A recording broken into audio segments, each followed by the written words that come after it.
However, when Giannini prepared to discuss some business matters with Jiang Chen, the party was suddenly interrupted by a rude knocking sound.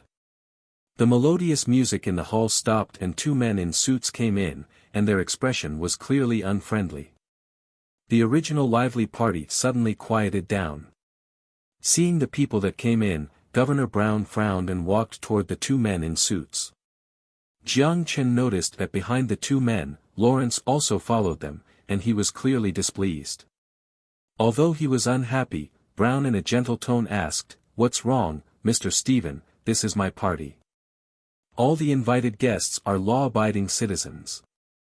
Or is the terrorist attack from the morning parade in front of the bridge causing you a headache so that you want to have a drink or two at my place? Law-abiding? Is that right?" The man known as Stephen scoffed coldly as he gazed at the governor's mansion's hall with a hawk-like look. He then locked onto Jiang Chen, and his eyes began to narrow. "You are Jiang Chen." The organization of the intelligence department was somewhat unique. CIB and FBA both directly served the National Security Council of the UA. The chairman of the National Security Council was also served by the current UA president, so the CIB possessed a strong national sense of pride and acted completely independent of the state government. It was precisely for this reason that Stephen could care less about this governor. "Yes, what's the matter?" Jiang Chen said pleasantly while putting his glass aside. "Our agents discovered something interesting in Ukraine. As you know, the Russians have been doing little tricks there recently, or to put it more straightforward, it is an illegal invasion. According to Ukrainian government soldiers, the Russian soldiers who disguise themselves as militants use a weapon that can paralyze electronic devices." "I'm sorry, I don't understand what you said," Jiang Chen said with a smile. He noticed that Zhu Yu, in a brown suit, was already standing by the door with her hand in her pocket. Of course, she wasn't trying to draw a gun, but if this Mr. Stephen made an offensive move, there were 100 ways the ghost agent could lay him on the ground. "Is it true? I think your company is an expert in EMP weapons. It should be very clear what this means." Stephen sneered. The guests attending the banquet all looked in their direction with interest. Jiang Chen sighed and helplessly shrugged. "Only relying on the EMP feature to determine that the weapons are coming from the hands of Future Group, isn't this too arbitrary? What about the Ukrainian militants and government forces who are armed with M4 rifles? Or are they actually special forces sent by the UA?" Stephen's tone began to sound threatening. "I hope you bring a cooperative attitude. I'm not kidding with you. So, what are you going to do to get me to cooperate, for someone who is not a UA citizen?" Jiang Chen shrugged and said with a careless smile. At this point, the tension had already escalated to its peak. Brown was annoyed. He didn't care if there was an EMP in a Ukrainian town tens of thousands of kilometers away. He only cared about how many dollars he could bring to Cali and how many jobs he could create. It was no exaggeration to say that as long as Jiang Chen and anyone there made a deal, it would give him great help in the next governor election. However, it was a pity that this party went down the drain. As he prepared to speak, Lawrence, who had been standing in the doorway, spoke first. With his colleague belonging to different departments, he used a rare aggressive tone. "Enough, Mr. Stephen. Jiang Chen is a guest of the capital, not your suspect. Everything has to be done according to procedures. If there is no procedure, why do we need the capital and constitution?" Stephen then said word by word, "In the interest of national security, there is a special case for everything. And I'm not interrogating. I just hope he can cooperate with the investigation." Lawrence stared at him and said without hesitation. "But the FBA is responsible for his safety. If you don't understand the word national security, then ask your boss. At least receive permission first." Lawrence sealed Stephen's mouth. As he suspected, Stephen's action was unauthorized. However, even within the FBA, Jiang Chen's security level was strictly confidential information. It was understandable that Stephen, who had no knowledge of the situation, would be unaware. After all, he was assigned as a commissioner on Ukrainian affairs. When he learned that Jiang Chen, who might be involved in the matter, would visit Los Santos, he flew from the capital right away. He didn't even ask his boss. "Ah, Mr. Stephen, say hello to Mr. Naomi for me." Giannini gently coughed. Jiang Chen noticed that Stephen's shoulders turned stiff all of a sudden. Naomi was likely his top boss. Judging from his rude demeanor to Lawrence, his rank was at least a rank above an agent in CIB. In this case, Mr. Naomi should be the director or deputy director. It seemed that the strength of the Cali consortium really cannot be underestimated. In the end, under the pressure by the countless stares, Stephen gestured to the assistant next to him and chose to leave for now. However, before he left a sentence. "I will find evidence." Evidence? Jiang Chen almost laughed out loud. What if he collected evidence? Can the UA give him a sentence? The agent is probably the kind of newcomer who got promoted too fast and is eager to do something to prove his worthiness in his new position.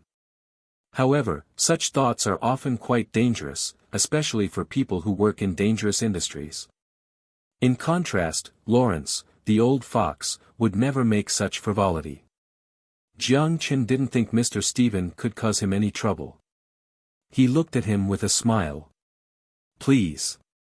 I'm sorry for this small interruption." Brown walked to Jiang Chen with a glass of champagne and said in an apologetic tone. "No worries, I can pretend that it was a great stand-up comedy." Jiang Chen laughed. Surrounded by friendly laughter, Zhu Yu nodded to Jiang Chen and withdrew from the hall after Lawrence left and closed the door of the hall. The melodious music continued again. However, after the interruption, everyone's interest was reduced to the minimum. Even though the governor was very good at communication, he used all his effort to barely manage to keep the party going to the end. Because of the sudden visit by the CIB, the well-planned party was completely ruined. Not only was the governor irritated, but so was Andy Giannini. The CIB people not only ruined his mood but also ruined his business. Originally intending to discuss cooperation with Jiang Chen, he swallowed everything back down. After such an unpleasant event, who would still have the mood to discuss business? However, Giannini did not mind too much. After all, Jiang Chen was staying in Los Santos for a while. He still had many opportunities. In addition to the gentleman named Giannini with a difficult last name, Jiang Chen also met many other interesting people at the party. There were entrepreneurs who spared no effort to sell their companies, entrepreneurs who desperately tried to pitch their business ideas, and Hollywood actresses who were simply selling themselves. "Mr. Jiang Chen, it's an honor to meet you. This is my business card. I don't know if you are interested in financial products. You know, the richer you're, the more you'll not let your wealth shrink. I happen to be in this business. I already have my own bank. Do I really need to buy financial products from you? I'm the chairman of Candal Material. This is my business card. I don't know if your company is interested in nanoceramics. We have made amazing technological breakthroughs in the related fields of nanoceramics, but only slightly lacking in funding. If you are interested, I'm willing to sell 50% of the shares." Of course, he was interested, but these types of companies not only existed in Cali, but many were also already listed on Nasdaq. Other than hyping up the concept to fool investors' money, Jiang Chen really didn't believe these technology companies could create something amazing. "My name is Angelina Jolie. May I have the honor of having a drink with you?" The dress with an exposed cleavage worn by the Hollywood sexy goddess perfectly showed her graceful body, especially with the almost obvious seduction in her gesture. If it were not for the fact Jiang Chen wasn't interested in older women, he probably wouldn't be able to control himself. Worth mentioning, for the name Angelina Jolie, Jiang Chen's only impression was the female tiger in Kung Fu Panda. But he heard that Jolie was famous in Hollywood's social circle. There must be countless, silent men who support her, a successful woman, one. Jiang Chen had a drink with her before he went and socialized with other people. The party soon came to an end and the guests began to leave. As they left, they all said their goodbyes to the host, Mr. Brown. After bidding farewell with Brown, Jiang Chen stepped out of the governor's residence. At this time, he noticed that the chick who tried to flirt with him was holding another old man's hand and went inside a classical black car. Seeing this scene, he shook his head while laughing. Hollywood is a paradise for rich people. No truer words have been said. Which one do you fancy? Andy Giannini smiled and walked to his side. No one. Jiang Chen laughed. What a waste. I bet that if you just point your finger, they'll send themselves over. Giannini squeezed his eyebrows and said. It was exaggerated, but it sounded nice. Jiang Chen smiled and did not continue on this topic. Somewhat abruptly, Giannini changed into a serious tone. The Russian issue is quite sensitive in UA politics. If you plan to use the power of the WASP consortium to defeat the Freemasonry, it is best to pay attention and control the distance between Russia. Wall Street rarely comes together unless the country faces a common crisis. Giannini's words were a reminder without any malicious intention. However, even without his reminders, Jiang Chen could feel the swing in attitude of the WASP consortium. In European affairs, it completely stayed out of the mess. In the UA, it has no intention of cooperating with Future Group in suppressing the Freemasonry. It only took a defensive posture and protected Future Group's assets from the Freemasonry-controlled political power. It seemed to also be the case during World War II. Even though the conflict between Morgan-led WASP and the Jewish consortium comprised of Goldman Sachs and Lehman Brothers reached an irreconcilable degree, the Jews used the concentration camp story to win the sympathy of the mainstream media and dismembered Rockefeller's push for Roosevelt to the president's position. The WASP consortium, which had allegedly provided funds for Hitler, also halted the move that went against the historical trend. Thank you for your advice, I will consider it carefully, Jiang Chen said. As for the result of consideration, it would depend on the circumstances. After bidding farewell with Giannini, Jiang Chen went straight to Lawrence, who was waiting at the door. Give me some time. Afterward, Jiang Chen gestured to Zhu Yu and took her to a slightly distant position. Is the car ready? Jiang Chen, of course, didn't ask about the car to return to the embassy. After all, the FBA was responsible for that. This trip to the UA was not just about going to the Silicon Valley Summit, but also visiting the mysterious Area 51. Since it was Hawking's proposal, there must be something interesting to be found there. It is ready, just in the garage 2 streets opposite the embassy. The coordinates have been sent to your map. Compared to Aisha, the girl almost had the word vigilant written on her face. Although Jiang Chen wanted to tell her to relax and not be so nervous, thinking about it, maybe it was her habit, so he did not make any remarks. Thank you.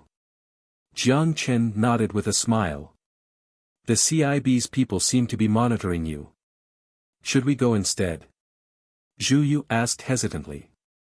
This is indeed a problem, but it is not enough to adjust our plans. After exchanging some more words with his subordinate, Jiang Chen walked to the FBA car. Although fame has many benefits, the fun is also much less. With his identity now, it would be nearly impossible to visit the West Coast night scene. However, with the thought in his mind, Jiang Chen asked Lawrence to take a longer detour, passing through several bustling streets on the coast, and hurriedly enjoying the beautiful night view of Los Santos. After returning to the embassy, Jiang Chen took a shower and didn't go to bed right away. Instead, he began to browse the web. He planned to visit Nevada next door in a few days.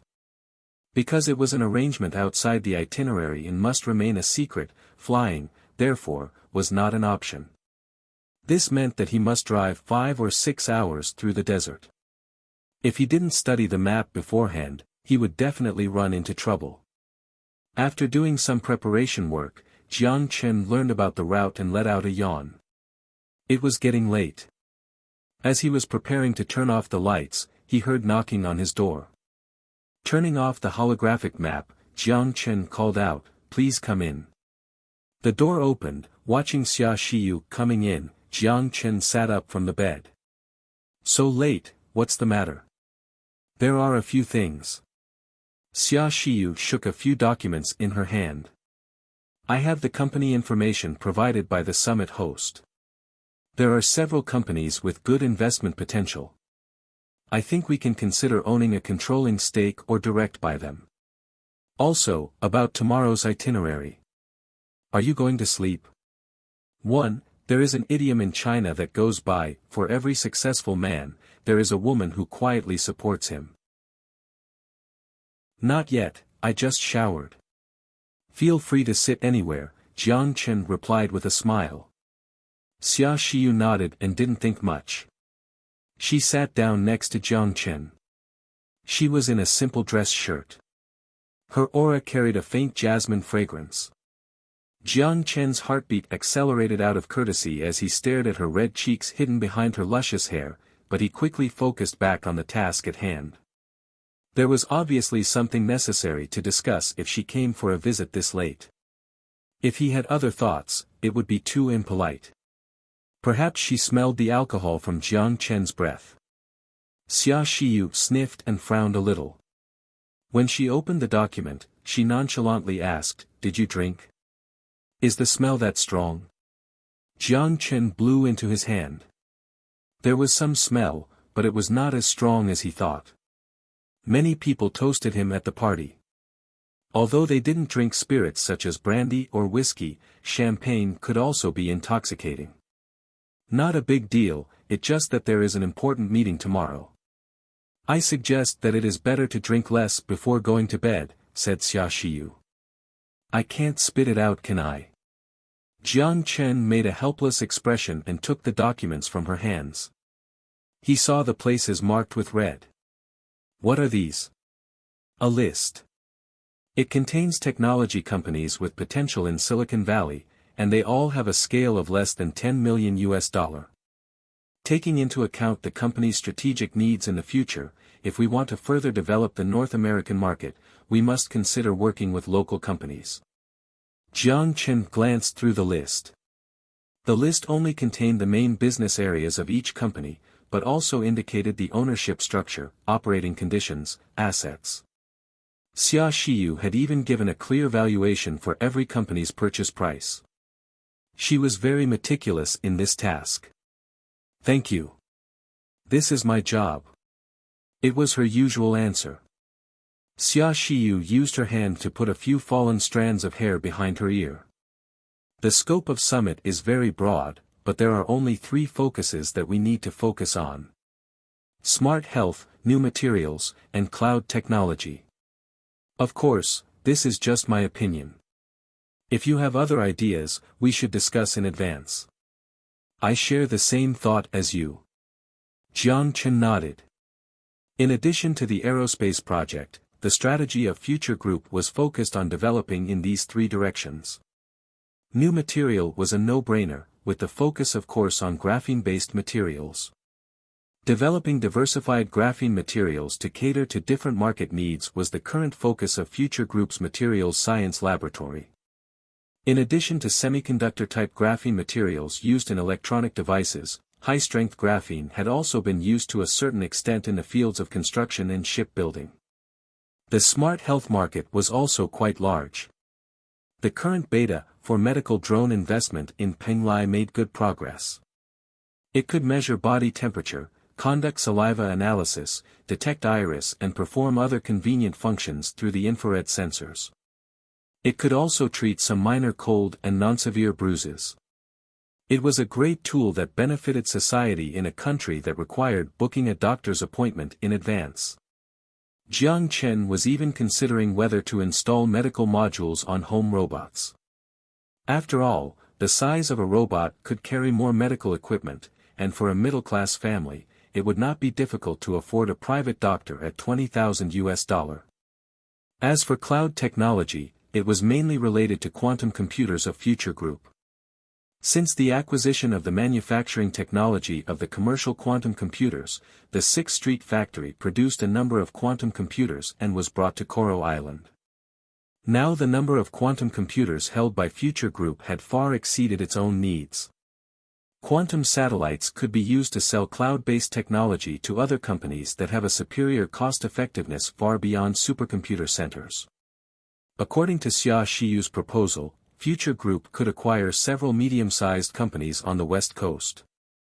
Its business scope could include smart health, graphene, and information service-related companies.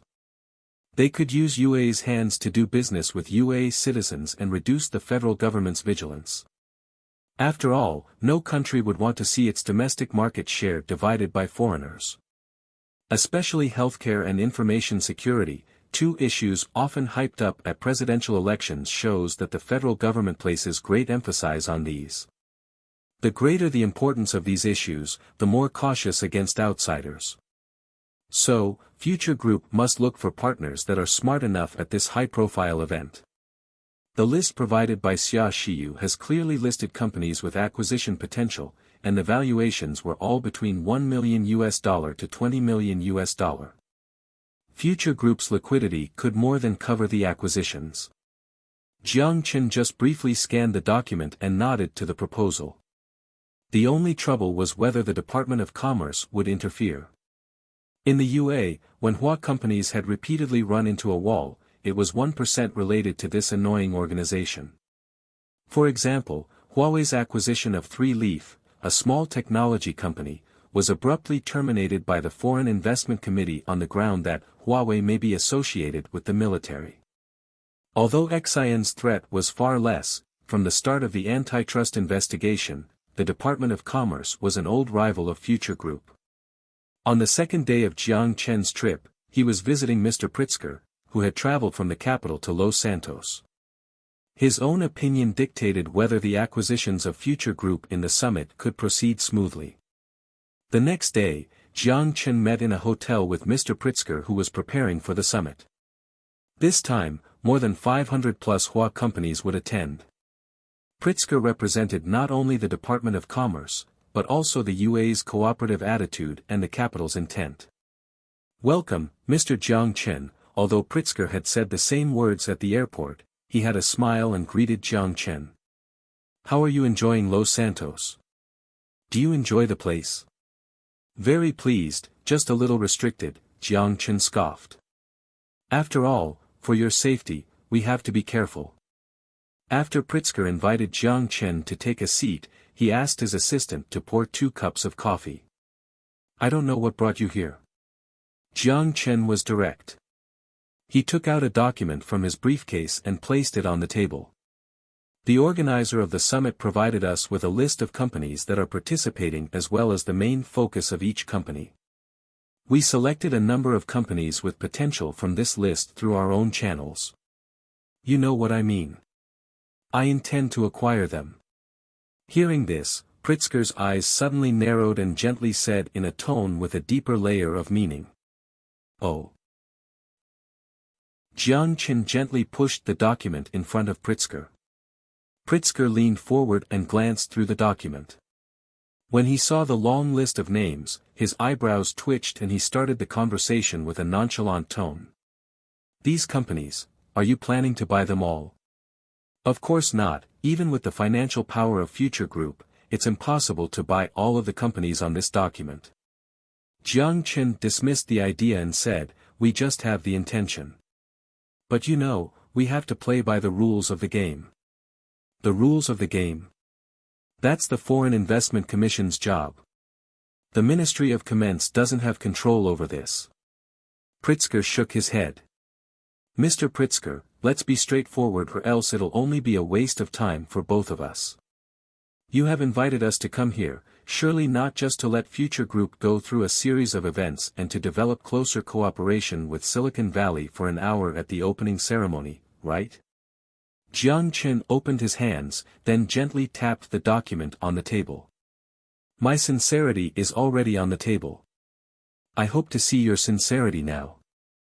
Although the Foreign Investment Commission involved 8 administrative departments and 7 capital institutions, if there was disagreement, the president would still need to go through with arbitration. However, as long as it did not involve the national defense production capacity of the nation, reselling of military technology to specific countries, or influencing the leading technological position in national security, the final decision would be made only by the Ministry of Commerce. Jiang Chen, who had done enough homework beforehand, was keenly aware that Pritzker was evading this topic. This also showed indirectly, the Ministry of Commerce had the intention to intervene to begin with. Pritzker did not give an answer. His finger tapped on the arm of the chair, and silence continued for a while between the two. Jiang Chen was not in a hurry. He had all morning to solve this problem. The young assistant brought coffee for both of them and Jiang Chen touched the cup to sense the temperature. At this point, Pritzker finally spoke and said softly, "The capital is very happy to see your company cooperate with Silicon Valley companies, but for your company's actions to turn these technology companies into your companies. I am afraid that no matter who is the president, no one will think this as a positive matter." Jiang Chen was not surprised. It would be better to say that for the veteran Minister of Commerce to put the issue on the table and not divert the question, it was already a win. As long as they were willing to negotiate, it showed that there was still the possibility of agreement between the two parties. Jiang Chen smiled and pushed his own chips onto the negotiating table. As you know, there are more than 1,000 plus UA companies and 500 plus Hua companies. Of course, the Silicon Valley Summit is targeted toward both North America and Asia. Pritzker nodded. Then you should also know that I don't have the habit of returning empty-handed. Jiang Chen also smiled and put up 3 fingers. Then he said, "I'll just say it now. Future Group's future strategic focus is on graphene, smart health, and cloud technology. If there is a stalemate in the North American market, we will shift our focus to the more cooperative Asian countries."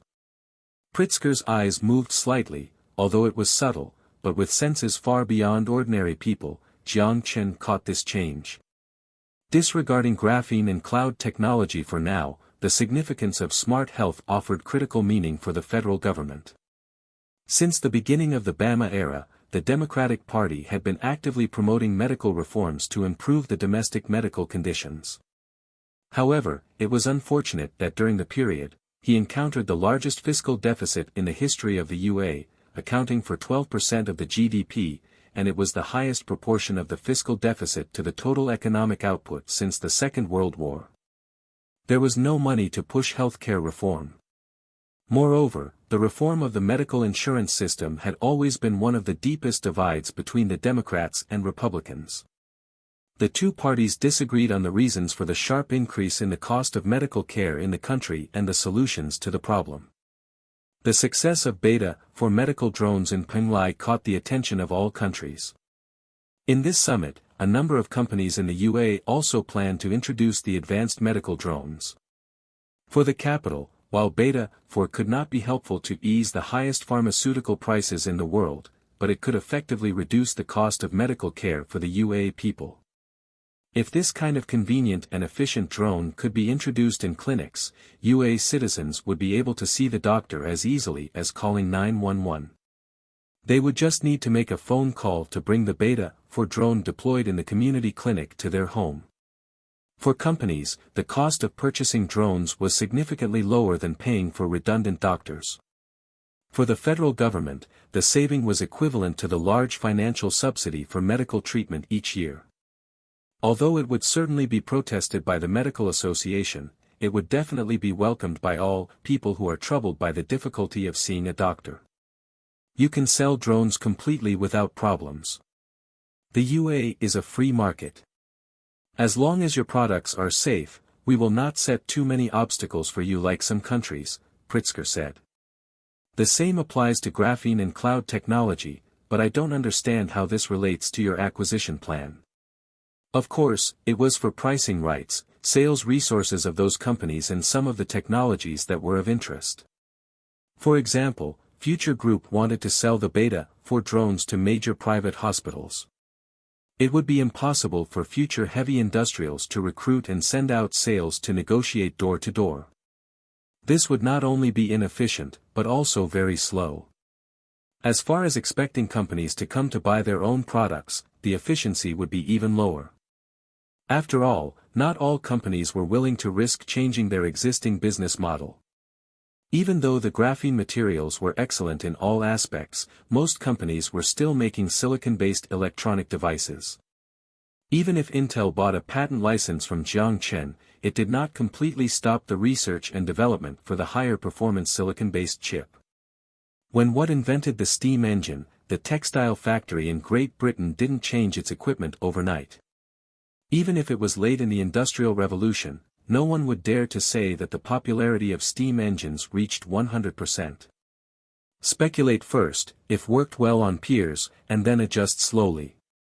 It was the safest approach. In addition, unlike the Hummingbird drones, the Beta 4 was completely developed by scientists in the modern world, and its technical content was at most ahead. If other companies developed a similar product during this period, even if the performance did not reach the same level as the Beta 4, as long as with great sales team and a low selling price, it could still take a lot of market from future heavy industrials. Only by occupying the high ground of the market in the shortest time could profits be maximized. Either seek collaborators or buy directly. Future Group had the capital, and in order to grasp pricing power, Jiang Chen would certainly choose the latter. From the Beta 4 drone alone, if Future Group could acquire a pharmaceutical company and use its existing partnership with major hospitals, as well as experience in the pharmaceutical and medical equipment industries, the promotion of the Beta 4 would definitely be much easier than if Future Group formed a new subsidiary from the beginning. Graphene and cloud technology would follow the same principle. It was precisely because of this that Jiang Chen's negotiations with the Department of Commerce reached a stalemate.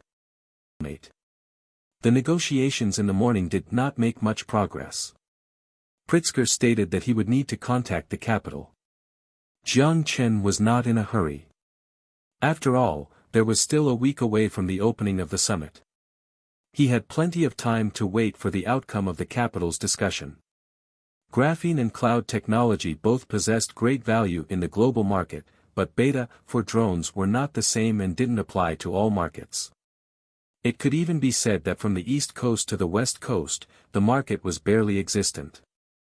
Taking Hua as an example, leaving behind a number of widely criticized but inconveniently mentioned problems, the procedure for visiting a doctor was inherently much simpler than that of Western countries, and doctors were not as noble compared to the capitalist world, and the hospital operating costs were relatively low. Although its level of medical care in the world ranking may be unsatisfactory, its cost-effectiveness was undoubtedly at the forefront, which was also recognized by the world. It was also the reason why many people who get sick abroad still choose to seek a doctor domestically. In this environment, the market space for Beta 4 drones was naturally narrow. In the same way, logistics drones would be less useful in the North America market. A perfect example of a product unfitted to compete in the market due to different habits.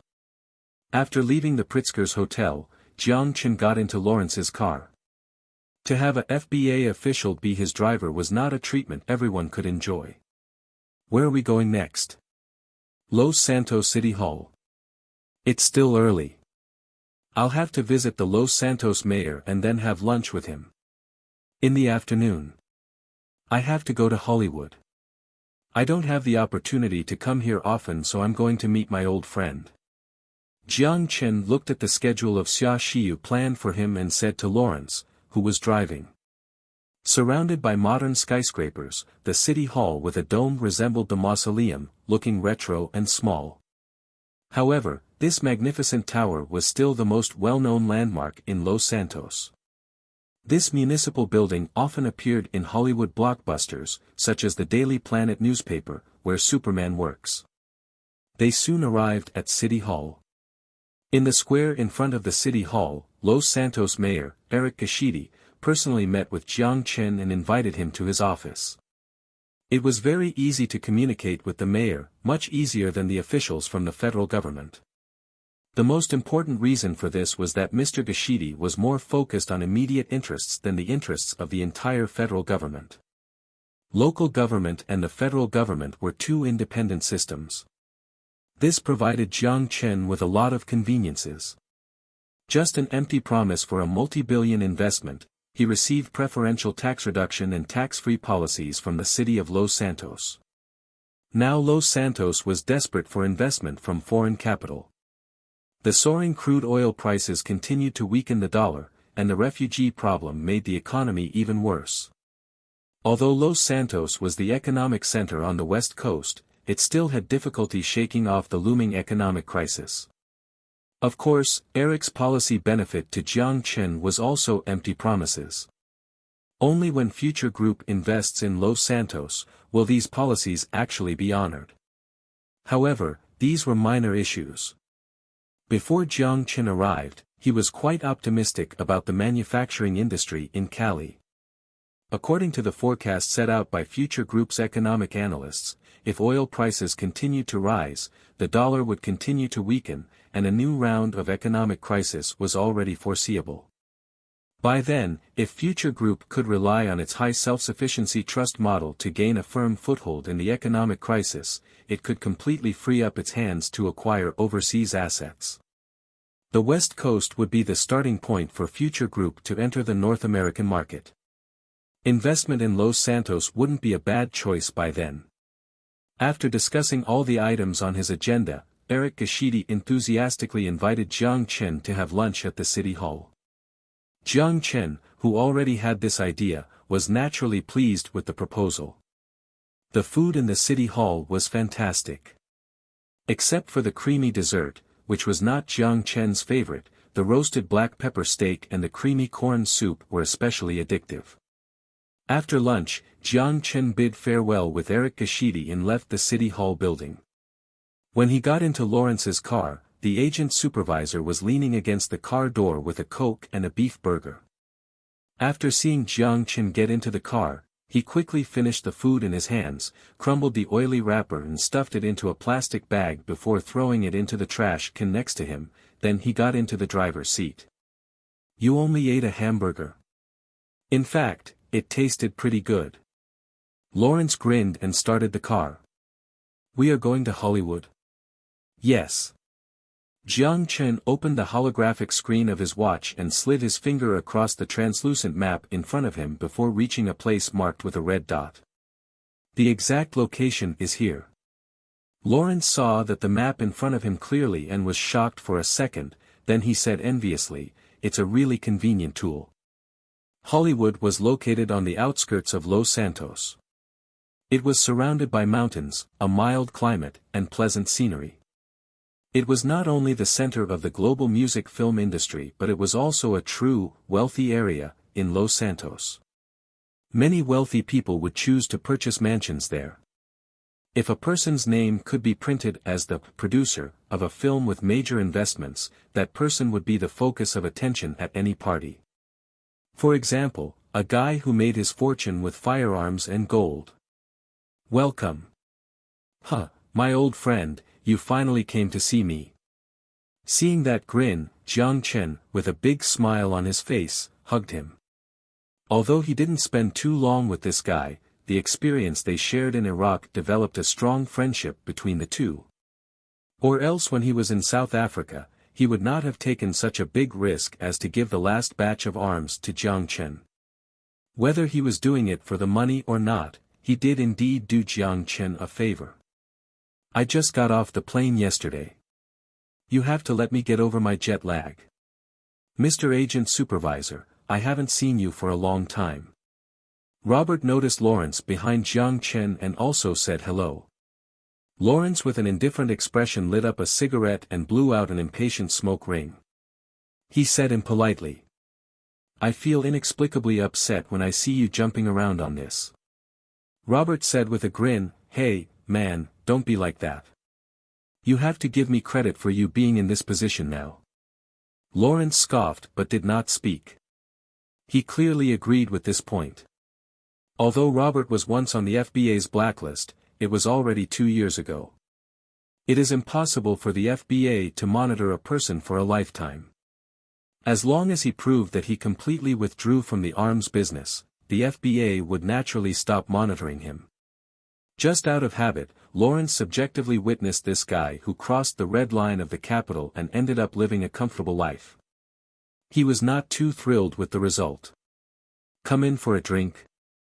I can't drink during work."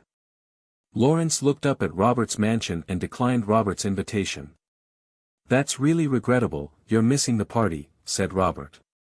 Then he turned back and patted Jiang Chen's shoulder. "Come on, man, let's go in and have a few drinks. I said multiple times to take you to enjoy Hollywood. I happen to have a few acquaintances to introduce to you here. They are all very interested in you and I think you will also be very interested." "Acquaintances?" Jiang Chen asked while raising an eyebrow. "Yes, they are famous directors and stars." Robert winked. It seemed that Robert was indeed doing very well in Hollywood. To own a mansion that was over 1,200 square meters in the crowded Hollywood Hills, it would have cost him over $10 million.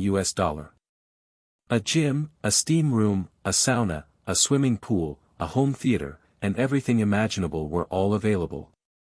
The balcony directly faced Los Santos. Standing by the floor-to-ceiling window, it overlooked the beautiful skyline of Los Santos. On both sides of the mansion were green hills that looked refreshing. The living room is the highlight of the entire building. The fireplace is built out of limestone. The modernist style with milky white furniture combines the sense of line and artistic feel. This makes home life comfortable while at the same time reflect the concept of high quality and low luxury of different eras. The floor-to-ceiling large glass windows coincide with the wooden beams, rendering a strong Spanish-style romanticism in contemporary home decor. When Jiang Chen walked into the mansion, Robert blabbed on and on. "Did you memorize the entire description on the pamphlet?" Jiang Chen mocked. "Absolutely not," Robert waved his hand quickly, but then said, "I only memorized a few paragraphs." At this time, after entering the living room, Jiang Chen heard a bout of laughter from the balcony not far away. "Hey, Robert, are you done? If you don't come now, we'll finish this bottle of champagne you have kept for 10 years, oh. *T. Don't do that, that's my life." Robert shouted exaggeratedly, kicking his leather shoes aside and walking into the house. On the balcony, men and women were laughing and chatting. Jiang Chen followed Robert into the living room. A man passed through the door on the balcony and came in their direction. "Huh, Robert, where is the big deal you are talking about? If you're just showing off your relationship with the FBA, old friends." "Oh God, are you Jiang Chen?" The man who was grinning suddenly stopped, his eyes almost popped out as he stared at the man beside Robert. "Yes, nice to meet you." Jiang Chen extended his right hand with a smile. Although he felt he had seen this guy somewhere, he couldn't recall the name. Unless it was a particularly liked director or actor or if they had impressive features, he generally didn't pay attention to what the person's name was. "I'll introduce you. This is Bryan Singer. If you've seen the X-Men, you must be familiar with him." Hearing the name Bryan Singer, Jiang Chen suddenly put his face to a name. Speaking of Bryan Singer, most people associated him with the term X-Men.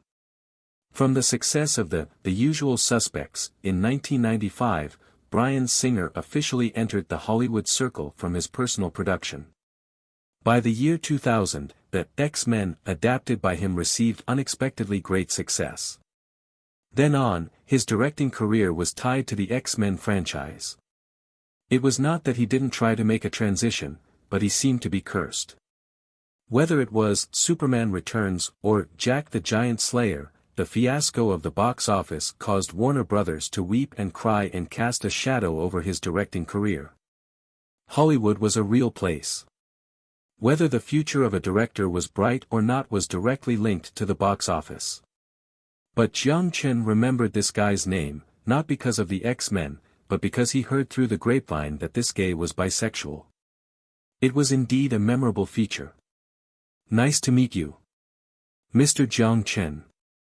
I always thought that Robert was *ting. I didn't think it was true."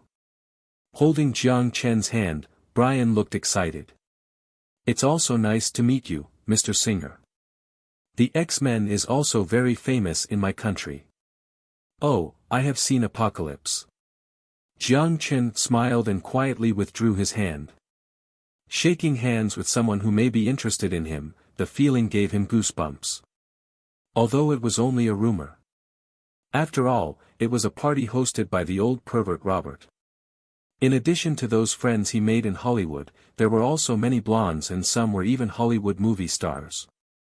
As Robert put it, he was considered successful in Hollywood, and several films that performed well in the box office made him a successful producer. In addition to Bryan Singer, Jiang Chen also saw Alicia Vikander. She was Lara Croft in The Tomb Raider released this year and the star of this party. However, Jiang Chen knew clearly, even for the experienced pickup artist Robert, this kind woman could be quite difficult. Just relying on the identity of the producer may not be enough to open her legs, and judging by how comfortable she was at the party, it didn't look like she and Robert had a relationship beyond friendship. However, when she saw Jiang Chen, she, like the rest of the people at the party, showed a considerable degree of surprise and interest. "Mr. Jiang Chen, after the party, can I invite you to my house for a cup of coffee?" Alicia gently bit her bright red lips, and when no one was around and offered with a voice full of temptation. This proposal was quite attractive. Everyone knew what coffee equaled to in this situation. If only. "I'm sorry, Ms. Lau. Ms. Alicia. This proposal is indeed very tempting, but my temporary security advisor probably won't allow this." Jiang Chen regretfully declined her invitation. The rejected Alicia Vikander smiled and was not discouraged. After chatting with Jiang Chen for a few moments, she went into other circles. Jiang Chen, who was working closely with Warner Brothers, would undoubtedly help her career, and virtual image animation did display ambition to enter Hollywood. However, it was a pity that Jiang Chen did not seem to show enough interest in her. She was keenly aware of the situation and stopped persisting on the idea. Not just big names such as Alicia Vikander, there were a lot of beautiful women who cast a look of passion to him at the party. Emma Watson's endorsement fee was enviable. But being able to receive the supporting actress role in the epic-making Time Curtain made people especially jealous. No one here was worse than her, and no one was willing to admit defeat. The party continued until 8 o'clock in the evening. Unlike most of Hollywood's private parties, this party that started in the afternoon already reached its end. The sea breeze blowing from the west coast brought a little coolness and blew away the heat in the guests' hearts. The guests shook hands with Robert one after another as they bid farewell and left with joy and laughter. Everyone but Jiang Chen. "How does it feel? This city. SOSO. Robert laughed and opened his collection with a bottle opener. A 1965 red wine. It was a brand Jiang Chen had never seen before, but just from the color, it didn't look ordinary at all. A very harsh remark. Shaking his head, Robert poured a cup of his collection for Jiang Chen. After the party, the mansion seemed empty. The wine bottles lying on the ground, poker chips, and the tin foils used for drugs all demonstrated the bustling of an hour ago. Jiang Chen shook his glass and took a sip of the sour liquid. "Where is Nick? It's a pity that he couldn't come. He is shooting a movie in Australia or else he definitely wouldn't miss this party." Robert took a swig of the champagne and then let out a long breath of relief. He stared at the skyline of Los Santos in the distance and said to himself, "I spent the first half of my life through the land of the dead and now I'm spending the second half of my life intoxicated in dreams. This feeling is fascinating. Consider making a biography of yourself." Jiang Chen joked. "That is a great idea." Robert raised his cup to Jiang Chen from the distance, grinned and continued to stare into the skyline of Los Santos. I have a feeling that if I took out my autobiography and made it into a script, it would be like Lord of War, where the box office and word of mouth would all take off and I would win both fame and wealth. It's also possible that you will fall flat. Jiang Chen laughed. Don't be like this, man. Robert glanced at Jiang Chen and continued to drink. Of course, to make an autobiography into a movie was just something he thought about. It was certainly impossible to produce. It was impossible to write an autobiography after having sold arms for the capital. Even if he wanted to produce it, the FBA certainly won't cooperate in smearing themselves. Smearing the federal government was the definition of political correctness in Hollywood blockbuster, but some of the bottom lines cannot be crossed. Lawrence, for example, once planned to use IS to solve the problem and link UA and terrorism. This would clearly not be suitable for the big screen. Even though it was the tradition to smear politicians, even the audience wouldn't buy it if it went over the line. Think of Michael Moore's Fahrenheit 9/11, although he heavily mocked Bush to win the Palme d'Or, did he make a famous movie after that? There was a precedent for this case. Right, time curtain. The movie you have been working with Warner Brothers should be in theaters soon. What do you think? Come on, only virtual image animation under future technology is participating in the production. I can't pay attention to a side project like this to know everything clearly. Jiang Chen helplessly shrugged. When Robert heard this, he gave a middle finger. *T, in your Chinese words, this is called zhuangbai, showing off. Your Chinese pronunciation is becoming more and more standard. Jiang Chen laughed. Yes, is Miss Watson in that movie? She is acting as, Robert frowned while trying to recollect his thoughts. Vice Captain. Wait, don't think about my actresses, said Jiang Chen. *T. Am I that kind of person? Robert glared at Jiang Chen. He had automatically designated Emma as a kind of woman with an unusual relationship with Jiang Chen. He leaned against the balcony railing. It's just, I recently heard some bad rumors. After all, you have invested 100 million in this movie. I can't just watch my brother get conned. What rumors? Jiang Chen furrowed. Some people are investigating Miss Watson. Robert paused for a moment, then continued, you know, I've had some ambiguous contact with the underground forces in Los Santos, though they have come clean now. Someone hired private investigators to investigate Emma's past. But her image of a woman rights activist is kept very well. Until now, those private investigators have not dug out anything useful. Isn't this good? Jiang Chen asked. Not at all, Robert shook his head. Especially for those who want to find something. Jiang Chen frowned and had an idea of what he meant. Asking a private investigator to investigate a person had obviously crossed the bottom line of Hollywood's fair competition. It was different from hiring paparazzi and reporters to track and smear.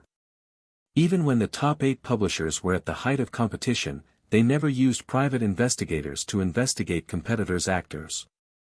Since the other side could easily cross the bottom line, naturally the means didn't matter anymore. Emma Watson was the star of Future Biology and was printed on every bottle of nutrient supply sold. She was also an actor in the virtual image animation and Warner Brothers co-produced Time Curtain. Although standing from the perspective of the president, this kind of trivial matter did not require his personal attention. However, since it was related to his immediate interests and he just heard about it, he should do something. Who might be behind this? Jiang Chen asked, with thoughts already forming in his mind. I don't know. Robert shook his head. I paid attention to it, but the force is not small either. I'm not the arrogant dealer anymore. Los Santos gangs have no reason to do me a favor. Also, protecting the privacy of their hirer is the rule of their business. Could it be Warner Brothers' best competitors? Jiang Chen frowned. Not likely. Robert shook his head. Even if it was Warner Brothers' competitors, choosing Emma Watson as the subject of controversy would be a foolish decision. Not to mention the vice captain's role was not especially important in the film. In North America, she was barely a second-tier movie star. The idea to pull Future Group's subsidiary Future Biology into the mess was not the brightest choice to begin with.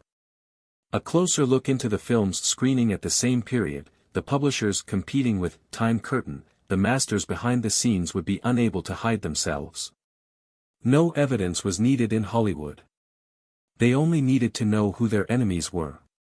And there were also plenty of ways to solve problems. Jiang Chen then asked. Who would it be? Perhaps she offended someone. Or maybe she caught the attention of somebody. Anyway, someone wants to ruin her reputation. It's that simple, Robert shrugged and said with indifference. After deliberating for a moment, Jiang Chen merely kept this in the back of his head. After he could not think of a reason, he didn't delve on this issue. Shaking his head, Jiang Chen focused back on the second reason for visiting Robert today. Let's not talk about this. Do you have plans to work together again? When Robert heard this, he glared at him cautiously. Dude, you know, I came clean. If you want the arms, I can introduce you to people. But you don't need me to introduce them. The consortium led by the Giannini family is the biggest arms dealer in Los Santos. Even if you want to buy a few F-18 Hornets, he can give you some ideas. Shut up, I'm not talking about arms.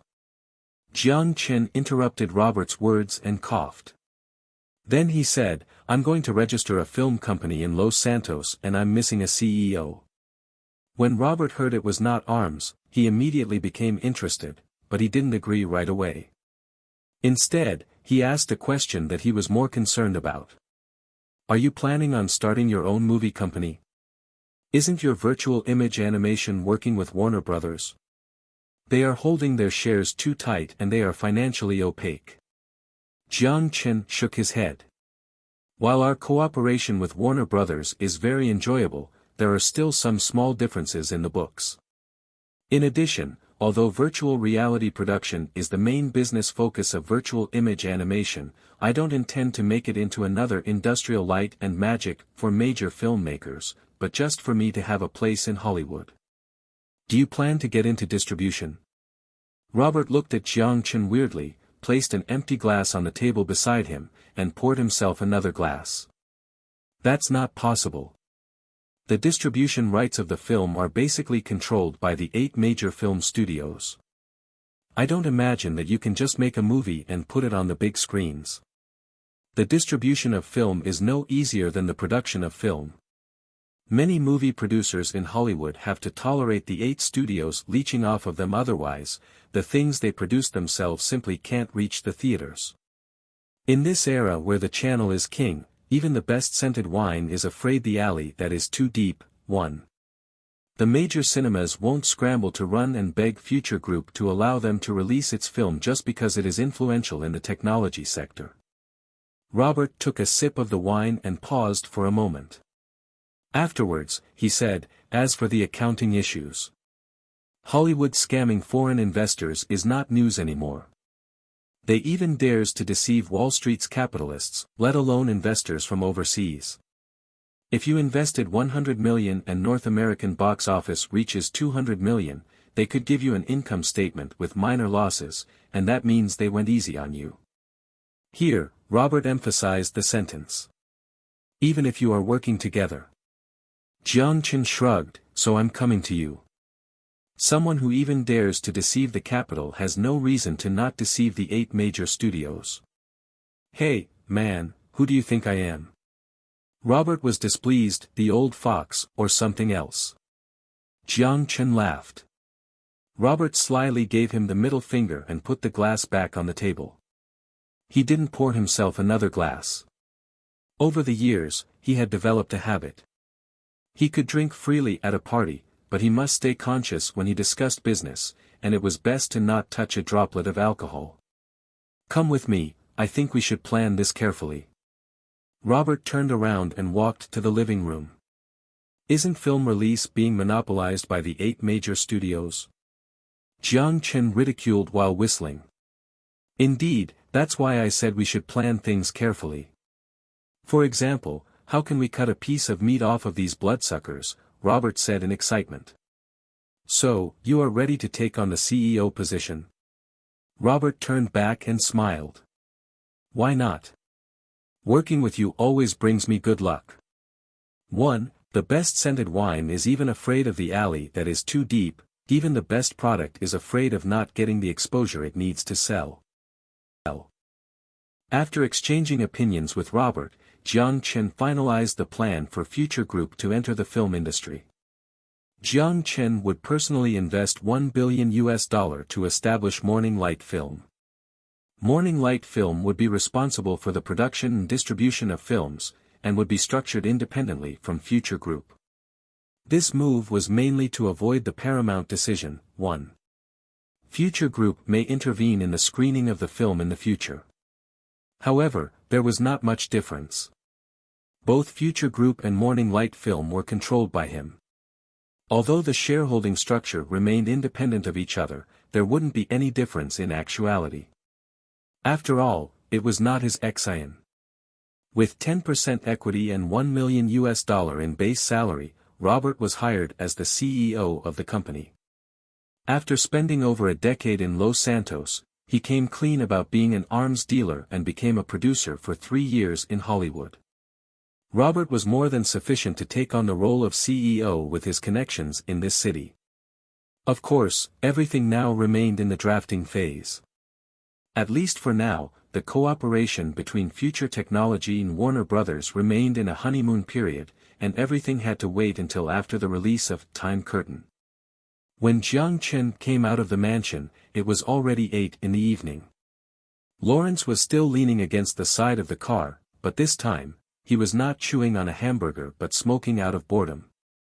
After seeing Jiang Chen, Lawrence extinguished the cigarette. Where are we going next? Where else can I go at this time? Jiang Chen yawned and sat in the car. I thought after attending this kind of party, you'd definitely have a date.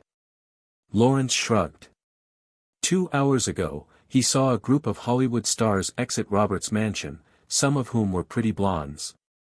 According to the FBA's archive for him, this guy definitely wasn't the type that constrained himself. I'm reducing the workload for you. Jiang Chen told the unruly agent in charge. After putting on his seatbelt, he said, I have no plans for the next 2 days, and you can consider giving yourself 2 days off. No arrangements? Lawrence raised his eyebrows. According to the security agreement of both parties, Jiang Chen was obliged to provide the FBA with his schedule for the next day so that they could be prepared. However, Jiang Chen had no plans, which made him feel puzzled. Yes, I will be staying in the Xi'an embassy for the next 2 or 3 days to discuss the upcoming Silicon Valley summit with my CEO. At the same time, there are some things from Xi'an that I need to deal with. Jiang Chen brought out the set of rhetoric that he prepared long ago. Lawrence glanced at Jiang Chen suspiciously, but he did not say anything about it.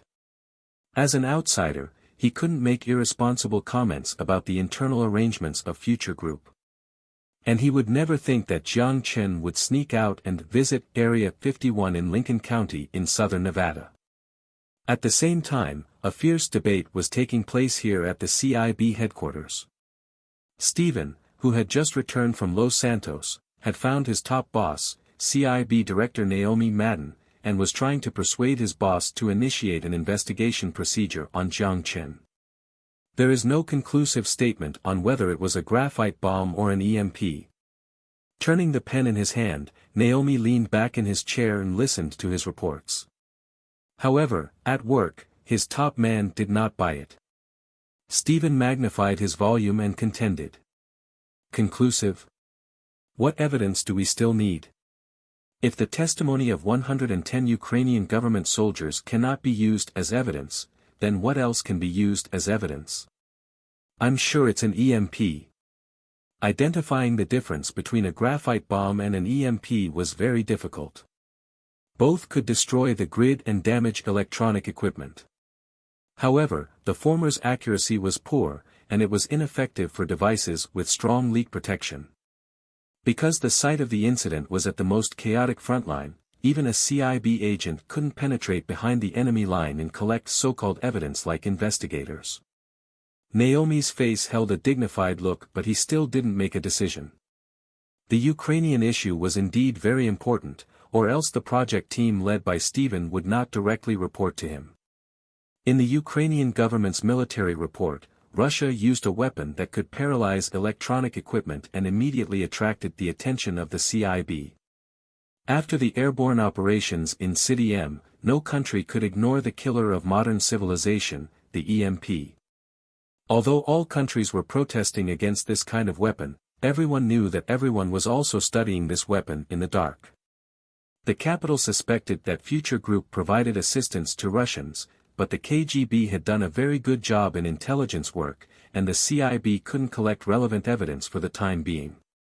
The CIB didn't even know the degree of cooperation between the two parties.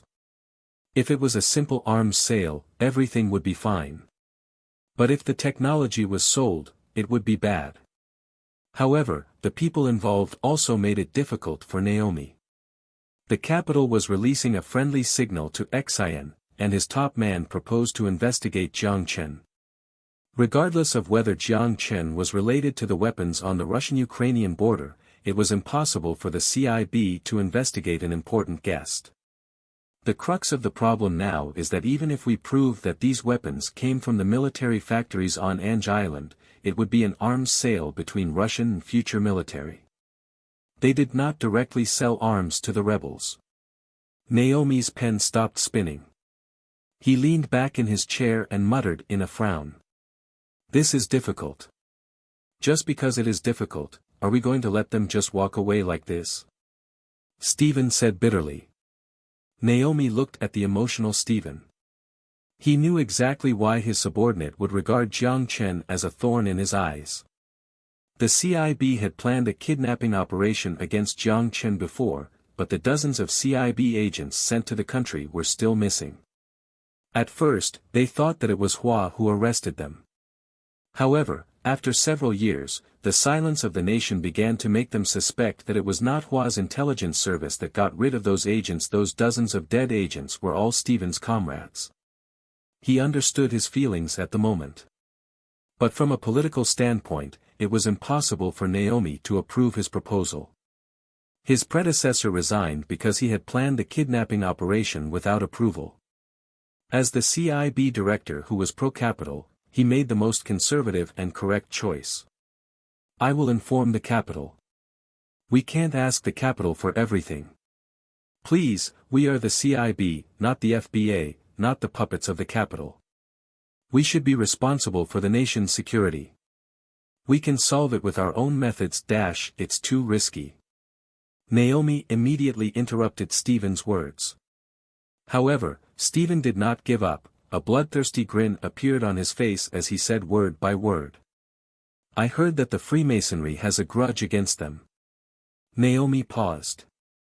Not letting this opportunity get away, Steven continued.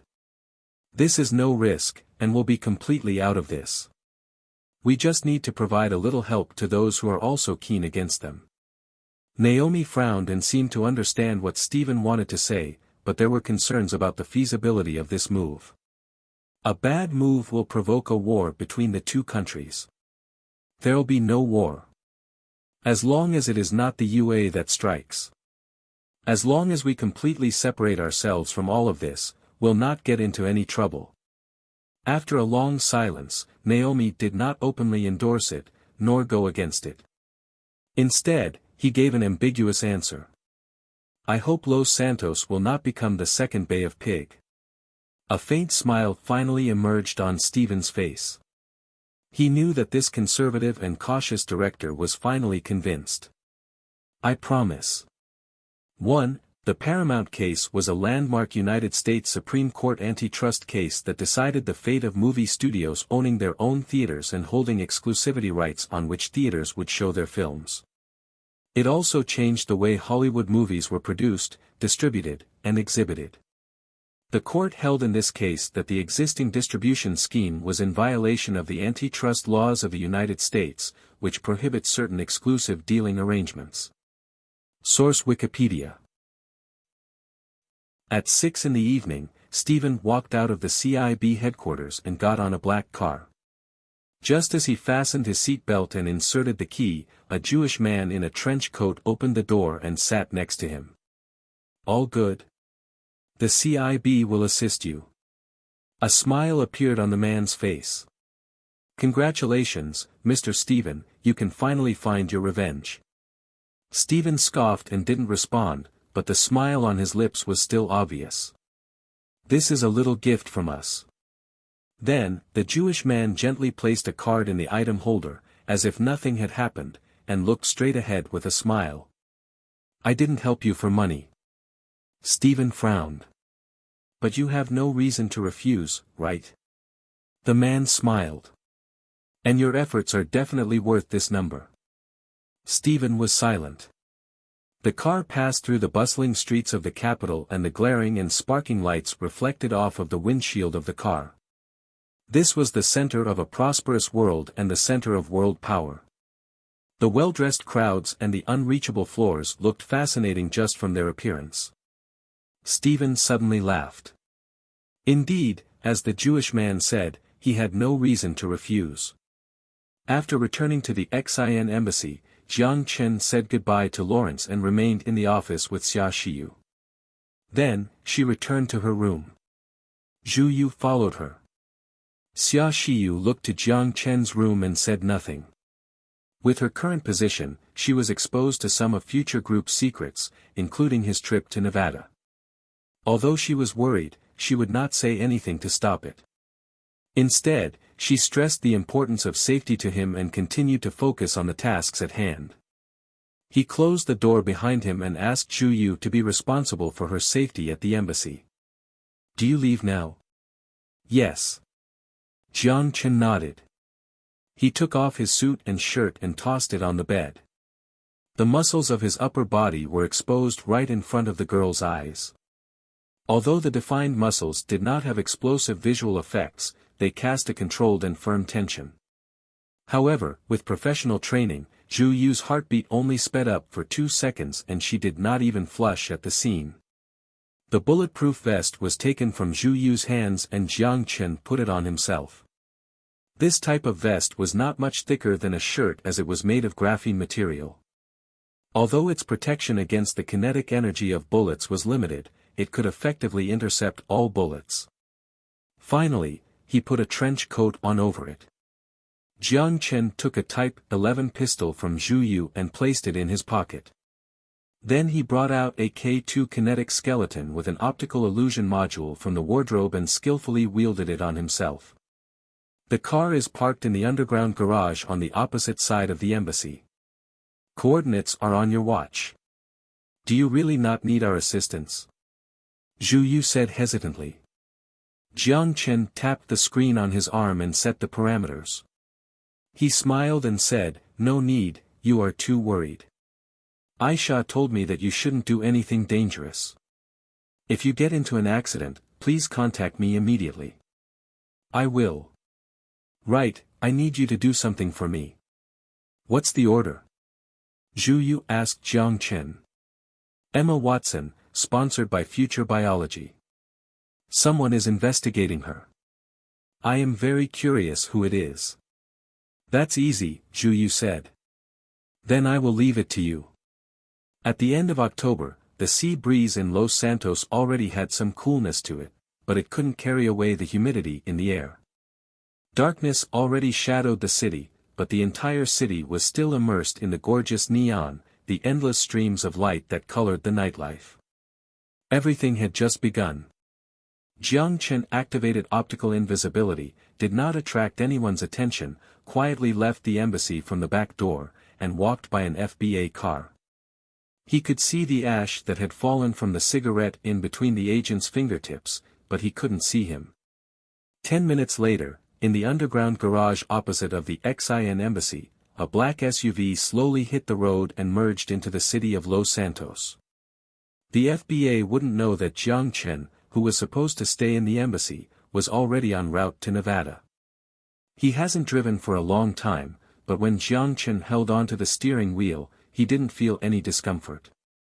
He took off the kinetic skeleton and placed it in the backpack in the passenger seat. In order to avoid being stopped by the traffic police, even after he left Los Santos, Jiang Chen did not speed up. Now that the entire UA thought that he was in the embassy. If he were detained by traffic police within a dozen kilometers away, there would be many unnecessary troubles. If he kept his current speed and not stop midway, he should be able to reach Nevada 5 hours later. Jiang Chen opened the hologram map and made a rough estimation. When he arrived at Area 51 in southern Nevada, it should be exactly 4 in the morning. Of course, he couldn't drive directly inside. He planned to spend a full day in a nearby town. It would be a better choice to wait until the next night. After leaving Los Santos, the traffic was unusually smooth, and the scenery on both sides also changed from high-rise buildings to endless desert. To keep himself entertained, Jiang Chen turned on the radio. Although he did not like loud music, it would at least prevent him from falling asleep. On the way, Jiang Chen saw many tourist buses. In between California and Nevada, there was a tourist attraction called the Death Valley of the civilized world. Most of the rumors were similar to the Bermuda Triangle, which were all created by the tourism industry. Jiang Chen wondered if he should visit the nearby Death Valley after visiting the mysterious Area 51, but soon he drove the idea out of his head. The end of October was not considered the peak season for tourism. However, this type of attraction would drive quite a crowd and it would be better to avoid unnecessary troubles. Just as he spent time distracting himself with the vehicles along the road, his watch suddenly vibrated. Only 2 hours later, Zhu Yu's called. "Hey. The person you told us to investigate has been found." Zhu Yu's words surprised Jiang Chen. Only 2 hours had passed, her efficiency was almost frightening. But thinking about it, Jiang Chen was relieved. After all, the other party was a private investigator. Although it could use illegal means such as interception and drone filming, they are definitely more amateur compared to a professional agent. As long as the target is identified, the ghost agent on standby in Los Santos could easily track the private investigator following Emma. With the truth-telling serum, there was no intelligence that can't be known. Employer's name is Berkeley Lewis, the eldest son of the Lewis family. The Lewis family? Berkeley? Jiang Chen raised his eyebrows. He couldn't recall the name. "Should I deal with it?" Zhu Yu asked. "No," Jiang Chen shook his head. "Keep an eye on him. If he does something out of the ordinary, tell me." "Yes," Zhu Yu answered. He hung up the phone. Blasting heavy metal music, the black SUV left behind a trail of dust and gradually merged into the darkness. A sign on the side of the road said, "Welcome to Nevada." Area 51 was an area of approximately 155 square kilometers located in Lincoln County, southern Nevada, and 130 kilometers southeast of downtown Las Vegas. It was part of the UA Air Force training facility. However, everyone knew this military base was definitely not what it was advertised to be as a training facility. Only those with a high security level who were invited by senior military officials or senior leaders of the intelligence agencies could enter the military base. Could the average pilot really be qualified to train here? There were red warning signs everywhere, "No photo, no entry," and "Authorized to use lethal weapons." Of course, there were also signs such as "Aliens," set up by nearby residents themselves. These odd signs attracted many tourists. There was nothing that couldn't be used to market in this capitalistic country. Endless sand hills were decorated with dried grasses and countless cactuses. Occasionally, a few poplars could be spotted scattered around. From time to time, some hares dashed from one bush to another. A black SUV stopped slowly beside the sand hill. It looked no different from a brand new car a few hours ago, but the car was now covered with yellowish-gray debris. When the door opened, Jiang Chen got out of the car, took a travel bag from the seat next to him, threw it into the storage dimension, and ventured to the top of the hill. The dawn light was already leaking out in the distant sky. In a few minutes, there would be daylight. After he crossed this hill and walked a few kilometers on foot, he would be able to see the legendary Area 51. However, Jiang Chen knew very well that although this mountain was right in front of him, it wasn't an easy trip to make on foot. The straight-line distance on the map was more than a dozen kilometers. And that was the straight-line distance. Jiang Chen carefully took out a specially made telescope and turned on thermal imaging to scan the area. Every year, there were many curious climbers with backpacks attempting to explore the mysterious Area 51. Fortunately, he only saw a few hares. After confirming that there was no one there, Jiang Chen put his hand on the SUV and tossed the vehicle directly into the storage dimension. Then he began to hike up the hill. Not far from Area 51 was the Nevada test site, where the Department of Energy tested nuclear weapons. Although he hadn't yet seen the signs prohibiting entry, he knew very clearly that he was now on the verge of the military zone with the highest level of readiness. The slope of the sand was very gradual. It wasn't difficult to climb up, but it certainly took some effort. It took until sunrise for Jiang Chen to finally climb to the top of the hill. Taking out his binoculars, he could already spot the military post in the valley opposite him. A few kilometers further down the road was the legendary Area 51, but Jiang Chen definitely couldn't just follow the road and stroll in. With his kinetic skeleton re-equipped again, Jiang Chen didn't start the optical illusion module and just walked down the hill. This wasn't a restricted military area. It was impossible for soldiers stationed at the post to keep their eyes on their binoculars all the time. Looking from the military post right across, only the shape of the mountain could be made out. It was absolutely impossible to spot anyone with only the naked eye. As long as Jiang Chen didn't make too much movement. It took half a day's time, and at 2 o'clock in the afternoon, Jiang Chen followed the bottom of the hill and circled to the side of the military base. Many sensors were deployed there, hidden in the bushes. They would immediately be set off if someone accidentally bumped into them, alerting the patrols. However, finding these things wasn't a difficult task for Jiang Chen. Carefully avoiding all the sensors, he hid behind a bush and overviewed the entire Area 51. Metal fencing had isolated hundreds of square kilometers of land from the desert. Large and small houses were located within this military base. Apart from tanks and armored vehicles, aircraft were also seen on the runway. At least 5 F-35s were parked on the runway. In addition, he saw many cool-looking airplanes that he couldn't name. The layout of the building here was almost the same as the photos published on Google Maps, but there were still some subtle differences. For example, the radar that stood in the southeast corner of the military base attracted Jiang Chen's attention. Instead of categorizing it as a radar, it was more like a big bowl embedded in the ground. 4 poles pointed straight up in each of the 4 corners and were connected diagonally by slings in the center. In the middle, a giant antenna structure was suspended in midair. According to his binocular ruler, the giant bowl was at least 200 to 300 meters in size. Jiang Chen thought for a long time, but he couldn't figure out what the antenna was. After hesitating for a moment, he pressed down on the side of the helmet, opened the tactical camera, and filmed the giant radar. Along the way, he also took a few close-up shots of the entire military base. At that moment, a rustling noise in his ear lingered, followed by a dizzy feeling that entered his brain. It forced Jiang Chen to furrow his brows. But soon, his body relaxed and he recovered from this sudden discomfort. The noise in his ear disappeared as if it never appeared in the first place. What happened? Jiang Chen shook his head while forcing out the numbness in his head. He put away his binoculars and turned off his tactical camera. He noticed that just in that moment of hearing the sound, even the holographic screen on his tactical helmet froze for a moment. Was it an EMP? Jiang Chen denied this idea for a moment.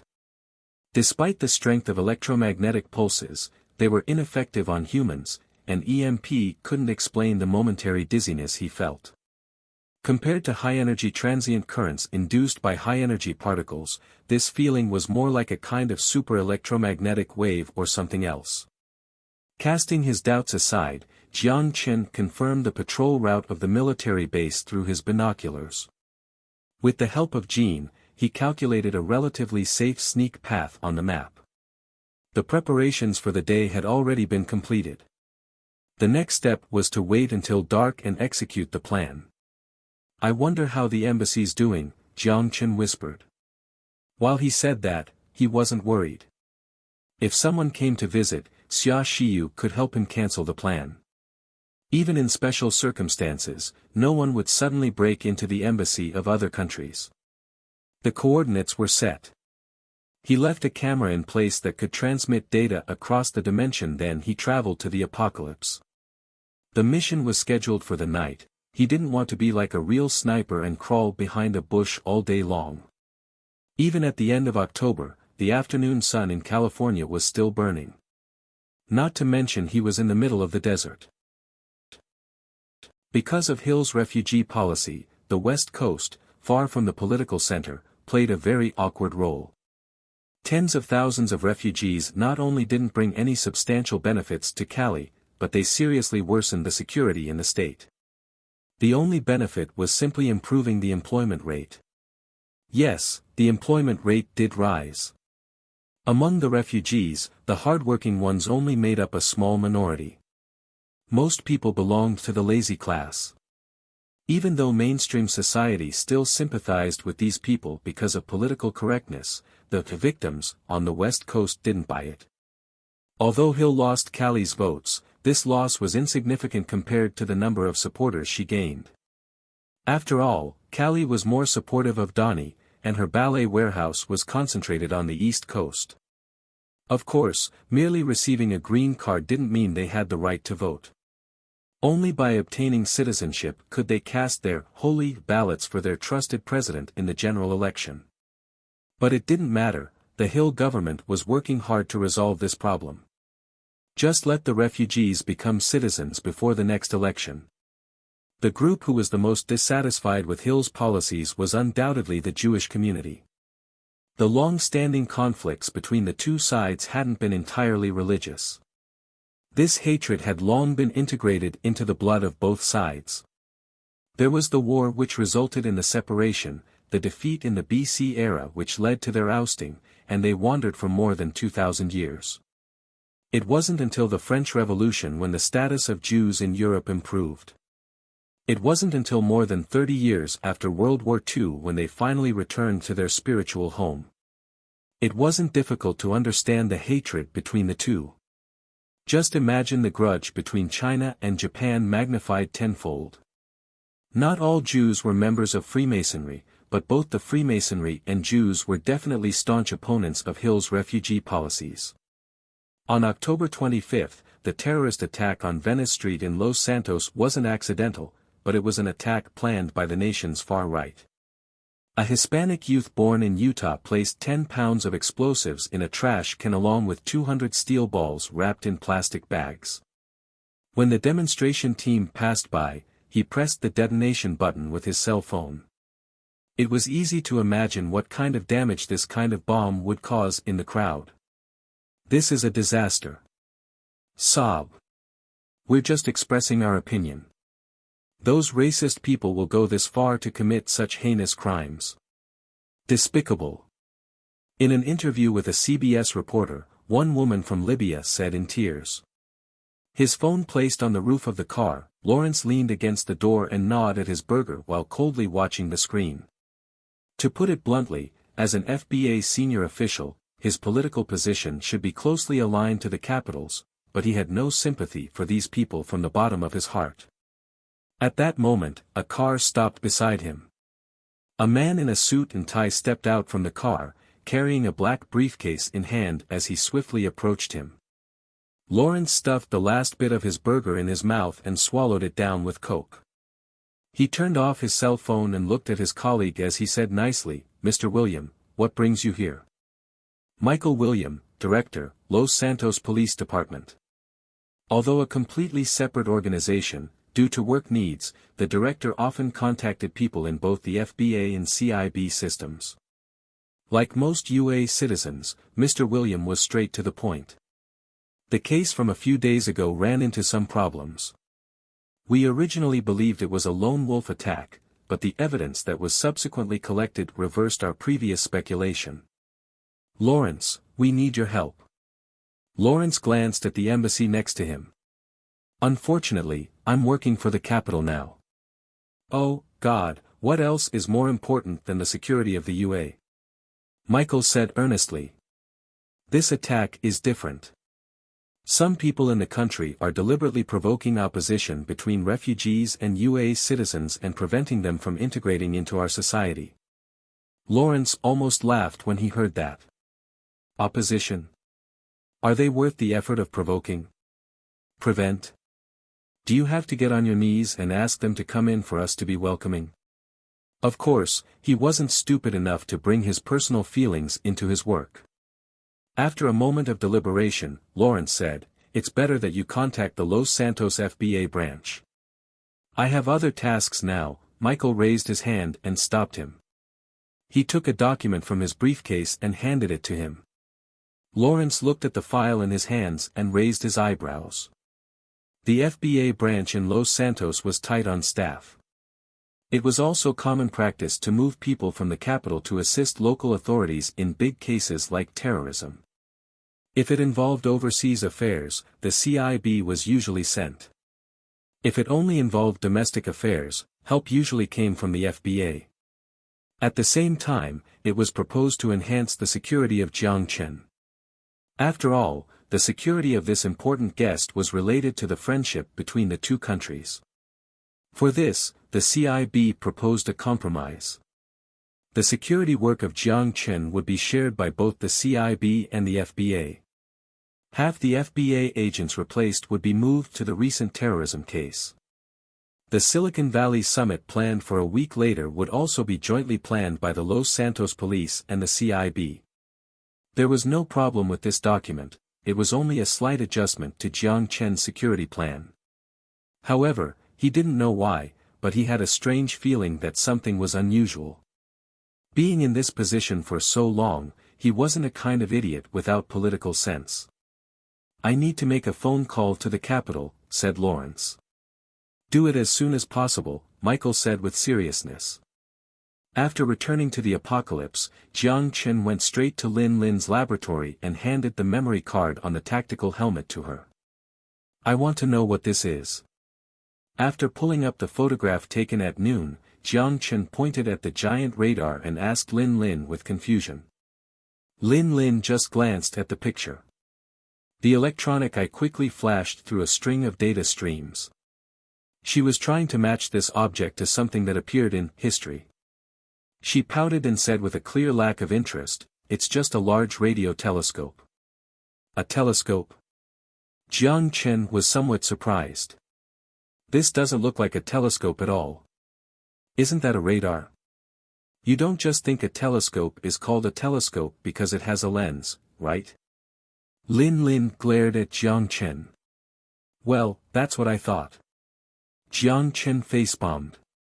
He paused for a moment then asked, "What does this thing do?" "It's mainly used to detect electromagnetic waves in the universe. Don't view it as just a bowl, there are countless radar arrays inside. Any faint electromagnetic wave can be captured by this to be screened and filtered. It can be considered an early extraterrestrial civilization detector." Lin Lin commented on the picture. Extraterrestrial civilization detector. Jiang Chen's expression was a bit odd. In this case, Area 51 was indeed related to so-called aliens.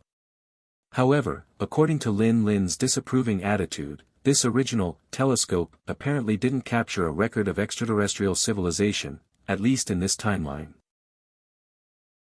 "Can I see Mr. Jiang Chen? In light of the recent security situation in Los Santos, I have some security adjustments. I'm sorry, he's already rested. If you have any questions, you can speak to me." Standing at the door of the embassy, Xia Shiyu declined Lawrence's request to visit. He was in the desert of Nevada, more than dozens of kilometers away. Lawrence frowned slightly and eyed the embassy. This is very important. I hope you treat it seriously. He gave me full power to deal with it, Xia Shiyu replied with an uncompromising tone. Since this Ms. CEO already said that, Lawrence no longer persisted. He nodded, handed the files over, and left the embassy. Xia Shiyu scanned the documents. They detailed the recent security situation and the FBA's adjustment of Jiang Chen's travel security work. According to the description in the documents, it seemed Jiang Chen's security level increased. As night arrived, Nevada's desert returned to quietness. Jiang Chen, who was wearing a kinetic skeleton, had returned to the modern world. He was still behind a bush. Silence surrounded him, leaving only the wind blowing. Lights illuminated Area 51. High-powered searchlights scanned the military base. Today's night was no different from the day before. All soldiers remained in their positions like before. Even the most meticulous soldiers, staring at the endless desert, couldn't help but feel tired and blank out. No one noticed that an invisible ghost was approaching. There was a gust of wind, and a soldier leaning against the checkpoint sneezed and rubbed his nose. The soldier standing across from him yawned and adjusted the rifle on his body. At this point, no one would check the post. Their standing posture was casual, at least not as professional as if they were in front of cameras. However, at that moment, the soldier who sneezed looked around. "Crony, did you notice anything?" "What?" "A hair." The drowsy crony instantly woke up. "No, it could be an illusion. *T, we're about to get off our shift. Don't play with me." Upon hearing the soldier's conversation, Jiang Chen was relieved. The weakness of the optical illusion was being in environments where the optical difference would be obvious. It was difficult to achieve perfect invisibility, and walking in the sand would leave footprints. In order to avoid being discovered, he chose the road and directly entered from the checkpoint. As for the lighting problem, he could only walk against the edge of the building. Judging by the number of patrols, this military base was indeed one of the highest security military bases in the nation.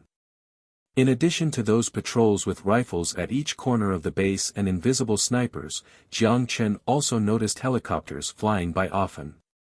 He didn't dare to turn off his optical illusion for a single moment. Fortunately, decades-long peace and stability made people lower their guard at this base with the highest security level. Jiang Chen didn't encounter any trouble along the way. He successfully managed to just sneak past the patrols like a ghost. At such a large base, of course, he couldn't just wander around like a headless chicken. In the photographs taken in advance, Jiang Chen marked the buildings worthy of investigation on the map.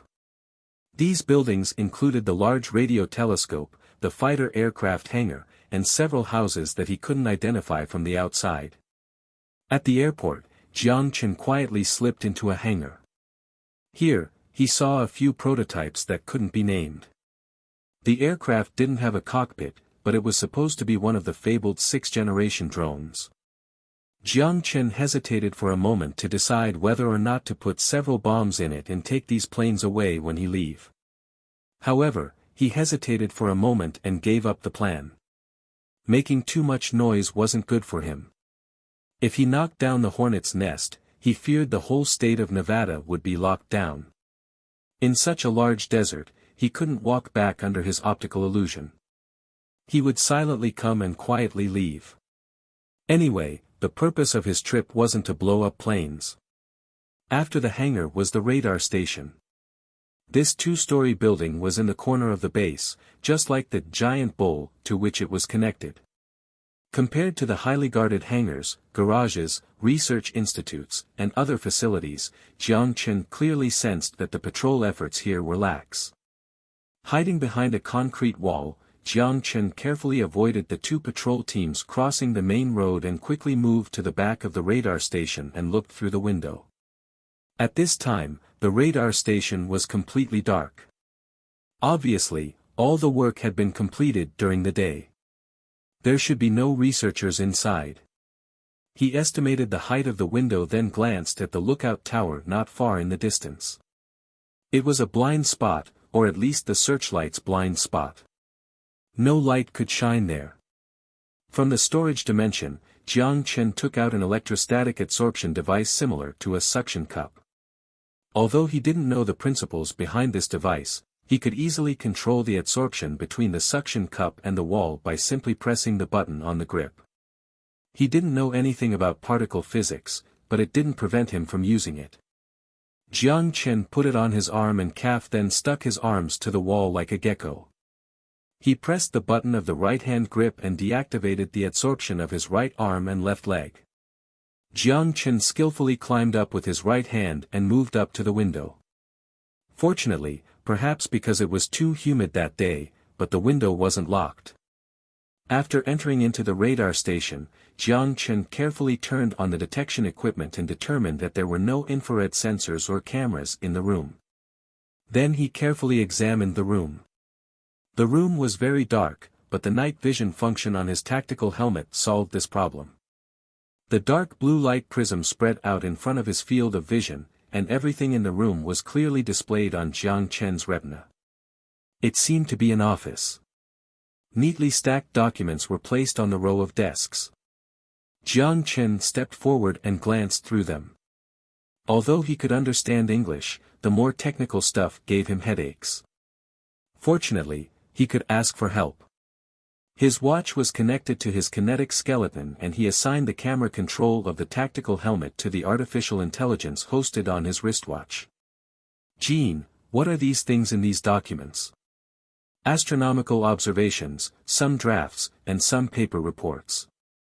"Do you need me to translate for you?" "No, I wouldn't understand even if you translated for me." "Can you see if there's any useful information such as aliens, extraterrestrial civilization or related information?" Jiang Chen said with a headache. Pointing his camera at the documents, Jiang Chen quickly flipped through them. But unfortunately, Jean didn't collect any useful information. With or without use, these files were stored on his memory card. After leaving the office, he entered the hallway. The placard on the door was a big help. The function of each room was written in English and was easy to find. There were control rooms, conference rooms, drawing rooms and other rooms, but those weren't what Jiang Chen was looking for. He was looking for the file room. Without a doubt, all secrets would be stored there. After all, it was only a two-story building. Jiang Chen didn't search for long before he found his target at the end of the first floor. With a faint clunking sound, the iron door was gently pushed open. Jiang Chen stepped into the file room and looked around. In addition to a row of file racks, at the end of the file racks were two closet-sized servers. Seeing the two servers at the end, Jiang Chen was suddenly ecstatic. It would completely exhaust him if he had to flip through every single document in the room, but if they backed up the data on electronic devices, regardless how secure their server was, Jiang Chen could dig the data out eventually. He could even trace and find something else. Restraining the excitement in his head, Jiang Chen asked knowingly, "Jean, can you infiltrate these two machines?" "That's easy," Jean said calmly, still in an emotionless tone. Pulling out the adjustable data cable from the arm, Jiang Chen found the interface on the servers and inserted the data cable. Soon, the screen of the tactical helmet flashed several reading windows. Jean integrated the computing resources of both the watch and the kinetic skeleton and quickly infiltrated the firewall built by security experts. In fact, during the infiltration process, Jean simply didn't encounter any strong resistance. Even the most skilled hackers wouldn't break into computers that aren't connected to the internet. Similarly, if the computer wasn't connected to the internet at all, then it was naturally not necessary to frequently update the firewall. Area 51 was such an exclusive military zone that is independent of the outside world. There wasn't even 1 kilobyte of data exchange between the internet and the internet here. Naturally, there would be no so-called network security problems. As for whether there would be any hackers who could sneak inside, the soldiers at Area 51 weren't worried at all. Dozens and dozens of Soviet spies were captured there. Just the sensors spread out all over the military base were enough to make it difficult to even advance an inch for those who wanted to approach it illegally. Jiang Chen patiently waited to read the article and watched the data stream flashing through. The downloading speed was increased to the maximum. Jean copied all the confidential files stored on the server. To artificial intelligence of the 22nd century, the firewall installed on these two machines was simply child's play. Half an hour later, all the data were quietly fragmented into zeros and ones and disappeared into the tactical helmet screen. Complete. Jean used her unemotional tone and declared the outcome of this silent battle. Jiang Chen didn't stop to rest and immediately opened the 10 terabyte of compressed file that Jean downloaded onto the memory card. To review these documents with human effort would take at least 1 to 2 months to categorize the documents. However, for an artificial intelligence, all documents were sorted out in less than a minute. In these projects, Jiang Chen saw many shocking things. Document number, 10020 record name, RQ-180 Drone Improvement Development Direction, improve the cruising ability, strengthen the cruising speed, and enhance the ability to defend against EMP weapons. Development budget, $1 billion. Content. A strange expression gradually appeared on Jiang Chen's face as he skimmed the information in the document. It seemed that the EMP did scare the UA. He looked at more than a dozen projects, and all of them specifically stated improvements against EMP.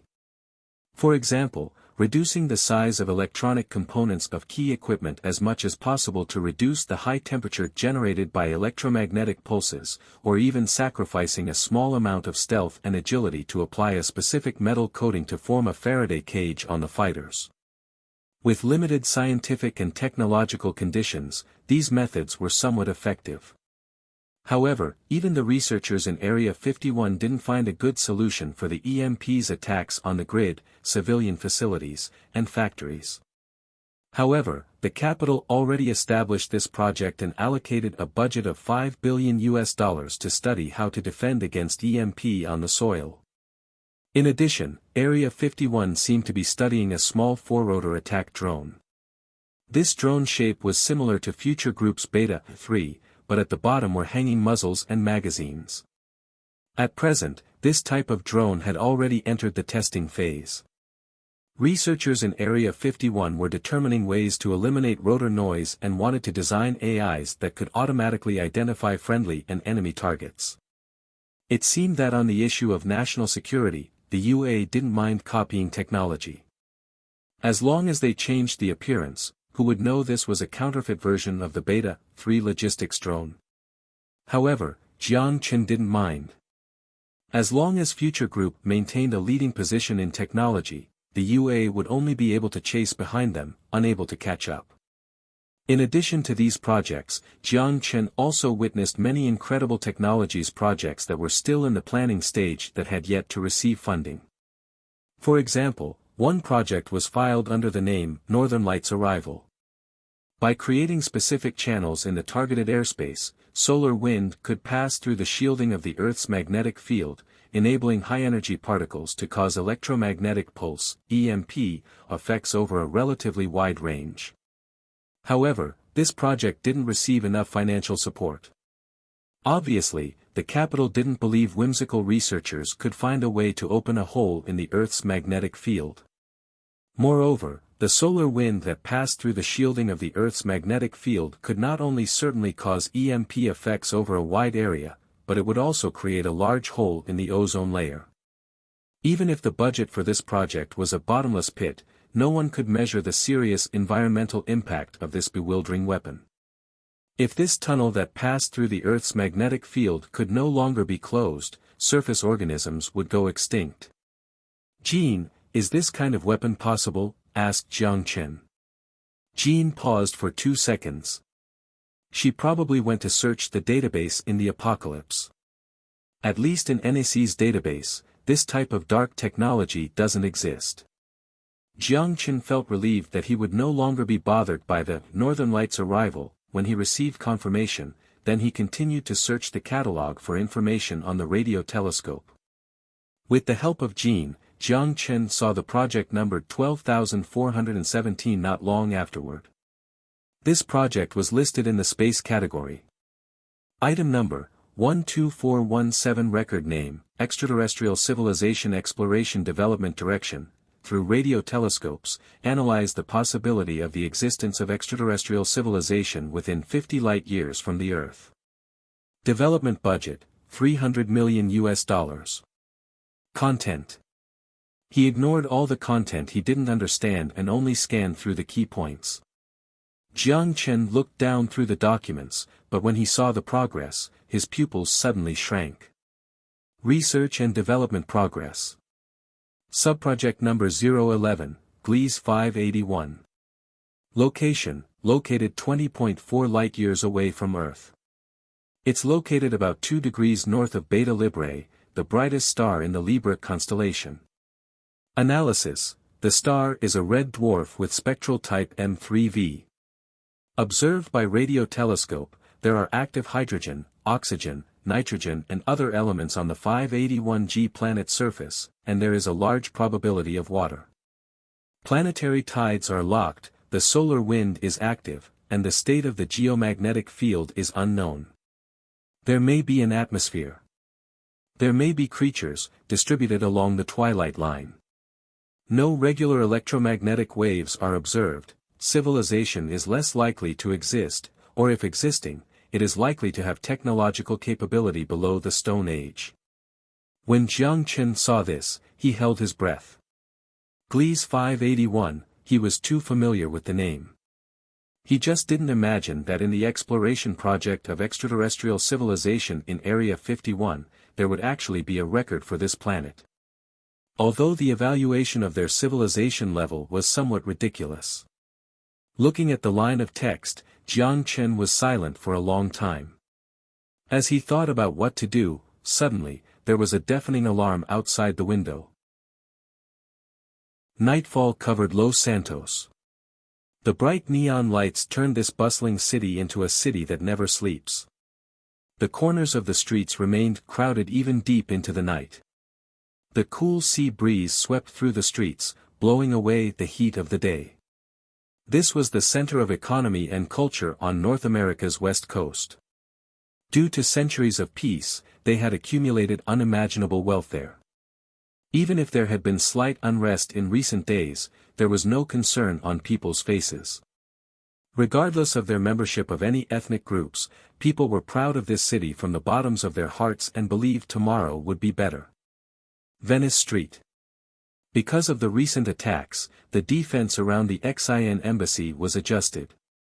After consulting the capital, the FBA assigned some agents to assist the Los Santos police in investigating the terrorist attack that occurred during the protest, and the missing agents were replaced by the CIB.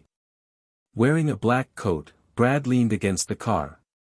Because the target had been in the embassy these days, Brad temporarily took over the security work of the embassy as a top man working under Lawrence. Looking at the lights in the embassy, Brad felt a little bored. Even the most maddening terrorists wouldn't have the abilities or guts to rush into the XIN embassy protected by the FBA and the CIB. Support helicopters were on standby at the FBA's landing pad, and FBA's sniper team was also deployed not far away. It was no exaggeration to say that the security level here was only inferior to one place. The Capitol. The CIB detective who was standing opposite him handed him a cigarette and grinned. "Do you smoke?" "Thank you." Brad took the cigarette and put it in his mouth. He took out a lighter and lit the cigarette. The CIB agent who handed him the cigarette couldn't wait to borrow a lighter and lit one himself. Then he blew out a smoke ring in enjoyment. "My name is Ivan Keynes." "Yours?" "Brad Wayne." "How many times have you been on missions like these?" asked Keynes. "I don't remember." Brad shook his head. There was a slight change in Keynes's expression, and a very intrigued look emerged. "Don't remember?" sh*t, you must be an experienced guy. Have you been to Iraq? No, my tasks are mainly domestic. Brad shook his head. He already felt the person in front of him was too chatty. However, Mr. Keynes didn't realize it himself. Not only did he not stop the conversation, but he vividly talked about his service in Iraq. I've been there. It's terrible. There's countless amount of sand, camels, and bombs everywhere. Brad frowned slightly as he listened to the voice. It didn't matter if people smoked, but chatting on duty wasn't very good. People with a little bit of experience knew chatting could be distracting and slow the response time to unexpected situations. Although he didn't think anything would happen, attitude was a key issue. Brad could conclude with confidence that the agent was a rookie. The reason why he left from the front line was mostly because of this blabbering nature that could have seriously interfered with the mission. Turning his gaze to the street across from him, Brad selectively ignored him. Why would a rookie be assigned here? What are the CIB, full of idiots, thinking? On a corner across the street, a truck with a large Hollywood poster slowly stopped at the side of the road. The car seemed to be experiencing a breakdown. The owner pushed open the door and got off the car. He circled a few times to examine the tires, called for a car repair, and walked toward the shop on the street. Just as Brad tried to see what movie the poster was advertising, a similar truck appeared on the other side of the road and followed the traffic flow in his direction. At this time, Brad raised his eyebrows, and a sense of peculiarity alerted him. Almost subconsciously, he reached for the radio on his shoulder. Jim, the truck that is 20 meters from your left hand, go and take a look. Roger. The agent in disguise, who wasn't far from the truck, walked toward the truck that stopped by the road. He first looked into the driver's seat and then walked over to the container in the back. However, at that moment, the truck that passed in front of the embassy suddenly stopped in the middle of the road. That truck is a bit odd. Keynes looked at the middle of the road and said what Brad was thinking. However, without a second to respond, a massive flame ball exploded from the truck in the middle of the road. Boom! A cluster of crimson fireballs engulfed the entire truck.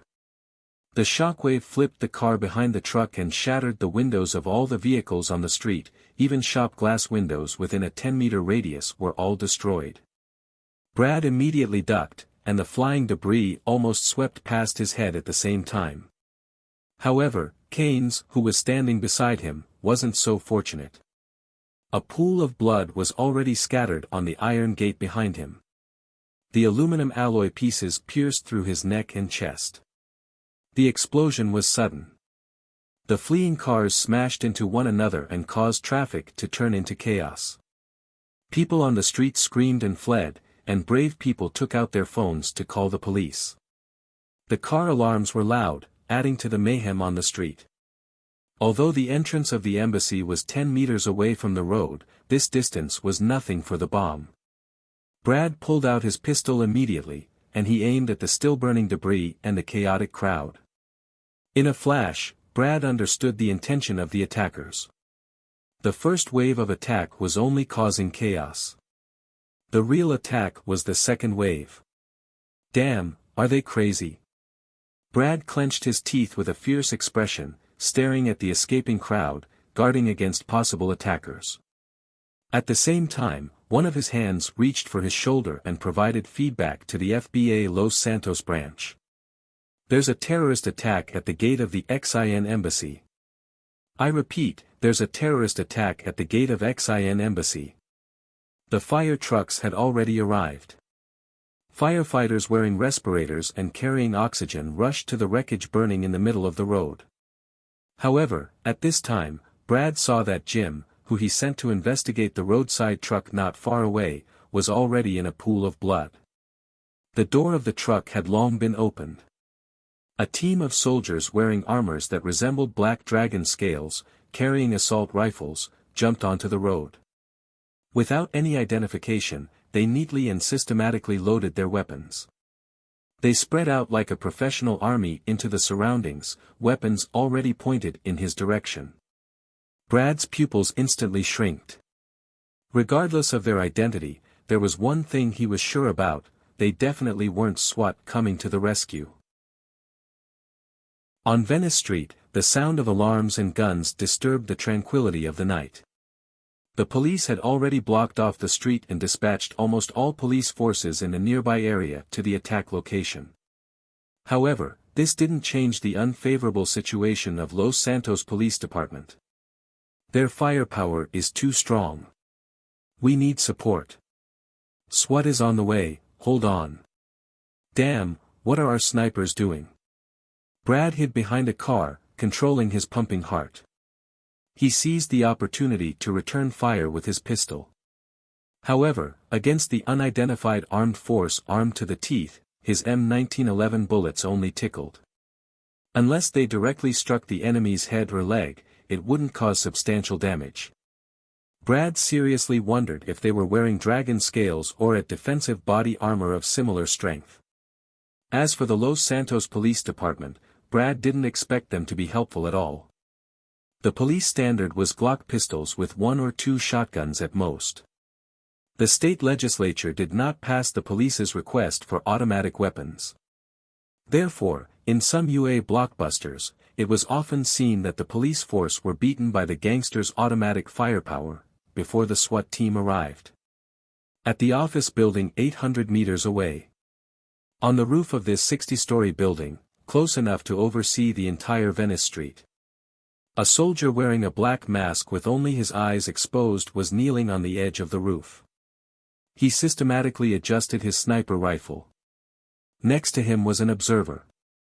The binoculars in his hand were locked on the chaotic street. At 3 o'clock, 871 meters, 2 targets. Roger that. 3 seconds later, the sniper pressed the trigger. Near the ventilator, not far behind the 2 people, 2 bodies laid there quietly. From the logo on their clothes, they belonged to the FBA. The instant he heard the piercing sound of bullets, Brad watched his comrade's head get penetrated by a bullet in front of him. The insides of his brain, mixed with blood, spilled on the ground like crushed tofu. He blanked out for a second. Fear overwhelmed him, but this discomfort didn't last long. In the next instant, his consciousness was brutally pulled out by a bullet that descended from heaven. The FBA and CIB agents suppressed by the automatic weapons behind cover were killed by the sniper rifle, one by one. 12 armed militants dressed in black combat uniforms divided into 3 teams, and they pushed forward by firing alternatively. They began to surround the XIN embassy and advanced forward. The polices were forced to take cover behind the police cars and didn't have an opportunity to fight back. Fortunately, the SWAT response was as fast as ever. 4 police helicopters quickly arrived at the battlefield. The SWAT team, also dressed in black, quickly dropped onto the road after the helicopter approached the area. With automatic weapons, their firepower was far superior to the Los Santos police, but... boom! 2 gunshots. One bullet hit the concrete pavement, and the other hit the helicopter's propeller bearing and created a blinding spark. The helicopter hovering above the road slammed and crashed into the building on the side. The propeller was like rotating blades, slashing the concrete wall. The SWAT team that had yet to land on the ground were like grasshoppers strung on a rope, and they crashed into the building. When the helicopter was shot down, the sniper also exposed his own coordinates. Enemy sniper spotted, coordinates, Roger, moving. The SWAT team that landed on the road immediately engaged in crossfire with the unidentified armed forces. The 2 sides were equal in firepower, but in tactics, these SWAT units with countless experience were inferior to the unidentified armed forces. Just then, a modified van rushed out of the nearby underground garage. The remote-controlled machine gun at the top unleashed fierce bullets at the SWAT and the police car. The police officers hidden behind the police cars could only watch the unidentified armed forces rush into the embassy. A heavy machine gun. God, it's a heavy machine gun. Hell, how did they get this stuff into Los Santos? With his pistol clenched tightly, a police officer looked on in fear and shouted in a trembling voice. "This is SWAT. The other party is equipped with heavy firepower. Requesting support." I repeat, the SWAT captain leaned against the back of a cover and gasped for help from the headquarters. Support was already on the way. The Los Santos Police Department had dispatched all SWAT members in armored vehicles equipped with heavy weapons. They were headed to Venice Street. Unfortunately, they experienced a traffic jam on the way to Venice Street. Like the explosion that took place at the entrance of the XIN embassy, bombs were detonated on all major intersections and completely collapsed the surrounding traffic. The fleeing vehicles disregarded all traffic rules and emergency lanes and crashed together on the road. Even the casualties caused by the explosions weren't greater than the casualties caused by traffic accidents experiencing a chain effect. In the past decade or so, the UA encountered many terrorist attacks and shooting incidents, but it was the first time they engaged in crossfire with such strong firepower. No, they couldn't be mere terrorists, everything about those attackers were more like mercenaries. In Area 51 of Nevada, alarms rang out at the military base. Jiang Chen, who started the optical illusion, stood on the roof of the radar station and looked in the direction of the airport.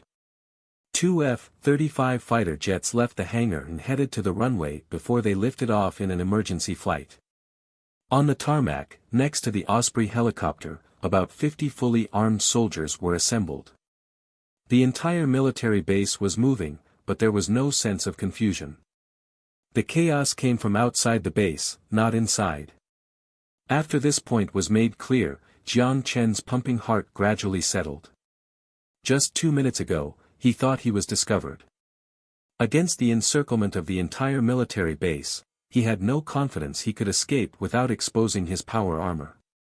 His relaxed state didn't last long before he began to furrow his brows again. The entire military base was on high alert. It meant that the situation must not be trivial. Predictably, the highway from Nevada to California was bound to be blocked. Even if the road wasn't blocked, temporary checkpoints would be set up. However, Jiang Chen's current identity might be difficult for police to inspect. Not taking the highway. Directly cut through the desert. Theoretically feasible, but the fighters had already taken off. At this time, it was almost impossible to drive a car through the desert. While it was dark outside, an SUV with its roaring engine would be like a beacon on pilots' thermal imaging. Jiang Chen didn't think the pilots would just happen to miss the thermal imaging. Hide here for the night? That was even more unrealistic. Once dawn arrived, it would be even harder to leave. In the rare event Jiang Chen was feeling troubled, Zhu Yu called his watch. Jiang Chen immediately answered the phone. However, to his surprise, it was an unfamiliar voice. "Hello, Mr. Jiang Chen." An ominous feeling entered his head and Jiang Chen frowned. "Who are you?" "That's not important." The man's voice was mixed a tone of victory. After a pause, he said, "I think we need to talk." The XIN embassy was attacked by an unidentified armed force, and the entire Venice Street was shut down. A total of 14 civilians, 8 agents, 11 Los Santos polices, and 6 SWAT members were killed in the attack and 37 people were injured. Even the Los Santos SWAT team that came to support was also suppressed by the firepower of the enemy to be forced to take cover. Yellow tape blocked off Venice Street. Police vans and reporters' vehicles completely congested the area. The journalists who weren't afraid of death even set up cameras and brought first-hand information to the viewers around the globe. Although the Los Santos Police Department wanted to conceal their own failures, they couldn't forcefully clear the area while facing so many cameras. 10 minutes ago, all unidentified armed forces had already entered the embassy and engaged in fierce exchanges of fire with the security in the embassy. According to law, although security personnel in the embassy were allowed to possess weapons for self-defense, the weapons allowed into the embassy were limited to non-automatic weapons such as pistols. With just a few pistols, it obviously wasn't enough to fight those terrorists armed to the teeth.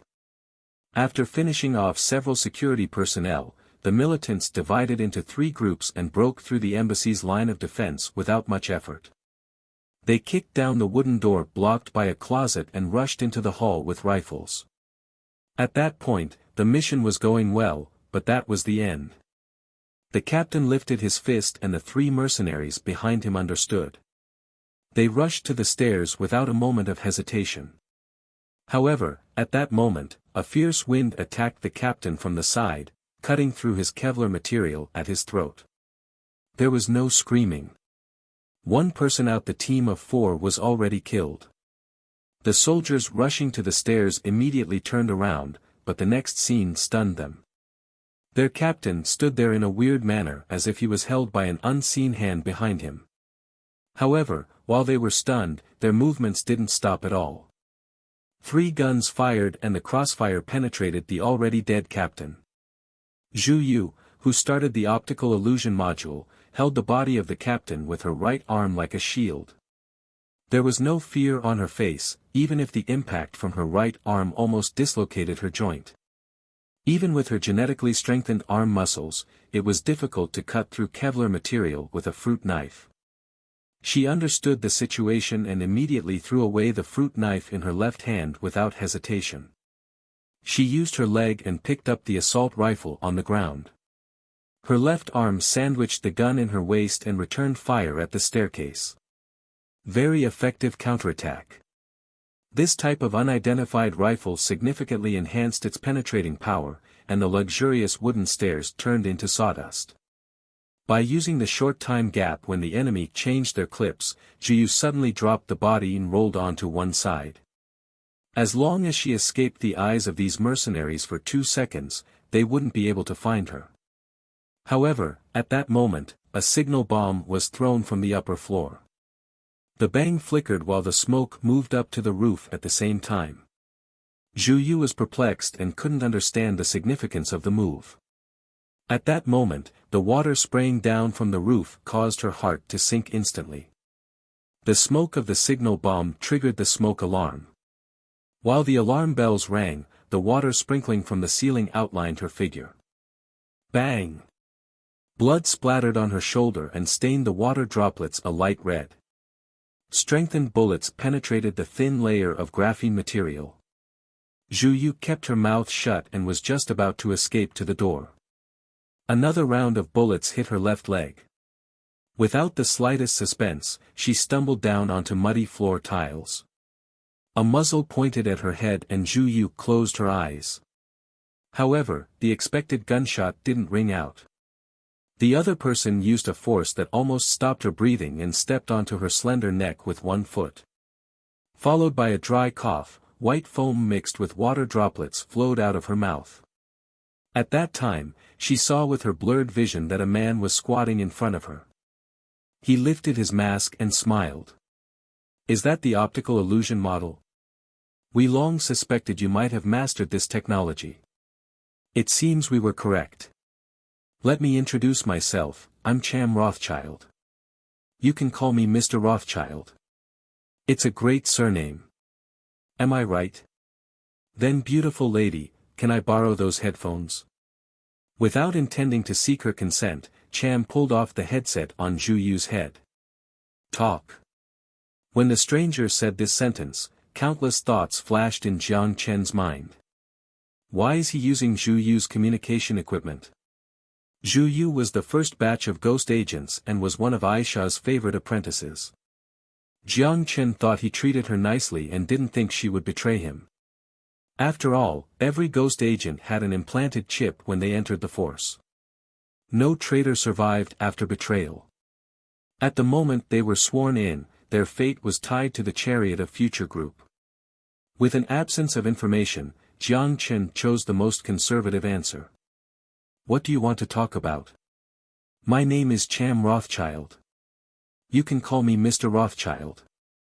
Of course, in order to distinguish from my brother, you can also call me the gatekeeper. Cham smiled. And? Jiang Chen said emotionlessly. Oh. Cham exclaimed with exaggeration, and a curvature formed with his lips. It seems you're not in Los Santos now, otherwise you should have found out what happened to your embassy. Jiang Chen didn't speak, but his mind turned fast. What happened to the embassy? What could have happened? At that time, Jiang Chen's eyes fixed on the Osprey helicopter not far away. What was happening that required the mobilization of army support from Area 51? Suddenly, a chill was sent down Jiang Chen's spine. Thinking of the other party's attack in Frankfurt, he thought of another, almost unbelievable possibility. Do you think I'm bluffing? Cham shook his head and snapped his finger at the mercenary next to him. Do you think silence can solve the problem? The mercenary raised his rifle and rammed the stock onto the fingers of Zhu Yu's right hand. Ah! Even if the pain was about to drive her insane, Zhu Yu still defiantly suppressed her scream in her throat. Her bloodshot eyes stared at Cham through her mud-covered hair. If you don't yell, I'll be very upset. Cham grinned, then kicked away this despicable sight. It was annoying no matter how many times he looked at it. Enough. Jiang Chen's grave tone stopped Cham. His eyes were as cold as knife blades as he stared at the airport in the distance. Enough? Since that's your request, Cham shrugged and held back the foot he was about to kick out. I was ready to slaughter a little mouse. Anyway, Mr. Jiang Chen won't care about the death of a mouse. Especially if we have a valuable chip in our hands, Cham was laughing manically. Jiang Chen quietly waited for him to finish laughing. The laugh gradually turned into panting and then he returned to normal. State your purpose. Now all of Los Santos has been blocked, but I'm sure you'll find a way back. Coordinates will be sent to your map. There's a mobile phone on the roof of the target building. Pick it up and I'll tell you what to do next. Here, Cham paused and changed into a relaxed tone. It's easy, isn't it? I hope I'll receive your call in 2 hours. Without giving Jiang Chen an opportunity to answer, Cham hung up. It was the first serious terrorist attack in the nation since 9/11. The FBA and the CIB were in a complete meltdown. No one knew how those fully armored fighters appeared, how they crossed the borders, nor how they cleared custom. Not to mention, how they transported the heavy firepowers to Los Santos. 15 minutes passed since those terrorists entered the embassy and SWAT reinforcement finally arrived to surround the embassy with armored vehicles. The Los Santos Police Department never faced such an embarrassing defeat. The founder of the modern SWAT team, the LSPD SWAT team, was terrorized by the firepower of the terrorists. After the terrorists secured the embassy, they mounted light machine guns at the windows and used the hostages at hand to threaten the special forces from approaching. These people neither submitted their requests nor expressed their intention to negotiate. For a while the situation was in a stalemate. Under the influence of the internet, the impact of the attack spread across the country and around the globe through social media platforms. The countless cameras and phones made Lawrence sweat profusely. 200 meters away, his partner Brad was lying next to the car in front of the embassy. Although his brain was shattered by a sniper bullet, he could still recognize that the body belonged to his partner Brad. He still could not imagine that after just stepping away for a few moments, a horrific incident unfolded. Terrorists sat in a truck and drove onto Venice Street openly. Did the CIB all become blind that they didn't see that modified vehicle hidden inside the underground parking lot? At this time, Sheriff Michael William of the Los Santos Police Department got out of the car and came over to him. We can't wait any longer, we should rush in immediately to save the hostages. The reporters are watching. The longer we delay this, the worse the situation will be for us. If the army is not going to be here, get the SWAT team to do it, 20 embassy staff members, as well as Jiang Chen and his CEO. Even the capital doesn't dare to take the risk with the hostages on their hands. Do you understand what I mean, Sheriff William? Lawrence said with a stern look. So we are just going to wait. Michael looked to the embassy with disdain on his face.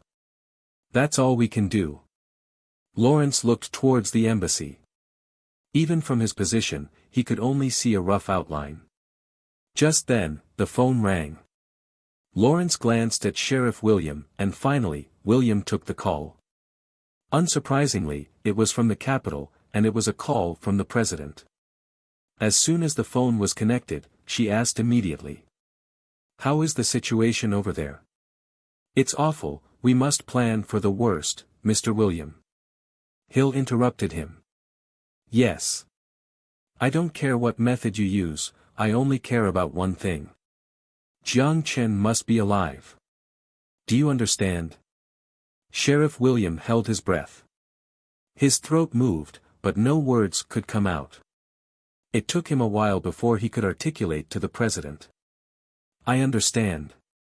After hanging up, Hill rubbed her sore eyes and immediately phoned the Xin presidential palace at the faraway Koro Island. With an incident of this scale, it was impossible to hide it. Being proactive would show more sincerity than waiting for the other party to call. Even now, the UA side was still unaware that their most feared bargaining chip was now in the building. Cham Rothschild also did not expect this. He searched through all possible hiding spots inside the embassy and still did not find Jiang Chen's whereabouts. So the only possibility was that Jiang Chen deceived the FBA and did not stay in the embassy, instead, he sneaked elsewhere. With optical illusion for cover, it should not be difficult to escape under the watch of the FBA. Jiang Chen was absent. From this point of view, this operation already failed. But luckily, Xia Xiyu was there, and they could use their backup plan. According to Freemasonry intelligence, this woman named Xia Xiyu was not only the CEO of Future Group but also the lover of Future Group's owner. However, Chan was uncertain whether or not she could be used as a bargaining chip to lure Jiang Chen out, since there were many women that have relationships beyond friendship with Jiang Chen. As for the title of CEO of the group, he didn't think it would be useful. After all, for a behemoth like Future Group, they could get as many senior wage earners as they wish. He was betting that Jiang Chen would go retrieve the phone and not go to the UAE government and demand the immediate elimination of the terrorists in the embassy. The identity of the other party has been ascertained. Cham Rothschild is a member of the Rothschild family. He went missing with a total of 16 mercenaries led by him when he participated in a European mountaineering club event in 2009. He was previously a member of the Poison Arrow Special Forces. In the desert between Nevada and Cali, Jiang Chen was sitting in the cockpit of the Aurora 20. He was testing the aircraft's instruments while listening to the report of the ghost agent deployed in Los Santos. "Got it. Is there anything else?" Penny asked. "Go to a place for me. Someone might be waiting for me, so keep an eye on him. However, don't make a move." Jiang Chen reached out and clicked on the watch, and sent the coordinates that Cham had given him to Penny. After receiving the coordinates, Penny bit her lip and was hesitant to speak. "What's the problem?" Jiang Chen asked. "No, nothing," although she did not have the right to ask, she asked after a moment of hesitation, Are you planning on giving up the people in the embassy?" Her best friend and closest comrade in arms were in the embassy at the moment. If it were not for her superior's order, she would be already trying to rescue her. "Did I say that?" After checking the weapon system, Jiang Chen said expressionlessly. "Sorry. It's okay, go to the coordinates now." Jiang Chen closed the communication channel, took a deep breath, and put his hand on the center stick. 15 minutes ago, he slipped out of Area 51, rolled to across a sand dune with his quested speed, and reached the desert 2 kilometers away from the military base. Then, he returned to the apocalypse. Half an hour later, Jiang Chen returned to the desert, and along with him, was a fully loaded Aurora 20. "In my opinion, you only have 2 hours of virtual flight time, and I'm afraid it's not a good idea to directly operate the real machine." Jean's emotionless voice fluctuated in Jiang Chen's ears but did not change his decision. "I know." After confirming that no steps were missed, Jiang Chen slowly closed his eyes. Even for a talented pilot, one has to train for at least half a year. "This is my opinion," Jean said. "But it doesn't apply to me." When Jiang Chen said this as he opened his eyes, His dark pupils were covered by a layer of crimson red. In his field of vision, the previously strange instrument became familiar in his head. Hidden genetic code, peerless. It's been a long time. Muttering to himself, Jiang Chen pushed the throttle forward with his left hand, and skillfully adjusted the engine direction with his right hand. Dust was blown away by the jet propulsion, and under the effect of the lift, the Aurora 20 bounced 20 meters vertically. After a short pause, the engine adjusted its direction and propelled forward. Like a stream of light, the Aurora 20 disappeared into the night sky. Will he go? Sitting across from Cham, Gasol, the deputy captain of the team, asked in a deep voice. The probability is 50%, but it's worth a bet. Cham glanced at the machine gun placed on the window.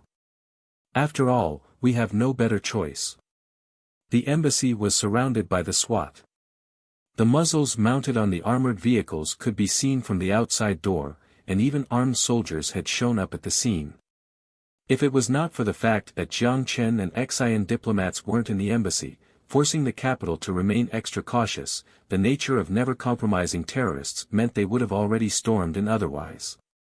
If he went, Gasol grinned. He seemed to be laughing, but there was a difference.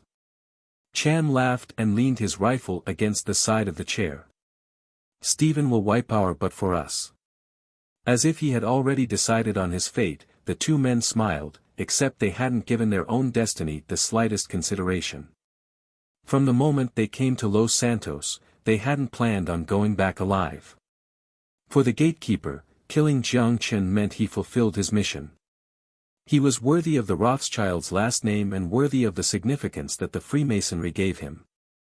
For Poison Arrow, they fought for faith and revenge. What about this person? Gasol pointed his chin at Zhu Yu, who was lying in a pool of blood. Because she wasn't bandaged, the agent with excessive blood loss was barely alive. Without any medical attention, she might die soon. Cham tapped on the railing with his finger, thought for a moment, and opened the headset.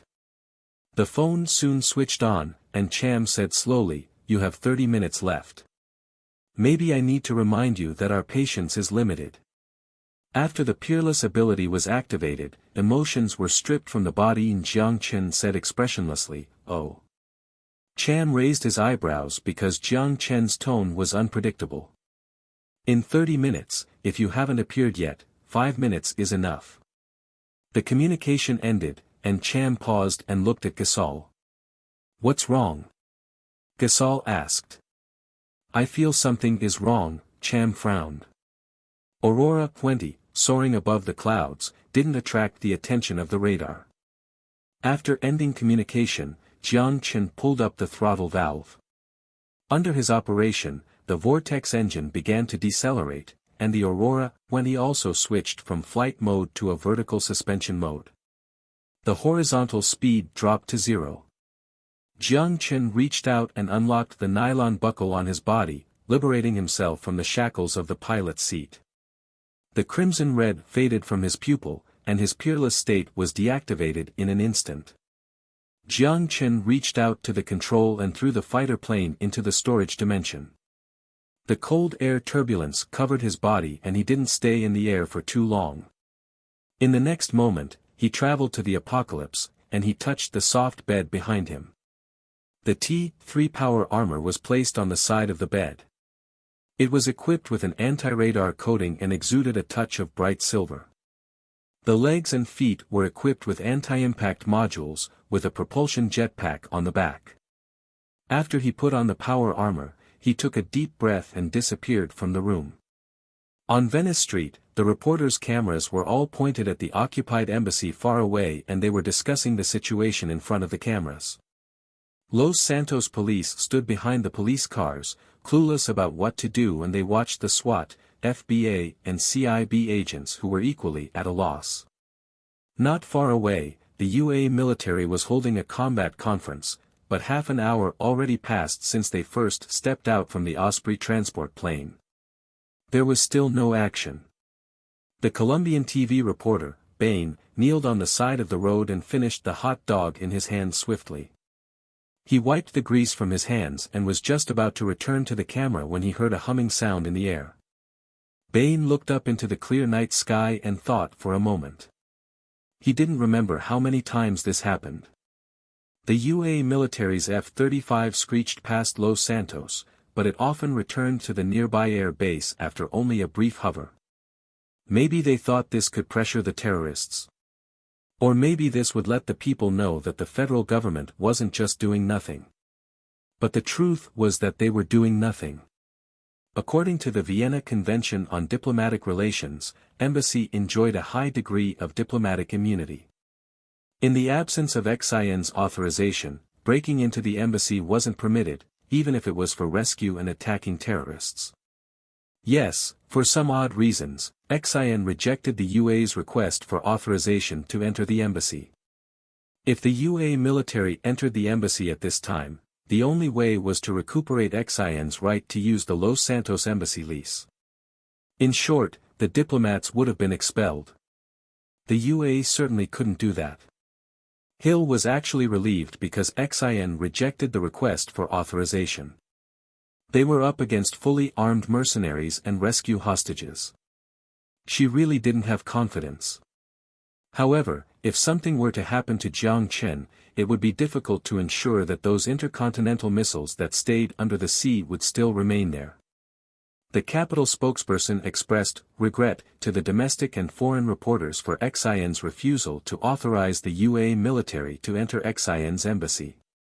At the same time, it once again emphasized that any form of terrorism was the common enemy of all mankind, and the UA would absolutely not compromise to terrorism. You see, it wasn't that they didn't act.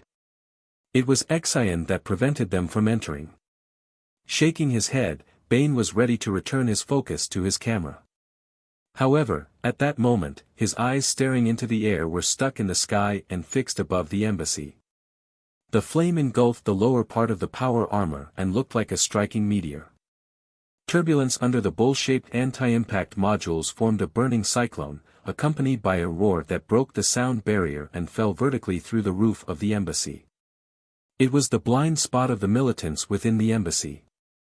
Jiang Chen's eyes were locked onto the sloped roof. The heat source information of the enemy units had been marked in his field of vision. As for how he did it, it was through the chip implanted in the back of the ghost agent and the cameras in the embassy. Without the slightest buffer, the power armor smashed into the roof directly with a hard landing. The 3 mercenaries in the hostages' room were smashed into pieces, along with the bricks on the second-floor ceiling and floor. Outside Venice Street, reporters, policemen, SWAT, the army in the meeting, and the crowd had only one expression. It was blank. They didn't know what that thing was. When they managed to react, the thing had already penetrated through the XIN embassy. The entire embassy looked like it was bombarded and one corner was directly cut off. The hostages curled up in the corner were equally as stunned. Because they were in the corner, the collapse that occurred didn't cause too much damage to them, but the mercenaries who stood in the middle of the room weren't so lucky. The bloody mercenaries barely lifted their pistols and pointed at the steel monster standing up from the dust. Jiang Chen pulled away the reinforced concrete in front of him, ignoring the spewed flames and bullets coming at him. He slapped away the pistol in a mercenary's hand and grabbed his neck. Blood splattered onto the surface of the steel armor, and the already fearsome armor was even more bloodthirsty. Jiang Chen looked out the window and saw the soldiers and SWAT at the doorway about to make a move, but it was clear they hadn't yet received authorization to enter the embassy, or rather, Jiang Chen, who contacted the XIN presidential palace, didn't approve the authorization. Turning around, Jiang Chen saw the horrified but calm eyes behind the ruins. Other than a few bruises on the forehead and being covered in dust, Xia Xiyu was uninjured. Not only Xia Xiyu, but all diplomats were safe and sound. After confirming the safety of the hostages, Jiang Chen was relieved. He finally made it. Penny should also be in position. Just at that time, the communication request was sent to Jiang Chen's watch. Reached the target location. You can start the execution, Jiang Chen ordered. Roger. After receiving the order, Penny ended the communication. A cruel smile appeared, and a deathly fierceness pierced out from his eyes. The triangular prismatic barrel emerged from his steel right arm and unleashed the roar of death in rotation. Jiang Chen crossed the rubble and threw out the ammunition-loaded hummingbird drones from the storage dimension. After setting an order to protect the hostages, he followed the hallway forward. A strong wind came from the side and the mercenary hiding behind the door slammed toward the steel helmet with a tactical short axe.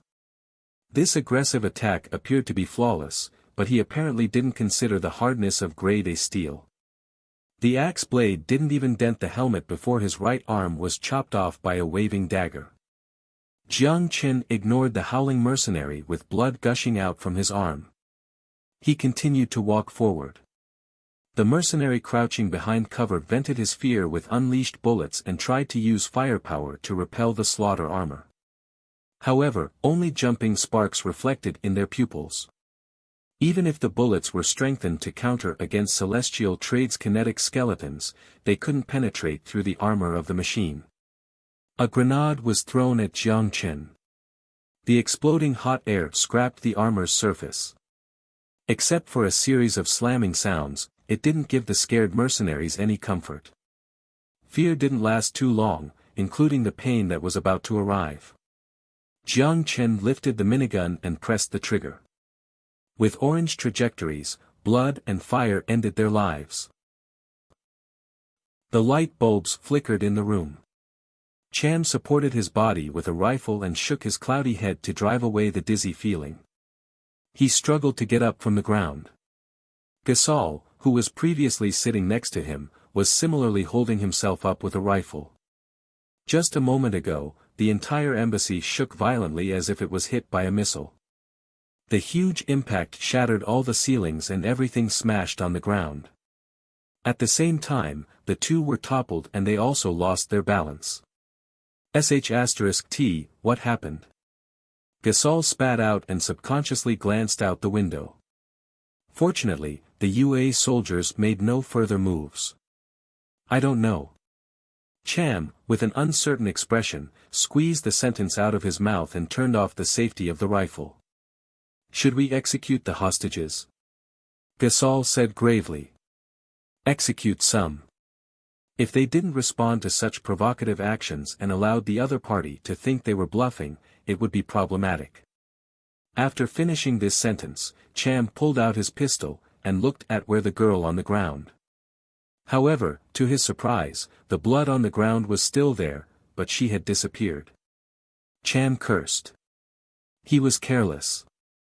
When the bullet broke through her combat suit, the optical illusion stopped functioning. Because he thought she lost her combat power and she wouldn't have lived for long after the loss of blood, he just tied her up and tossed her to the corner. Unexpectedly, this combat suit didn't completely fail from the breakage. Nor did he expect she could move even while being that injured. Cham and Gasol raised their muzzles immediately and their narrowed pupils scanned the room. When the optical illusion moved, it would cause a slight ripple around the individual. With enough concentration, it wouldn't be difficult to identify her movements. Half a minute later, dense gunfire came downstairs, and a strong of sense uneasiness entered his mind.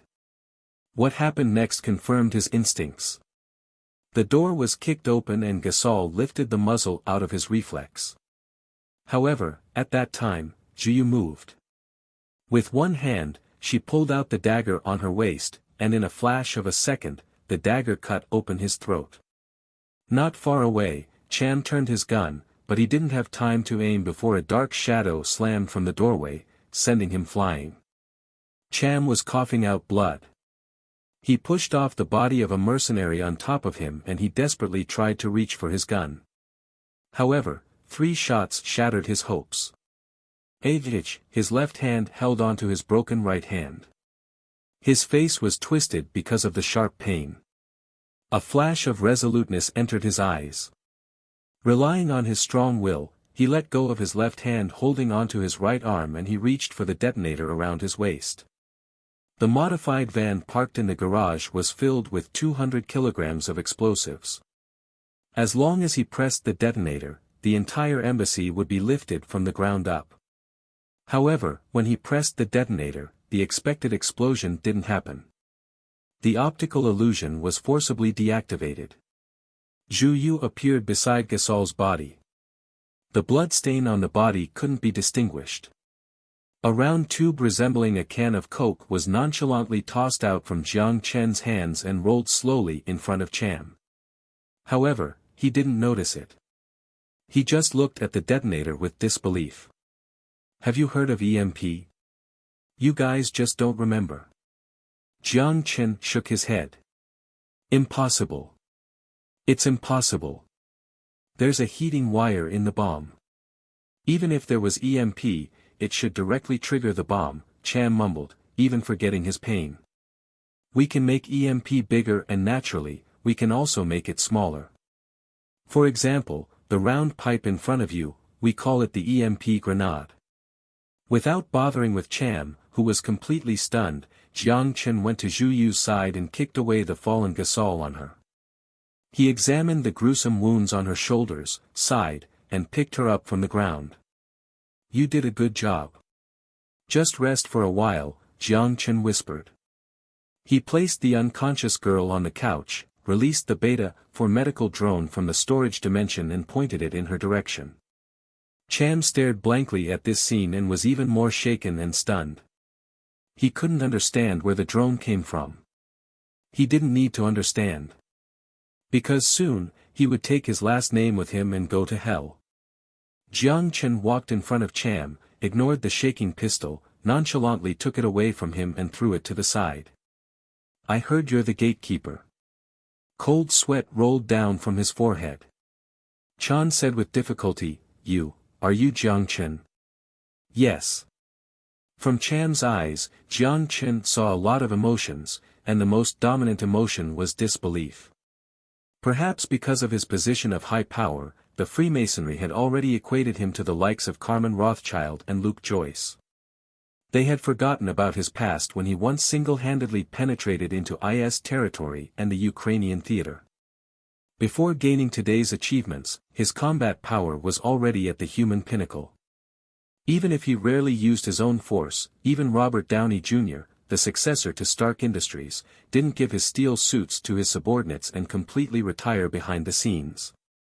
Realizing he had underestimated Jiang Chen's abilities, the detonator fell to the floor, and Cham's fingers slowly slackened. I won't tell you anything. Jiang Chen raised one of his eyebrows, and a needle emerged from his hand covered in steel. You don't get to make that choice. In the eastern suburbs of Los Santos, on the 13th Street of Knights Road, the originally illuminated streets had already merged into the curtain of the night. On the roof of a shopping mall building, the cold wind gusted wildly, but it still didn't manage to cool his pumping heart. Standing behind the roof's water tank, Stephen looked in the direction of the stairs.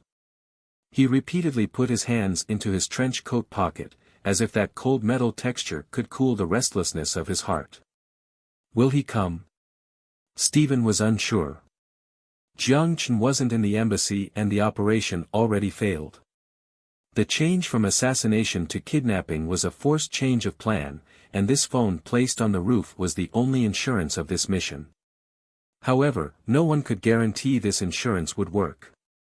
Based on the previous CIB mission in Jaya, the other party had a record of them stepping into danger for the female CEO. However, people could change.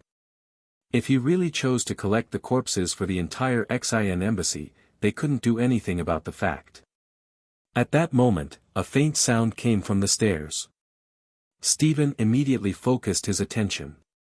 His hands slowly left his pocket, exposing the pistol hidden inside his trench coat. The door quietly opened. However, no one was there. Stephen stared at the stairway not far away, slowly turning off his pistol's safety while holding his breath. However, at that very moment, a cold sensation was pressed against the back of his head, causing his frantic heart to suddenly fall to the bottom. A female voice came behind him. Don't move. When the embassy was hit by the missile, Venice Street erupted. A corner of the embassy was cut off, exposing the steel beams inside. The splattered concrete blocks even hit the armored vehicles on the street, showing their powerful force. The soldiers leaning behind the armored vehicles peeked out and looked at the chaotic embassy and exclaimed, "WTF? What was that? A missile? Or something else? It didn't seem like it. Do you not think it looked like a person?" If it weren't for the police's desperate attempt to stop the mob, those eager reporters would have rushed into the embassy to find out what it was. They were keen to know what exactly hit the embassy, and they had every reason to believe that the audience waiting in front of the TV was also keen to know the truth. The SWAT team leaned against the door of the embassy. Their automatic rifles were already loaded. They were just waiting for the commander to make an order before rushing in to teach the terrorists who had previously embarrassed them a lesson. However, Los Santos Sheriff Michael Williams appeared to be quite hesitant. He didn't obtain authorization from the capital. Or, the capital didn't receive authorization from Xian. Lawrence leaned against the street light and pressed his phone to his ear. This was already the 10th call he received. Half the calls came from the capital and half came from the FBA. Everyone had the same questions: what happened? What actually hit the embassy? Are the people in the embassy still alive? As well as, did a war start? Lawrence noticed the people outside the cordon hadn't realized the seriousness of the situation with the corner of his eye. Many people were busy uploading their captured photos to Twitter or Facebook, sharing their shock from that moment. "I swear. I just saw it. It definitely wasn't a missile. It was a man. No, it's Iron Man. Jesus. This is crazy. Do superheroes really exist? Why are our police still not moving? What are they waiting for?" Lawrence withdrew his gaze and sighed, turning his gaze to the half-collapsed embassy and praying. "Please let everything be okay." Smoke blew out from the muzzle. Jiang Chen put away his tactical rifle and deactivated his power armor. Having obtained the information he wanted, Jiang Chen naturally didn't need Cham Rothschild to live anymore. As a distant member of the Rothschild family, his blood was separated from Carmen by more than 3 generations. He didn't have any value as a bargaining chip. As a gatekeeper, he knew much more than Jiang Chen imagined. Every time the Freemasonry Level 33 members held a secret meeting, he stood at the doorway of the conference room. Although he didn't deliberately explore the contents of the meetings, he still had a very clear understanding of the list of the Level 33 members and the location of the meetings.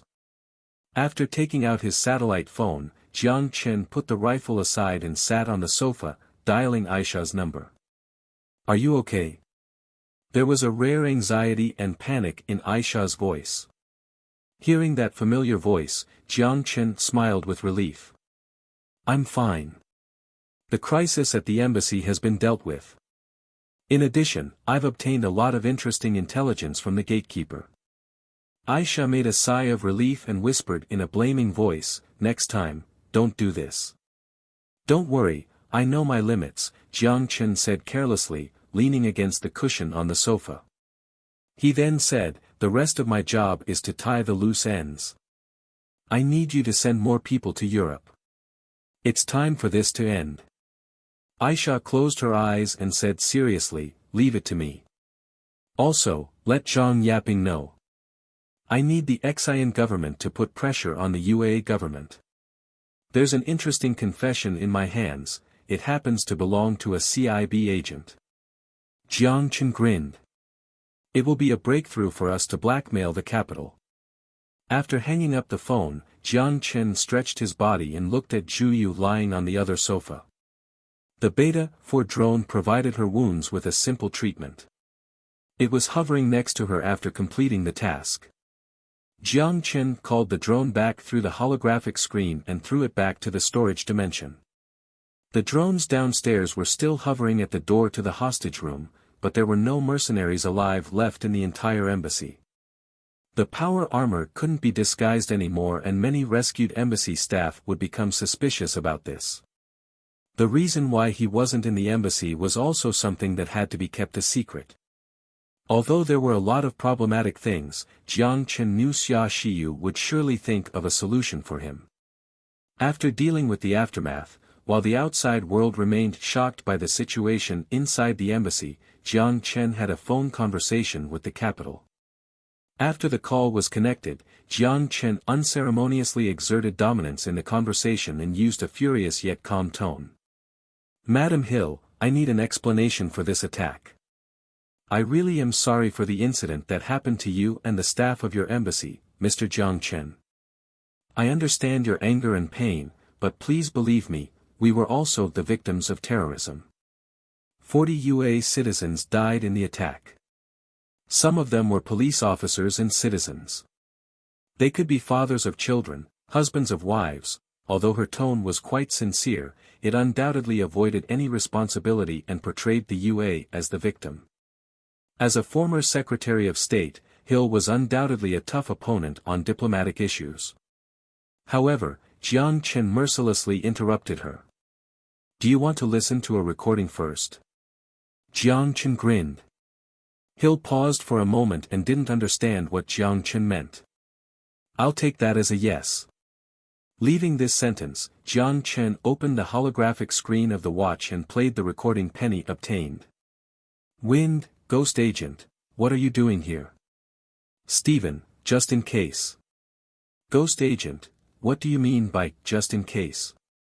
"Stephen, literally, if he comes, I will kill him. If he doesn't come, then the mission fails." "Ghost Agent, who is he?" "Stephen, your boss, Jiang Chen." When the recording was played halfway, Jiang Chen noticed that the breathing on the other side of the phone almost stopped. Half a minute after he turned off the recording, there wasn't a single word. The CIB was suspected of murdering foreign key personnel visiting and even colluded with terrorists. Once exposed, this scandal wouldn't only destroy the diplomatic credentials of the UA for decades, but it would even shake the foundation of the current federal government. If the Republican Party used this to challenge the current government, Hill might become the president with the shortest term of the UA in the century. As Jiang Chen expected, it was a sufficient bargaining chip. With a curvature forming on his lips, Jiang Chen leaned back on the sofa, patiently waiting for Hill's reply. "If you don't remember Stephen's name, I can help you out. His identity is the CIB's agent supervisor, belonging to the Ukrainian Action Group. Now, he's in our hands." With a long silence, Hill no longer avoided the question and said, "Be straightforward. What do you want?" "When we were interrogating Stephen, we learned an interesting piece of information. After attending the governor's party, he returned to the capital. And after he came out of the CIB headquarters, he met a Jewish man and received a sum of money from him." "His name?" Hill asked. "I don't know." Jiang Chen shook his head. "As long as he is not stupid, he will not introduce himself to Stephen." Hill said, "We can't convict someone because a Jewish man bribed him." Jiang Chen laughed and then continued. "Madam Hill, you have been in the capital for too long. Is it still unclear? There are some things we don't need to prove at all. We just need to know who the enemy is." There was a brief silence. Seeing that she still did not provide a stance, Jiang Chen continued. "Since the beginning of the 13 colonies, the forces of Freemasonry have been entrenched in the UA for too long. Its roots already permeate every inch of the country. Look at the current Europe and what they have done there. Since they were able to oust Merkel by special means yesterday, who can guarantee that Hill will not step down tomorrow? Think of what happened to Kennedy, who was one of the few presidents in the history of the UA who was not part of the Freemasonry. Just then, they launched a team of special forces to kill me, and even instigated a senior CIB official. If this did not go over the bottom line of your country, then I really feel sorry for you." After finishing this sentence, Jiang Chen stopped speaking. He knew that with the situation evolving to this point, the capital would inevitably make a correct choice. Or rather, the money bag wasp consortium behind Hill would make the right choice for her. Silence continued for a while, and Hill slowly began to speak. "I need to discuss this with my chief of staff. She must discuss this matter with someone. I hope I can hear good news before dawn." Jiang Chen smiled. The terrorist attack that happened last night swept across the country like a tsunami. There was no terrorist organization that claimed to be responsible for the attack. However, instead of guessing who the attackers were, people were talking about who actually rescued the hostages in the embassy. When the unknown force hit the embassy, someone captured what happened with their phone. Although the short one-frame scene appeared blurry, people could still clearly distinguish that it was not a missile, but a humanoid steel armor. When they saw photos, many people climaxed. Most of them were fans of Iron Man. It was hard to imagine that Iron Man really existed. And just a few streets next to Hollywood.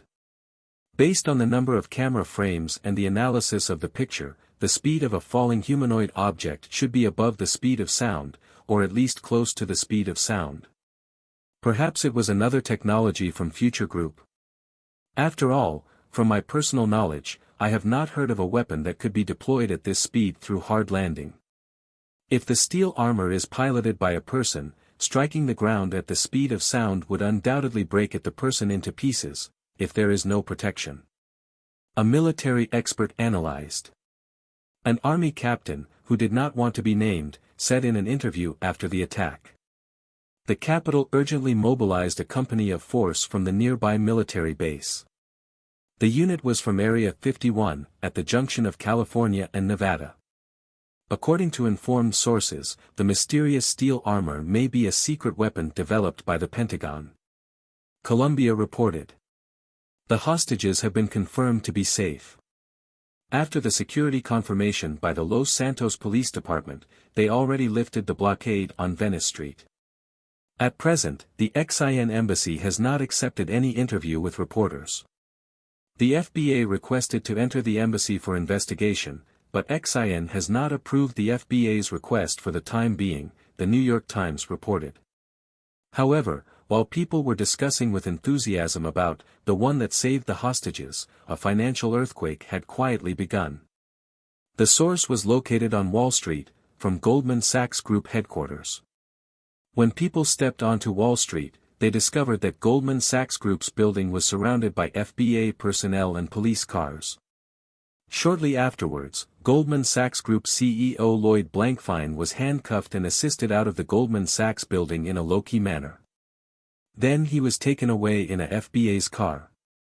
Subsequently, the Capitol issued relevant announcements and launched investigation procedures for Goldman Sachs with a total of 17 charges including financial fraud.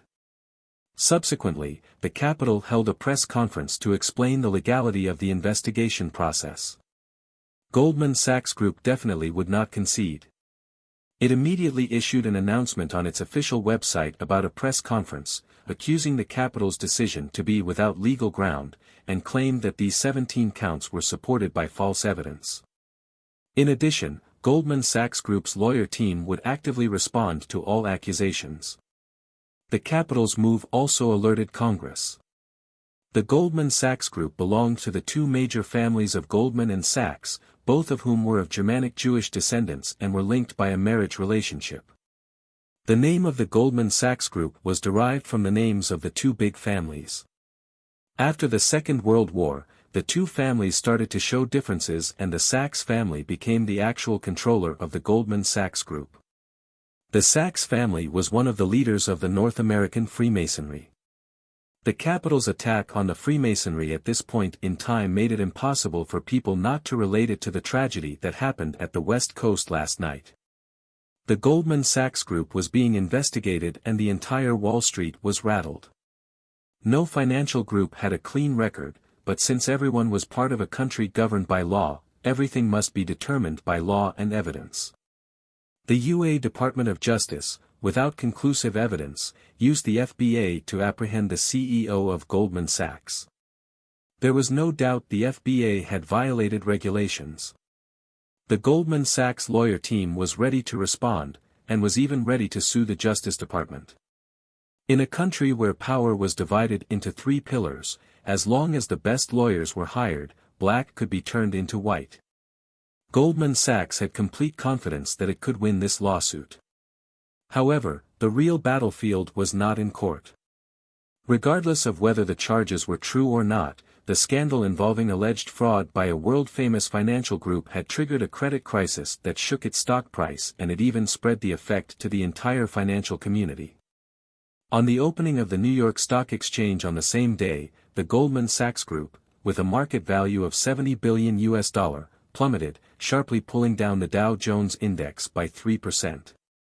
At the same time, Morgan Stanley, another big investment bank in the UAE, immediately began the acquisition of Goldman Sachs Group and its assets.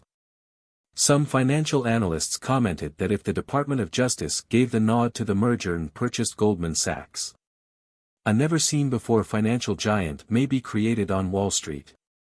Also interested in Goldman Sachs was Future Bank. While Morgan Stanley was acquiring Goldman Sachs Group, Futures Bank North America subsidiary also began to increase its shares of Goldman Sachs Group. The entire Goldman Sachs Group was pushed to the edge of the cliff, and the Sachs family's control of the financial empire had fallen to a precarious level. People aware of the situation could clearly see that Future Group and the North American WASP Consortium no longer disguised their desire and revealed their claws against the Jewish Consortium. If Goldman Sachs falls, Wall Street would undoubtedly face a reshuffling at an unprecedented scale. Many people sensed something unusual. The sky was about to change. The tragedy on Venice Street cast a gloom over the bright skyline, but people's lives were not greatly affected. The streets of Los Santos were still bustling, but something seemed missing from the usual prosperity. The waves of the financial tsunami from East Coast already arrived on the shaky West Coast. Revolving around Morgan Stanley's merger and acquisition plan for Goldman Sachs, financial markets throughout North America and even the rest of the world were restless. The originally turbulent crude oil market was already dragging down the global economy, and now the financial turmoil on Wall Street has pushed the crisis to its peak. For the WASP Consortium, it was a golden opportunity. Since the bankruptcy of Lehman Brothers, only one investment bank was left that supported the influence of Freemasonry on Wall Street.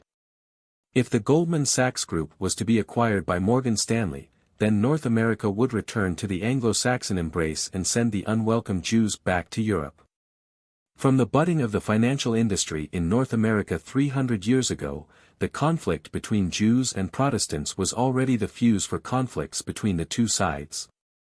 Although both parties had reached an agreement, the competition and hostility between them never changed. If it were before, the UAE Department of Justice would absolutely not allow Morgan Stanley to complete the acquisition of Goldman Sachs Group. A united Wall Street was not in the interests of the federal government. Even if Hill's campaign funds were partially supported by the Morgan family, the relationship between them was not one of superior and subordinate but a cooperative one. The president would seek benefits for the sponsor, but there was the premise that it must be within a reasonable range. The two sides maintained an unspoken understanding of cooperation and competition and formed the North American campaign ecology.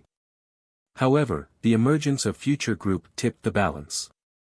The CIB participated in the Los Santos attack, forcing the federal government in an awkward position. If Jiang Chen made the evidence public, the federal government must face not only the condemnation of the international community but also domestic pressure. After all, it was not just the securities of XIN embassy that died. There were civilians, FBA agents, Los Santos police, and even the CIB's own agents. The Republican Party was eyeing the president's position. If Hill could not handle the aftermath of this incident, she would likely face impeachment from Congress. Therefore, under the influence of external factors, the Ministry of Justice acquiesced with Morgan Stanley's mergers and acquisition plan. If Jiang Chen proposed for Future Bank to acquire Goldman Sachs, the capital would certainly not agree. However, since the acquisition was from Morgan Stanley, Hill kept an eye open and an eye closed. Although the ownership of the company had changed, it was still in the hands of UAE citizens. The merger and acquisition plan was for up to $50 billion, and the assets involved were in the 100 billion range. Even the Morgan family could not digest the astronomical amount of assets alone. Many investment banks, including First B Citibank and Brown Brother Harriman Bank, sent representatives to contact partners at Goldman Sachs to gain a share in this robbery. Future Group did not stand on the sideline. Futures Bank CEO David Smith immediately flew to New York City after receiving a call from Jiang Chen. As a former Citibank executive, mergers and acquisitions were his expertise.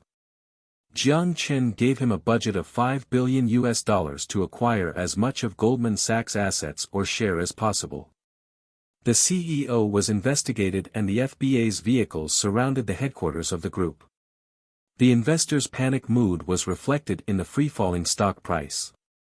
In order to control the ownership of Goldman Sachs, the Freemasonry was forced to sell assets to obtain liquidity and buy back stocks from the wavering shareholders. The financial market was filled with chaos. Outside the financial sector, there was also mayhem. The capital did not ask too much about what hit the embassy on that day. However, major UAE media showed strong interest. CBS parked a team in front of the XIN embassy and waited for the mysterious hero who was wearing the iron and steel armor to appear. However, they were going to be disappointed.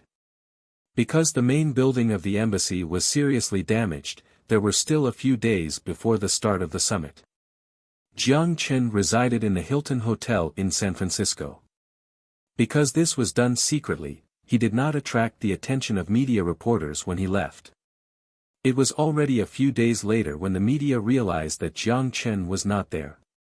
The biggest individual shareholder of the Goldman Sachs Group, Stephen Sachs, was found dead in his home. The cause of death was a bullet in the head. At present, the FBA has been involved in the investigation and initially confirmed that the suspect is a middle-aged man. He was arrested and jailed for burglary in 2013 and was a repairman at a car repair company after his release. As if he was deliberately reading it to Jiang Chen, Lawrence, sitting in the driving seat, took the newspaper and read it casually when Jiang Chen stepped into the vehicle. "Oh my! What a sad story," Jiang Chen put on his seatbelt and said nonchalantly. "Was it you?" Lawrence glanced at Jiang Chen. According to pieces of evidence gathered by the FBA, weapons and equipment used by Cham may be provided by the Sachs family. The Jewish businessman who had previously been in contact with Stephen was probably a member of the Sachs family. Of course not. Jiang Chen looked at Lawrence's skeptical expression and smiled. "My dear friend, why do you think I did it? In fact, with a dispute involving hundreds of billions of dollars of interest, there is no need for me to do anything.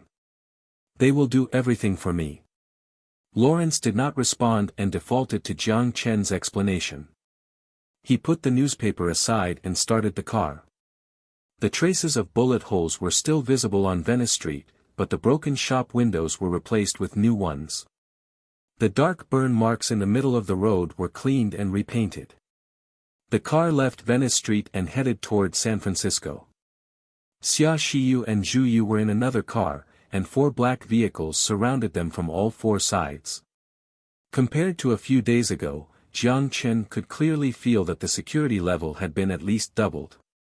Obviously, the UA did not plan to be embarrassed twice, let alone at the last moment. However, security work was not to be blamed for the last attack. If it weren't for Stephen to weaken the security around the embassy, with just a dozen mercenaries, they wouldn't even be able to touch the door of the embassy. Soon the vehicles arrived at the airport. When Jiang Chen stepped out, Lawrence said, "Right, someone asked me to tell you something." "What is it?" At noon yesterday, the director of CIB, Naomi Madden, submitted his resignation. When he said this, Lawrence stared into Jiang Chen's eyes. "Maybe I should be happy." Jiang Chen mocked Lawrence. "You should feel honored that at least 2 CIB directors resigned because of you." Jiang Chen shrugged. He agreed with Lawrence very much. Especially the choice of words, at least. Presumably, in the near future, there would be plenty of opportunities for the 2 parties to mingle with each other. Silicon Valley Summit commenced as scheduled. Because of the participation of Future Group, the summit was added with a flavor of leading-edge technology. Although the organizer previously considered the impact of the terrorist attack and had the thought of canceling the summit, after consultation with the parties involved, the summit, filled with high expectations, commenced. In the exhibition, Future Group reached an import and export agreement of graphene materials with 117 large and medium enterprises and established Coral Island as the trading hub for global graphene materials. In addition, Future Group acquired a pharmaceutical company in Silicon Valley for $5.1 billion and the company would be responsible for the sales of the Beta 4 drone in North America after restructuring with Future Medicine. In cloud technology, Future Group also garnered great results. A total of 171 tech companies, including Google and Microsoft, entered into a supercomputer lease agreement with Future Group, relying on quantum satellite transmission speeds to obtain information processing services provided by the Supercomputing Center on Coral Island. In terms of cost, the Coral Island Supercomputing Center was only half of the cost of the Silicon Valley Supercomputer Center. Perhaps Future Group's direct income was similar to the two companies, but the market prospect was substantially greater. With the gradual increase in the popularity of the Internet, cloud technology was the trend of the future. In the near future, there would be fewer and fewer personal servers, and even the vast majority of work would be done on the cloud. Maybe someday in the future, a CPU or even a computer won't be needed, only a browser would be needed to enjoy high-performance service. Strictly speaking, the Phantom Helmet was an application of cloud technology. The 3-day Silicon Valley Summit ended. Jiang Chen and Xia Xiyu returned to Los Santos. The trip to the UA was nearing its end. Before returning to XIN, The Time Curtain, co-produced with Warner Bros., hit the theater and the premiere was held at the China Grand Theater in Hollywood. Jiang Chen originally also planned to walk the red carpet, but since Time Warner and Future Group both invested a lot of promotional resources and the premiere event was bound to be quite chaotic, for security reasons, Jiang Chen gave up on the idea. Instead, he immediately boarded a plane returning to XIN. The Gulfstream aircraft took off from Los Santos International Airport. Jiang Chen looked at the city disappearing in the distance and felt relieved the battle with the North American Freemasonry forces was not yet over, but he himself was not suitable to stay there any longer. The WASP consortium gained the upper hand. Although the old European consortiums like the Rothschild extended a helping hand, the UA obviously would never allow these European consortiums to tap into Wall Street. The Freemasonry forces in North America declined to the lowest in history. Unwilling to succumb behind the scenes, they already alarmed the UA. For Jiang Chen, it was also the best time to get rid of the Freemasonry. When he returned to XIN, the European mission would begin. Sitting opposite of Jiang Chen, Xia Xiyu looked at Jiang Chen, who was immersed in thought, and showed confusion for the fourth time in her eyes. When the embassy was captured by terrorists, she thought she was dead. However, when she saw Jiang Chen wearing a power armor come alone to save her, she only felt the softness in her heart that had been buried for a long time once again be touched. Perhaps the love for romance was the nature of every woman, or maybe it was just because work occupied her heart for too long. Recalling that night, when she expressed herself after being drunk, her face began to blush. Only if she could maintain that state forever. Confusion gradually faded from her eyes. Xia Xiyu suddenly woke up and shook her head repeatedly to drive the unhealthy thought out of her mind. No, he already has a girlfriend. If she was to become a mistress, disregarding that she won't be able to accept the fact herself, her parents certainly won't accept this. What's more, he has been avoiding. When she thought about this, her heart could not help but feel sour. Although Jiang Chen did not do anything or say anything, the sensitivity of the woman made her feel faintly aware that he had been avoiding her feelings. She had noticed this when they were in Wanghai. With a bizarre expression, Jiang Chen saw her blushing, shaking her head, and then feeling conflicted. He didn't know what kind of thoughts were in her mind. After thinking about it, Jiang Chen asked in a concerned voice. Do you feel okay? Jiang Chen's sudden words made Xia Shiyu, who was in the middle of a bewildered thought, jump up. She wanted to say something but nothing came out of her mouth. Jiang Chen became more and more convinced that his guess was correct, then he stood up. I'll help you get some motion sickness pills. However, as he was prepared to leave the seat, Xia Shiyu grabbed his cuffs and responded to Jiang Chen's caring gaze with, I'm fine. Jiang Chen said, Are you really okay? You don't look so okay.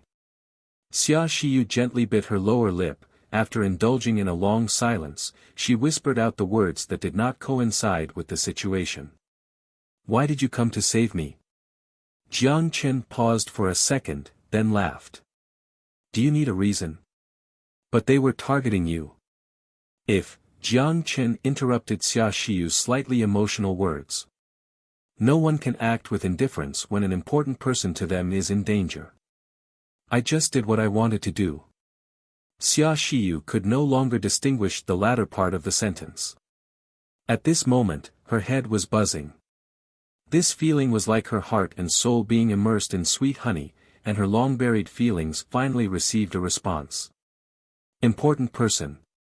After getting off the plane, Aisha rushed into Jiang Chen's arms and only let go of him after a long time.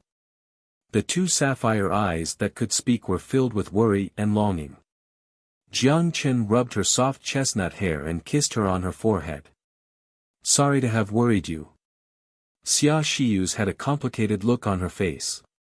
When Jiang Chen kissed Aisha's forehead, that nasty feeling was back. In order to make herself feel better, she quietly looked away. What she did not notice, however, was that her little trick had already been spotted by a little girl. The sapphire-like eyes moved back and forth several times between Jiang Chen and Xia Shiyu. A sweet smile suddenly appeared on Aisha's face. Xia Shiyu, who sensed Aisha's gaze, subconsciously looked to her. However, for some strange reasons, the curvature of her lips made her heart beat faster. It was like a child who did something wrong was discovered by an adult. Their eyes only met for less than 1 second before her eyes fled and looked toward Jiang Chen, who was shaking hands with President Jiang. It took her a while before she hid away the unnatural emotions in her. Based on Jiang Chen's request, the Xian government did not make a grand appearance, but President Zhang Yaping personally came to the airport. It was not only Zhang Yaping who came to the airport, but also other political leaders of Xian and members of the Liberal Party. It took a while just to shake hands with everyone. When Jiang Chen was busy interacting, Aisha quietly walked to Xia Shiyu and whispered in her ear. Can you come with me? For most foreigners, the name Pilsner may be unfamiliar. However, when it comes to Pilsner beer, many people would surely have heard the name. Pilsner is a distinctive town compared to many other towns in the Czech Republic. Known for its architectural or medieval monuments, it was a metropolitan area located in the western region of Czech Republic. Famous for the automotive and the beer industry, it was where one of the 3 most famous Czech beers originated and the place of production for the famous Skoda in Eastern Europe. Most of these industries were assets of the Rothschild family. And the assets totaling more than $1 billion included the world-famous Great Synagogue. Although almost destroyed in the hands of the Nazis in World War II, more than half a century later, this ancient church was repaired. While some marks of history disappeared, the appearance was no different than the past. In the synagogue, Jewish people were praying. The bearded cantor gently caressed the Torah in his hand and read the unknown prayers in Hebrew. Brass-colored candle holders were engraved into the ancient wall and candles swayed with flickering lights. There was a heavy wooden door behind the synagogue. Underneath the door handle, an Illuminati eye the size of a thumb was engraved onto the surface. Passing through the wooden door, a spiral corridor with dry stone steps led to underneath the ground. At the end of the corridor was a wine cellar with a stone wall on the side. The stone wall couldn't be opened from the outside, and the door would open only if the password matched. After passing through the stone door, the claustrophobic feeling suddenly disappeared, and the underground of the church became open again.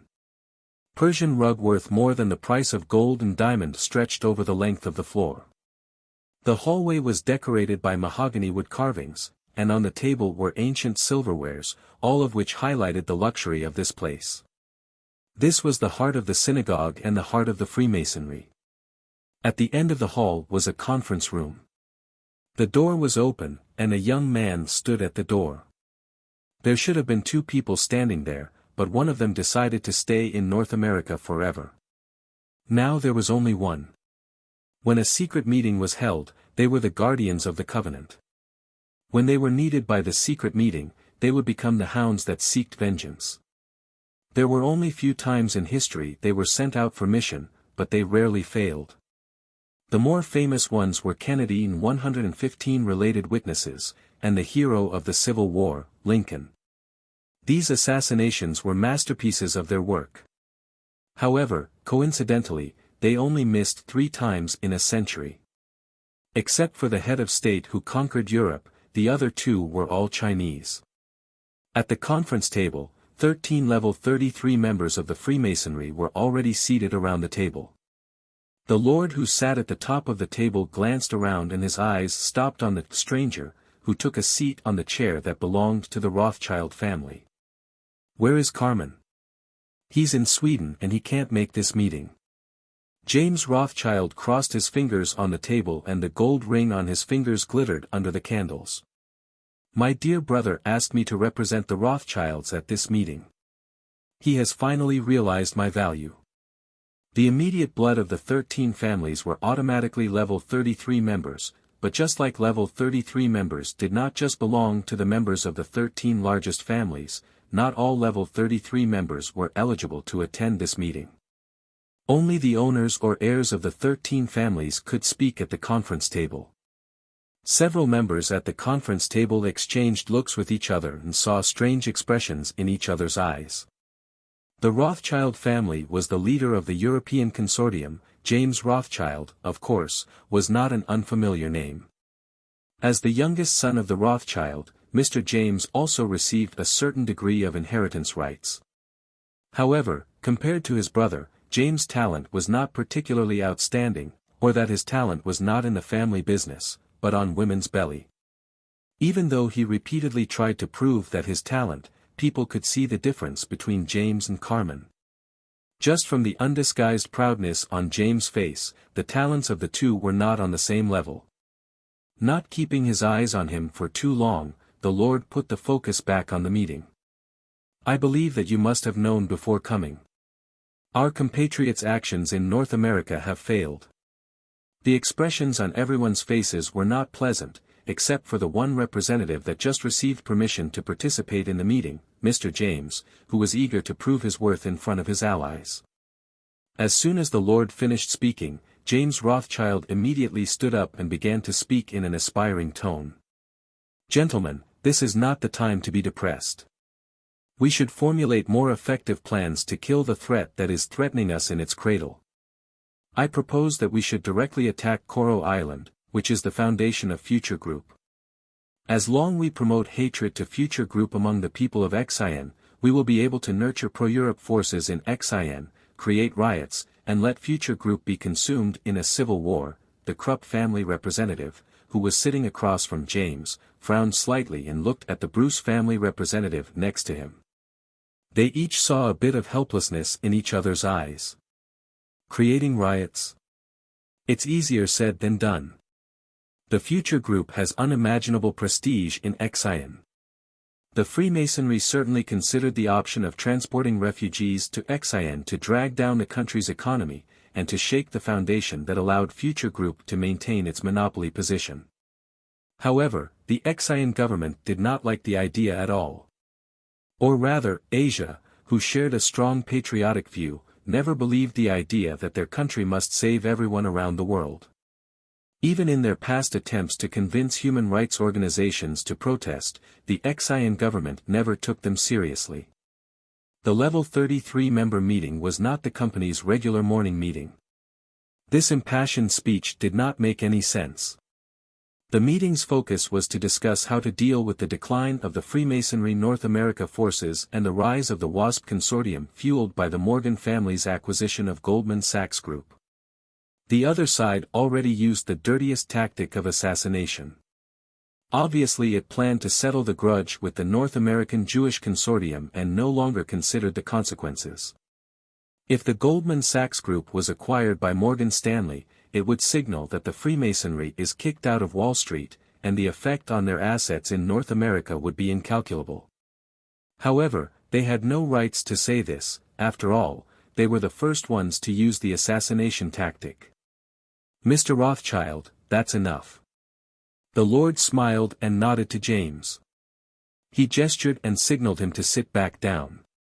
Although James still wanted to say something, the Lord had already spoken. James, who was about to continue his speech with his mouth already open, decided to stop. He shrugged and sat back down. "We should discuss some more constructive issues. Allies in North America need our support. The trouble now is the UA government. If the Foreign Investment Commission insists on delineating our capital, the Sachs family will have a hard time resisting the siege from the WASP consortium." The Krupp family representative stood up, looked at his allies, and spoke in a serious tone. "We can start with the WTO and accuse the UA of protectionism in the takeover of Goldman Sachs Group and barriers to investors from Europe. As long as European capitals can enter Wall Street, it is not difficult to keep Goldman Sachs. Lehman Brothers tragedy cannot be repeated. As for Future Group, we can try to contact them and release peaceful signals. Russia is pressing harder on the Ukrainian issue. North American allies have been hit hard. Now is not the best time to deal with them.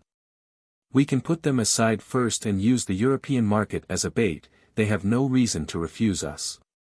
Including the honored lord, the representatives of the families present all nodded. The European consortium accumulated wealth for centuries.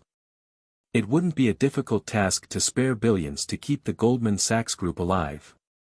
The minerals held by the major mining giants in the world were calculated to be worth trillions of dollars. As for Future Group, as long as it was a business, who would say no to money? Although there were some little unpleasantness between the two sides, the frictions between the two parties already existed. Since Future Group chose to remain silent before, there was no reason to believe they would make a different choice this time. Just throw a bait, and perhaps they could convince Future Group to join forces. I agree with Mr. Krupp's proposal. I oppose. We have already decided to take a different path with Future Group. If we make concessions at this point, they may not necessarily accept our good intentions. We can release a peaceful signal first with the goal to stabilize Future Group, or Russia.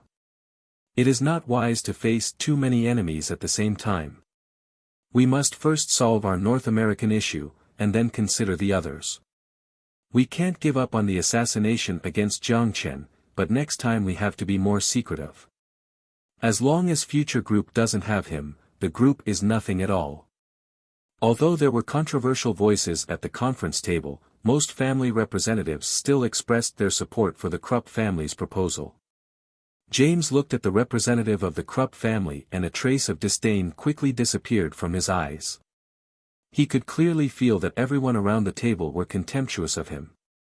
In their eyes, only his nasty brother mattered and they did not take him seriously at all. These idiots don't know that I also have inheritance rights. Why can't I receive the respect that should have belonged to him? He didn't pay attention to the discussions after. His thoughts already drifted elsewhere. As he was zoning out, he suddenly smelled something unusual. As if something was burning. They did it? Yes. I see. Carmen Rothschild hung up the phone, then tossed it on the table. He picked up the goblet full of red wine on the table, and cast his sights on the garden outside. It just snowed. The edge of the window was dotted with fine cones of ice, the white fluffy scene in the garden perfectly painted the serenity of the season. It was Rothschild's manor in Finland. Yes, he was not in Sweden, but in Northern Europe. Just half an hour ago, a fire broke out in the Pilsner Church in Czech Republic. The 13 level 33 members of the Freemasonry were all killed during their secret meeting. Looking at the reflection on the window, Carmen's finger tapped on the glass. He listened to the crisp sound, but his thought already drifted elsewhere. Sure enough, his instinct was correct. The future group possessed a special interrogation method. With consideration of its leading position in neural connection technology, it was possible for future group to directly scan the brain of the interrogated person through a device similar to a phantom helmet. When Cham failed in North America, he realized that the Freemasonry assembly was already exposed. Even if the gatekeeper was loyal, and combined with news reports also indicating that he was killed at the scene, Carmen still prepared for the worst. With a sigh, Carmen drank the red wine and twirled the remaining wine in the glass. A smile suddenly appeared on his face. He fixed on his own reflection and muttered to himself quietly. "It's fine." He could have also guessed that this defeat would surely contribute to the emergence of reconciliation between the Freemasonry and future group. Although the 13 families were united because of common interests, as long as they were businessmen, they would weigh the pros and cons. However, it would be naive to reactive. People always repeat the same mistakes. In World War II they already made the mistake once. If it weren't for their North American ally, they might have already vanished in the dust of history. It's fine. For a family like Rothschild, the death of an heir or the owner of the family would only cause temporary problems. A machine is never scrapped because of a broken gear. Even if he died, the Rothschild wouldn't just fade away in history like this. As long as all of the direct family has not passed away, the death of an heir of the 13 families dying is no different from the death of the president. If hatred can annihilate all unrealistic ideas and reunite the shaken senior Freemasonry into one force, the cost of the 13 lives is nothing. Of course, Carmen also admitted his own selfishness here. His brother James Rothschild was always reluctant to just be an honest wealthy man and showed enthusiasm for family affairs that did not conform to his identity. It was great that he disappeared through the hands of the future group. "Johnson, it's time to go." After finishing the remaining wine in the glass, Carmen put the empty glass on the window sill and turned to the door. His bodyguard, Johnson, stood in the doorway like a statue. There was no expression on his dark face. When Carmen passed by, he turned and followed him. "Where are we going?" "Going to Europe to clean up the mess. Also, to take back the position of the Lord." He put on a coat and stepped into the blizzard. Behind him, it was the manor in the northern hinterland. He walked towards the garage, and Johnson followed closely behind him. The snow drifting in the northern breeze even tainted his pupils, and there was no extraneous expression on his defined face. It was a success. "Yes. I see." After hanging up the phone, Jiang Chen was relieved. After obtaining the Assembly of Freemasonry from Cham, he first announced the end to the hostage crisis to the outside world, and released the news that dozens of terrorists, including Cham, were shot on the spot to paralyze the alertness of the Freemasonry. Then the ghost agents stationed in Europe immediately headed to Czech Republic, arranged agents near the Pilsner Church, and closely monitored the movement of the Freemasonry members. Finally this morning, the Freemasonry held a secret meeting. Ghost agents who took advantage of the opportunity took a decisive action to destroy the entire church in a sea of fire. Did something good happen? Kelvin looked at Jiang Chen. "You can say that." Putting away his phone, Jiang Chen focused back on the big screen at the Space Launch Center. When he learned that the space elevator project had made major progress, he didn't even go home to take a shower but instead rushed here. From the cameras, a group of pioneer robots were connected by graphene cables and quietly floating in synchronous orbit. They surrounded a giant ring and systematically carried out construction operations. The entire space station was already starting to take its shape. The ring acting as the counterweight was completed. As the graphene track approached completion, the ring would gradually move outwards, keeping the center of gravity of the entire space elevator in the synchronized orbit. With the help of Pioneer robots, our construction speed is much faster. The rockets launched into space no longer need to carry supplies, which saves a large capacity for the Space Launch Center and saves a great chunk of the budget for the entire project. Looking at the magnificent project on the screen, Kelvin was full of proudness. "I only care about how long it will take to finish this whole thing," Jiang Chen said. "The space station is 90% completed, and the graphene tracks has all been transported to outer space. After the space station is complete, the tracks can gradually be connected to the space station. Latest, by mid-December, the entire space elevator will be complete." Kelvin responded with excitement. "In mid-December. At most 1.5 months. Jiang Chen nodded pleasingly. Once this highway was complete, celestial trade space colonization plan would fully commence. The current lunar colony expanded to a scale of 50 people, which doubled from a month ago. The moon ice exploration wells and moon acquisition stations deployed on the outskirts of the colony has also expanded. According to information provided to Jiang Chen by the scientists in the colony, they have already designed a set of helium-3 collection programs. At present, the reserves of helium-3 in the colonies have already reached 2 kilograms, and if they were all used to generate electricity, it would be enough to power Xin for years. In addition, Kelvin also brought another piece of good news to Jiang Chen. The first bok choy grown on the moon farm has matured, and the fresh Vega table was placed on the dinner table of the moon colonists. This breakthrough meant that the colony reached the first stage of self-sufficiency. Although at present it was quite difficult to completely be independent from imports, this breakthrough was undoubtedly exciting enough. People could take their footprints further. And going further is no longer just a dream. Jiang Chen gave the launch center instructions for the next steps. In the next supply mission to the moon, the rocket would be loaded with a Tinder nuclear fusion reactor on the rocket. The so-called Tinder was the model of the 5 nuclear fusion generators operating in the power center of Penglai. After integrating the technology from Clearwater Nuclear Power Plant, the production of Tinder nuclear fusion generator was successfully implemented in the 6th Street. In fact, for the modern world, the difficulty of this nuclear fusion generator was mainly in the materials. With 21st century materials, it could hardly withstand tens of millions or even hundreds of millions of degrees of high temperature. For a nuclear fusion reaction to take place between helium-3 and tritium, the temperature must be maintained at tens of millions of degrees. Tinder nuclear fusion power generating unit used a cold fusion technology. The core temperature was only 4,000 to 10,000 degrees. With the special materials from the apocalypse, it could allow reactions between the helium-3 and tritium to take place and allow stable amount of power to be generated. Limited by the production process, the Tinder generator could currently only be completed in the 6th Street. However, the demand for Tinder was not high, and Jiang Chen currently did not plan to move the production process to the modern world in order to increase production capability. When Jiang Chen left the center, it was starting to get dark. Jiang Chen called Aisha and said that he would come back later. After finishing dinner at the cafeteria, he boarded the returning yacht.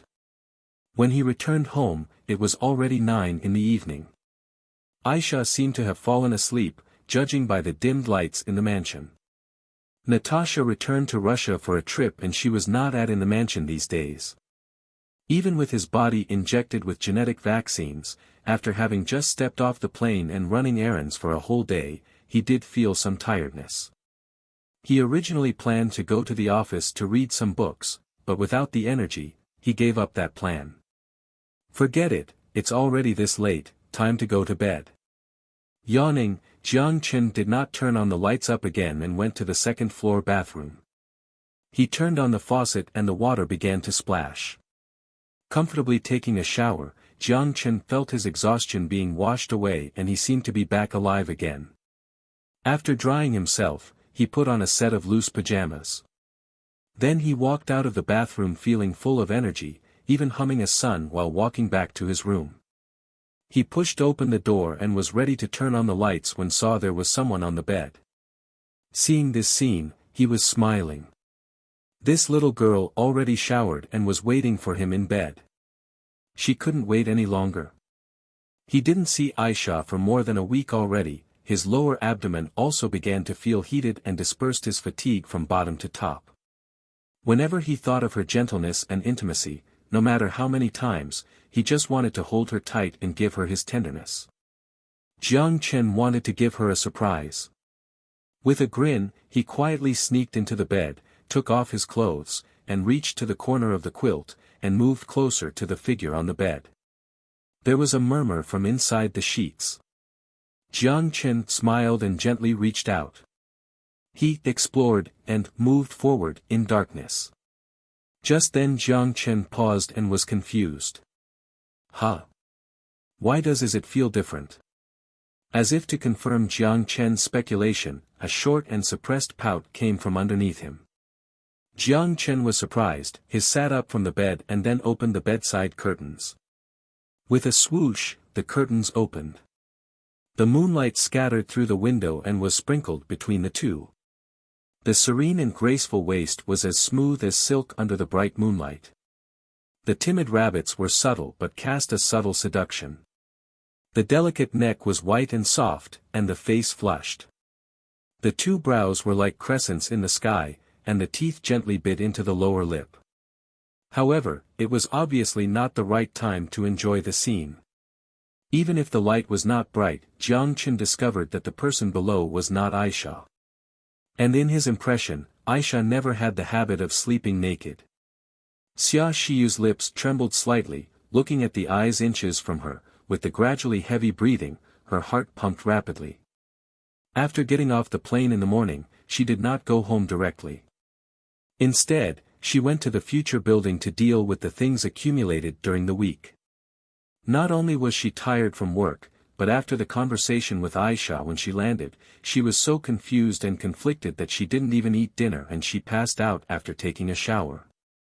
Before going to Los Santos, she moved in here, but Aisha hadn't had time to prepare a room for her. She just looked for an empty room and because she was too tired, she did not think too much and went in. What a coincidence. If she were to blame someone, it was Aisha who kept the room too tidy. At first glance, it didn't look like someone lived there. It was not just Xia Shiyu whose mind stopped working. When his sight met her sight, he forgot how to speak. The phrase, sorry, got stuck in his throat and could not come out. Rationality told him that he should first come down from her and explain the misunderstanding. However, human beings are never purely rational creatures. Rather, it's sensuousness that drives human behavior. And impulse. Sniffing that faint fragrance, under the influence of the scene, Jiang Chen slowly leaned into that beautiful face. Xia Shiyu's expression was a bit conflicted. In the conflicted state, it contained expectations, contained resistance, and contained confusion. She admitted that she has feelings for Jiang Chen. No, it was like, or even love. Even if she resisted at the bottom of her heart and tried to forget it countless times, she could not completely remove it from her heart. However, just as she gently closed her quivering lashes and prepared to hand over everything to Jiang Chen, the gradually approaching breathing began to move away. Xia Shiyu slowly opened her eyes. There was a trace of confusion in her eyes. However, the two's sight did not fix onto each other like before. Jiang Chen subtly looked away. I am sorry, he almost did it, but the slightest resistance in her eyes, like a bucket of cold water, extinguished the passion in his heart. He admitted he is an unscrupulous bastard, but that didn't mean he had no bottom line. For strangers, he could act freely. For equally unrestrained people, he didn't mind playing with them. But for the important people around him.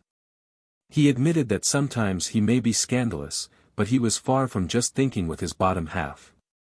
If she was unwilling, then he was using the affection in her mind to force her to do something she didn't want to. What's more, he knew that Xia Xiyu is a relatively traditional woman and he could not give her the traditional sense of marriage. Tears began to well up in Xia Xiyu's eyes. She didn't know why, she was feeling a hint of sorrow.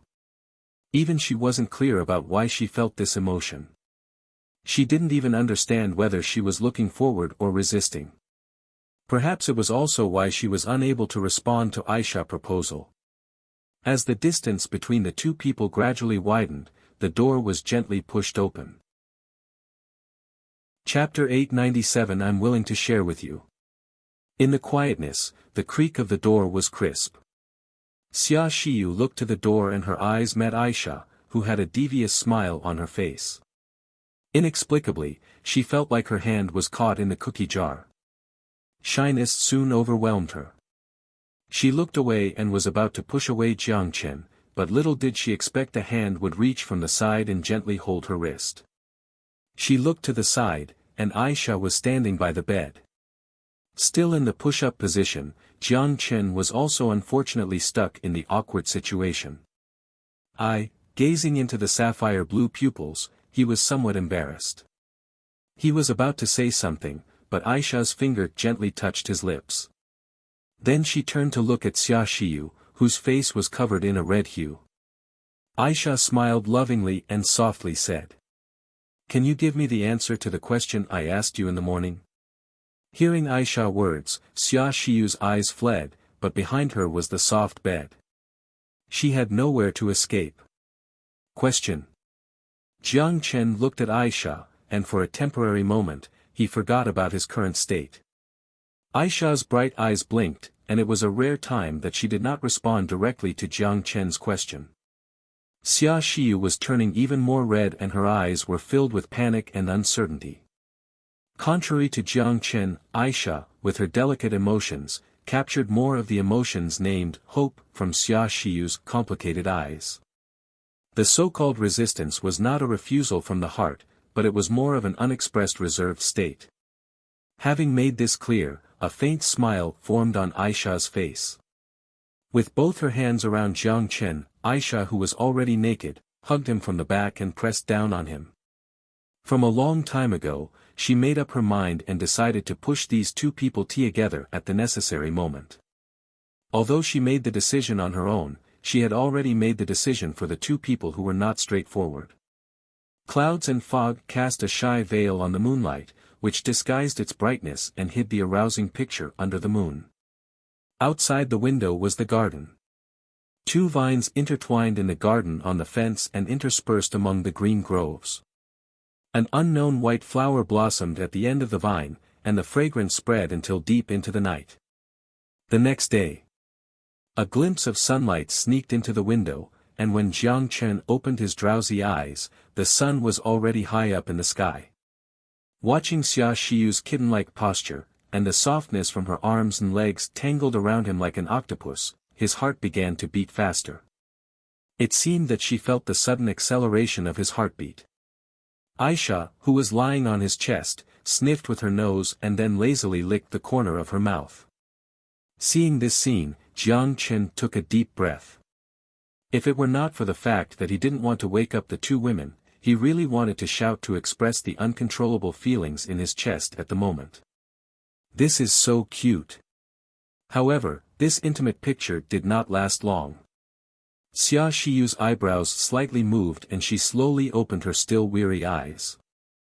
However, when her eyes fell on the clock on the bedside table, she suddenly jumped from the bed like a squirrel's tail being stepped on. It was already 10 o'clock. Today was not Saturday or Sunday, but Monday. What's the matter, why are you in such a hurry? Looking at Xia Xiyu that hurriedly got up, Jiang Chen asked with a smile and admired her beautiful curvatures. She fumbled to grab her black-rimmed glasses from the bedside table and gave a hard stare at Jiang Chen. What's the matter? You see what time it is. However, at this moment, she suddenly flushed and realized that she was wearing nothing at all. She immediately reached out and covered her sensitive parts. With a whispering voice, she quietly said, turn around. I'm going to put on some clothes." I already seen it anyway, it is not like you'll lose anything. Although he mocked in his mind, Jiang Chen wouldn't just say it out without any sense. Since he was a gentleman, he turned his head away. Relieved, the fast-pumping heartbeat finally slowed down. Confirming that Jiang Chen turned his head, she slowly got out of bed. Aisha was still sleeping. She did not want to awaken her. On the one hand, she didn't have the heart to do so. On the other hand, she did not know how to face her. After all, last night, under Aisha's guidance, the two held hands together to brace the impact of the beast. Even the good morning's greeting was skipped. Xia Xiyu put on clothes and rushed to the bathroom. While withstanding the pain of her first, she spent the shortest amount of time to put on professional clothes, put on light makeup, and then walked with her high heels to the garage. The plan in the morning was now out the window. By the time she got to the office, it would already be lunch time. Since she became the CEO, it was her first time being this late, but also for her to be late because she slept in. Not long after Xia Xiyu left, Aisha slowly opened her beautiful eyes. Obviously, she woke up long ago and just pretended to be asleep. Looking at the side of her lover's face, Aisha had a sweet smile on her face. She got closer to Jiang Chen's ear and whispered softly, "Did you have fun last night?" Looking at the faint redness on the sheets, Jiang Chen did not speak for a long time. Aisha pecked on his lips and made him look at her. "She has always liked you. Don't you mind?" Aisha gently shook his small head, her luscious chestnut hair turned golden under the sunlight. Although she did not say a word, Jiang Chen has got all the answers from her deep and gentle eyes. He rubbed her hair lovingly, and looked at the eyes that closed because of comfort. He suddenly remembered something, and he asked, "What did you say to Xia Xiyu when we got off the plane?" Aisha tilted her head and began to repeat what had happened. At that time, Jiang Chen and the others had just gotten off the plane. Aisha secretly approached Xia Xiyu while taking advantage of Jiang Chen busy dealing with the Xian officials. Taking her to the corner of the airport, Aisha looked at her. "Do you like Jiang Chen?" Xia Xiyu, who was read like book, subconsciously wanted to deny it. But when she saw the face of her enemy, she didn't want to say the defeated words out loud. Since she already decided a long time ago that she would take Jiang Chen from her hands. "Yes, so what?" Xia Xiyu said coldly, in defiance. Unexpectedly, she did not see any negative emotions from the girl's face. Or rather, that smile from the bottom heart of her heart seemed to be happy for her candid answer. "Great." Aisha took a step forward, held her right hand, then said sincerely, "What is great about this?" Xia Shi looked at her dumbfounded. Intuition told her that her expression was not fake. But why? Obviously, she was her rival and intended to steal her favorite person from her hands. Was she that much of a non-threat? That night, If Aisha's previous sentence made her dumbfounded, then the next sentence completely crashed her brain. The little girl holding her hands gazed into her eyes, her sapphire eyes filled with sincerity. "I know you really love him. If you don't mind, I am willing to share with you." What happened later? Jiang Chen kept asking. Later, she broke free from my hand and fled without saying anything. Aisha was slightly upset when she spoke about this. Of course, this frustration did not last long, and soon she was immersed in the happiness of Jiang Chen's special way to get up. At last, before lunch, Jiang Chen spared Aisha, who was begging for mercy, and watched the little girl limp into the kitchen. After lunch, Jiang Chen helped Aisha clean up the dishes and then went to the garage. Sitting on his converted Lamborghini, he raced toward future building. Compared to Xia Xiyu, who was meticulous, the employees of Future Group were no longer surprised by the president's casual work time. After all, only the CEOs of the subsidiaries had direct report relationships. Ordinary employees rarely had the opportunity to contact him on the job. Therefore, there was no need to lead by example. However, Both were late together today, and indeed many people were somewhat surprised. For example, the two ladies at the front desk of the building. Hey, that was the president, right?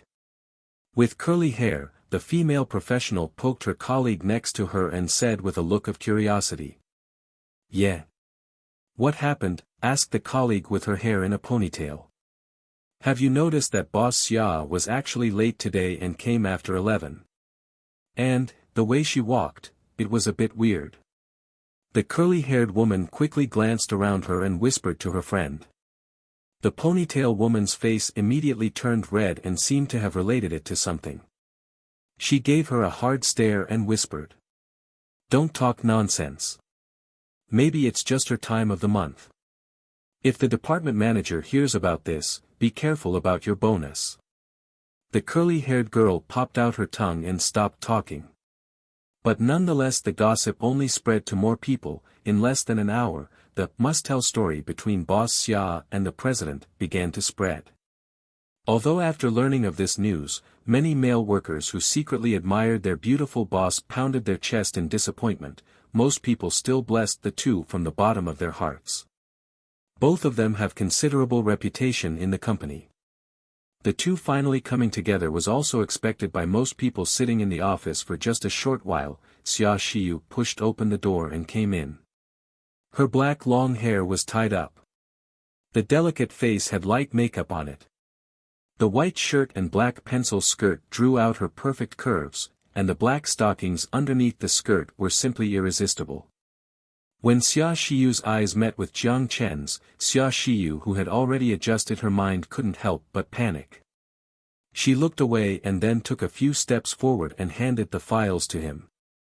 This is Future Bank's proposal for the acquisition of the Goldman Sachs Group's assets. David Smith has already been in touch with some of Goldman Sachs' shareholders. They also plan to withdraw from the infighting between the Jewish Consortium and the WASP Consortium. We expect that we can acquire 11% of Goldman Sachs Group shares at relatively low prices, as well as some of the physical assets that are distributed along the West Coast. Due to the amount involved is as high as $6.1 billion, we need your signature. Xia Xiyu bit her tongue 3 times as she spoke. She buried her head and wanted to find a crack on the ground so she could hid inside it. Jiang Chen took the documents she handed over and took this opportunity to look into her eyes. He said seriously. I will take responsibility. Here is the office. Please don't do this. Xia Shiyu's eyes once again escaped. The panic on her face was not one that belonged to a successful businesswoman. A smirk formed on Jiang Chen's face and he couldn't resist the temptation to tease her. What did I do? Xia Shiyu's face remained red and she did not respond. Seeing that she was not talking, Jiang Chen stood up and walked around the desk slowly. When he was beside her, he whispered into her ear. Or, rather, are you looking forward to something? Xia Xiyu eventually escaped, but Jiang Chen did not really intend to do anything. It was the workplace after all. If he did plan to do something, he would have to wait for everyone to leave work. The work in the afternoon was basically signing documents after documents to deal with the success of Future Group in the Silicon Valley Summit. A large number of graphene material orders allowed Coral Island to become a global trading center for graphene materials. Jiang Chen originally intended to build the hub in Penglai, but considering that Coral Island was the capital of Xi'an and the numerous expansions of the port on the southern tip, compared to Penglai, which focuses on tourism, it was more suitable as a transfer station for the transfer of graphene materials to the world. In fact, the Malaysian government had tried to put this trade center in the New Malaysia Special District and provided a number of unimaginable preferential conditions. However, Jiang Chen, with almost no hesitation, rejected the proposal of the Malaysian government. For any sane people, anyone could see the benefits of such a trade center. Controlling a material trade center would mean huge international influence. And these international influences could be directly reflected in the economic growth of the country. Although graphene was basically produced at the plant in the New Malaysian Special District, the location of production doesn't dictate ownership. Oil was mostly produced by OPEC member countries, but it was still settled with US dollars. The same principle. Although Malaysia and Future Group maintained cooperation worth tens of billions of dollars, Malaysia even created a special district for Future Group. The relationship between the two sides was quite close, but it was not close enough for Jiang Chen to willing surrender such a great benefit. The Graphene Trading Center would only be built on Coral Island, and the settlement of graphene would also be entirely done in XIN new dollar. Even if Coral Island does not produce 1 gram of graphene at all. In addition to the Graphene Trade Center, cloud technology projects with companies in the UAE and Hua had also started. Future Group planned to build a new supercomputer center near the Future Building. It claimed that the supercomputer center would be using a supercomputer newly developed by Future Heavy Industrial. Actually, it would use quantum computers and transmit data through quantum communication satellites to provide data processing services for contracted companies. Finally, the first batch of 100,000 Beta 4 unmanned drones arrived at the port of Los Santos and was received by the reorganized Futures Medicine. The reorganized organization was responsible for selling to major North American hospitals. Although skeptical about the drone's medical technology, many hospitals placed a small order. Based on the estimate that every 100 people would need a Beta 4, there would be a gap of more than 3 million in North America, and this figure did not consider a replacement or damage. Based on this calculation, the entire North American market would be worth hundreds of billions or even trillions of dollars. It was a completely untapped market. In the near future, major hospitals would see the benefits of the Beta 4 drone. Even at the current stage, North American doctors' unions, nurses' associations, and other organizations issued protests, but when money ruled, these voices were only silenced and ignored. Just because the textile workers protested, did the steam engine stop selling? As for the unemployment rate in North America, that would be the capital's headache, and not a problem for Jiang Chen. At 9 o'clock on November 6, a SUV that drove into the synagogue located in Pilsen, Czech Republic, caught on fire. When the SUV crashed into the church, the vehicle exploded. The Pilsen Fire Department dispatched immediately, but when the fire engine arrived, the church was completely swallowed by flames. A total of 31 people were killed and 57 suffered burns of varying degrees. The vehicle was remotely controlled and contained highly adhesive fuel. At present, the Pilsen City Police Force has initially determined that this incident to be a terrorist attack against Jews. The Czech president made a speech in front of the media, declaring the Czech Republic to enter a state of emergency and Pilsen to be placed under martial law. When asked how long the martial law would last, the Czech president did not explicitly give an answer.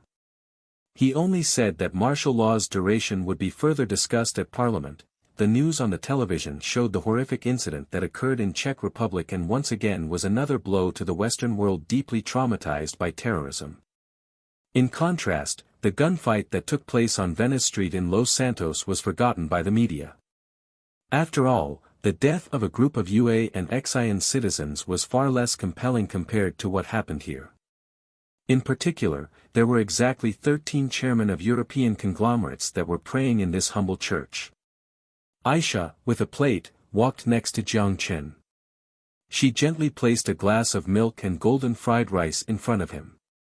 A follow-up report of the Pilsen attack was shown on television.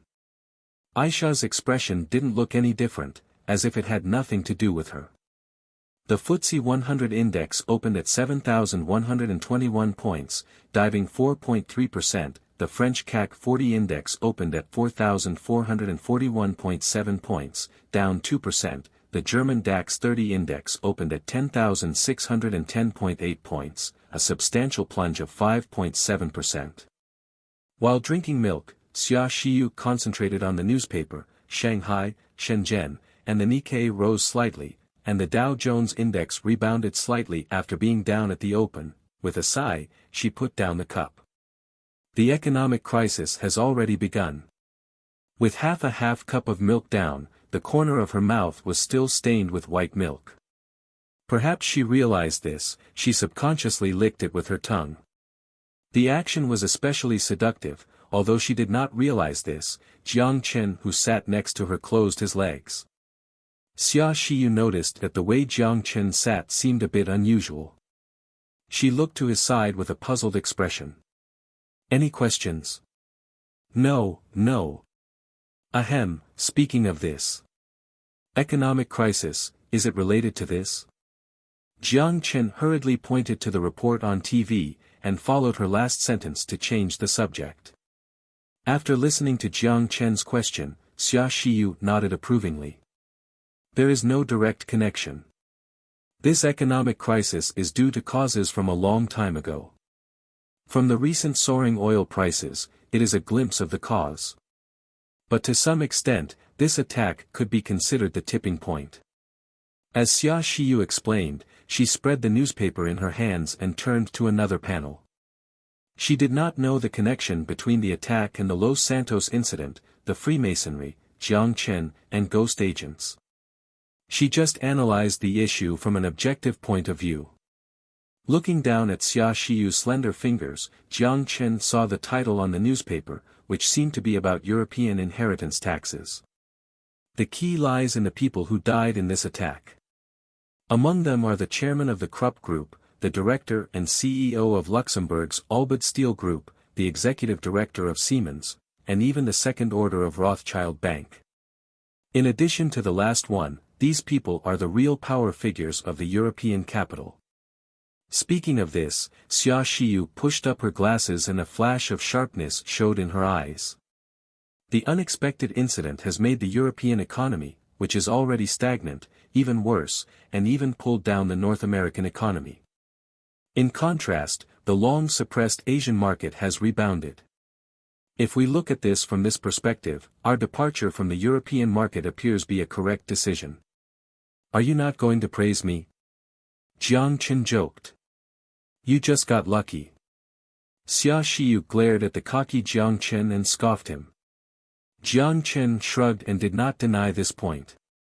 After the start of the war with the Freemasonry, many people in the group opposed the complete abandonment of the European market and excessive investment in Asia, but only he insisted on making this decision. Even now, this decision was absolutely without support. If it were not for the fact that he was the only on the board, this decision would not have passed at all. But as a result, this decision became worth celebrating. Xia Xiyu finished her milk and looked at the clock on the wall. It's almost time, should we go to the company together? I have a completion ceremony to attend to in the afternoon. I'll be free in the morning. We can go together and I'll just ride in your car. Jiang Chen finished the remaining items on the table and looked at the plate in front of Xia Xiyu. Is it really okay for you to eat this little? Other than drinking the cup of milk, she only had an egg. It was only 7:30, more than 4 hours away from lunch. However, Xia Xiyu didn't seem to mind but instead looked at Jiang Chen in confusion. Is it not a lot? But I'm already full. In mid-November, the underwater tunnel linking the Panu 9 islands was finally completed. In the future, citizens would no longer need to transfer to a ferry to travel from Koro Island to Ange Island. The journey would be completed through the highway connecting the 9 main islands. The underwater pipeline made of graphene material was like a transparent crystal corridor. In this crystal corridor, the colorful corals, shells and tropical fishes could be seen by lifting one's head. Even people with deep-sea phobia did not need to worry as cold lights were installed inside and outside the pipeline, enough to dispel fears caused by the deep ocean. As for safety, the ability to withstand pressures over millions of Pascal was indicative of the strength of graphene material at the depth of up to 200 meters. The inner surface of the graphene pipe was coated with a fireproof layer, which also eliminated the danger that a car accident may cause fire. After all, fire was one of the few weaknesses of graphene material. The Xi'an submarine highway surpassed the record of 123 kilometers set in the Bohai Bay underwater tunnel and became the longest underwater tunnel in the world. As an investor in the highway, Jiang Chen participated in the completion ceremony organized by the construction party. In front of the crowded media lenses, the ribbon was cut. After the cut, it was the opening ceremony. Not only were the construction party and future group executives in charge of the project invited to attend the ceremony, the president of XIN, government officials, celebrities, and even foreign guests were also among the participants. More than 70 guests participated in the ceremony, boarding a fleet of vehicles that consisted of more than 30 luxury cars. With the media following closely, Jiang Chen led this special fleet to complete the first trip on the submarine highway. It was an extremely glamorous and extravagant ceremony. The company that received the most highlight was the new energy automotive company Lure. As one of the sponsors of the ceremony, all vehicles were provided by either Lure or companies connected to future heavy industries. It was not just an opening ceremony. Rather, it was a large-scale promotion for pure electric vehicles. The auto market in XIN, in the past, had been very sluggish, and the reason nothing to do with per capita income. The main reason was transportation. If a car could only run in one city, there was really no need for a middle-class family to buy a car. However, the need would be different after the completion of the underwater tunnel. In the foreseeable future, XIN's automobile market would surely welcome a period of explosive growth. The focus of Future Group's promotion would be on new energy vehicles. Future Group planned to build thousands of wireless charging stations distributed throughout XIN, with an area of coverage even greater than gas stations. Just as Xia Xiyu expected, the economic crisis arrived on schedule and swept the world from the Mediterranean at lightning speed. Even if OPEC member states all announced production increases, the upward oil price momentum remained unstoppable. It should be noted that capacity was only one of the factors that determined the price, and not the only factor. The Turkish civil war cut off the southern corridor that supplied Europeans' energy needs. The Ukrainian issue and the sanctions against Russia completely blocked the gas pipeline from the east to Europe. The extreme forces such as IS spread like wildfire and have also caused the Middle East's oil production capacity to hit a low. The attack on the Pilsen synagogue was just a fuse. The turmoil in the stock prices of the 13 financial groups directly detonated the long-overdue crisis. The global economy once again hailed a disaster no inferior than the 2008 financial crisis. The New York Stock Exchange's Dow Jones failed to stop the freefall, and Wall Street's dealer rang the bell to begin the shuffle. It was India that fell first. Due to geological conditions, India was an oil-importing country and has very little natural gas reserves. As an emerging economy that was on the road to industrialization, the price of oil directly constrained the lifeline of this country. With the rise in oil prices, bills for imports of crude oil in India also continued to rise, and the crisis further exacerbated. The rapid increase in production and transportation costs, the drop in exports, and the withdrawal of investors, followed by a sharp rise in the Indian government's fiscal deficit, eventually triggered a crisis. There were countless companies that went bankrupt. The unemployment rate in all countries grew by more than a percentage, and the consumer index fell to a historic low. Affected by the impact of the aftermath, Future Group's group operation also suffered. These losses were reflected on the November financial report. However, compared to other companies, Future Group's focus on the frontier industries was minimally impacted. With the continued expansion of the planting area of petroleum crops, the factories of Future Group at least did not need to worry about high oil prices. As for other commodities driven by crude oil prices, Future Group relied on the three raw material suppliers, MLL Island, Country F, and Madagascar to ease some of the pressure. The global economic situation was in a downturn. Jiang Chen also gradually shifted the focus of investment to the industries beyond Earth. The real enemy was actually just light years away. While the Freemasonry posed a big problem, in contrast, he must plan out more important things in advance. The space elevator was basically complete. Some plans that previously must be put on hold, could now gradually start. Before that, Jiang Chen had one more thing to do. Coral Island Central Hospital, a hospital funded by Future Group, brought together cutting-edge technologies for future biology. Many incurable diseases that could not be solved by modern medicine was treated to a certain extent here, and some were even completely eradicated. The entrance of the hospital was completely jammed by reporters and TV vans. People looked at the hospital entrance with full of hope. At this moment, they were devoted believers, they were waiting for a miracle. A culture chamber that was tangled with tubes stood inside the special medical room in the hospital. On the surface of the culture chamber, a palm-sized screen was embedded and the center of the screen pulsated with numbers similar to a countdown. When the number returned to 0, the medical staff in the room gathered around the chamber and emptied the culture fluid, opened the chamber, lifted the respirator and the tubes with different functions on the patient, and finally lifted the patient to the moving bed and sent him to the rehabilitation room. There was an uproar downstairs, and if it weren't for security guards, the eager reporters would have rushed upstairs. Who had this honor? Yes, it was the famous physicist and the patient with ALS, Hawking. Before he was sent to the rehabilitation room, he opened his eyes and saw Jiang Chen at the entrance. He used his vocal cord to intermittently say the first words he said in decades. "Where is my wheelchair?" Jiang Chen smiled and did not answer. He watched him be taken into the rehabilitation room. For the well-developed medical technology of the 22nd century, ALS was not a problem.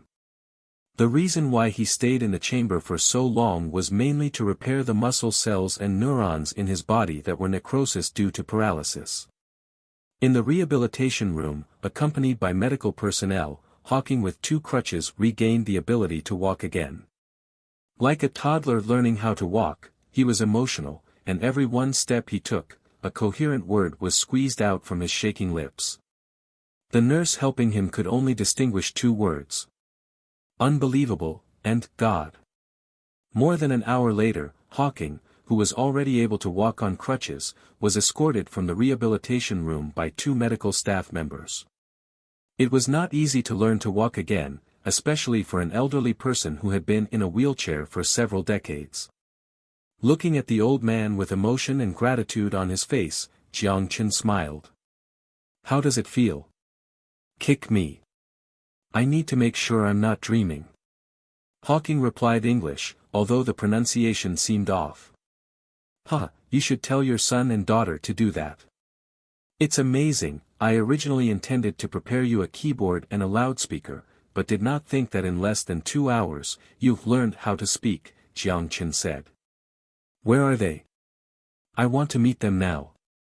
"They are downstairs," Jiang Chen pointed to the stairs.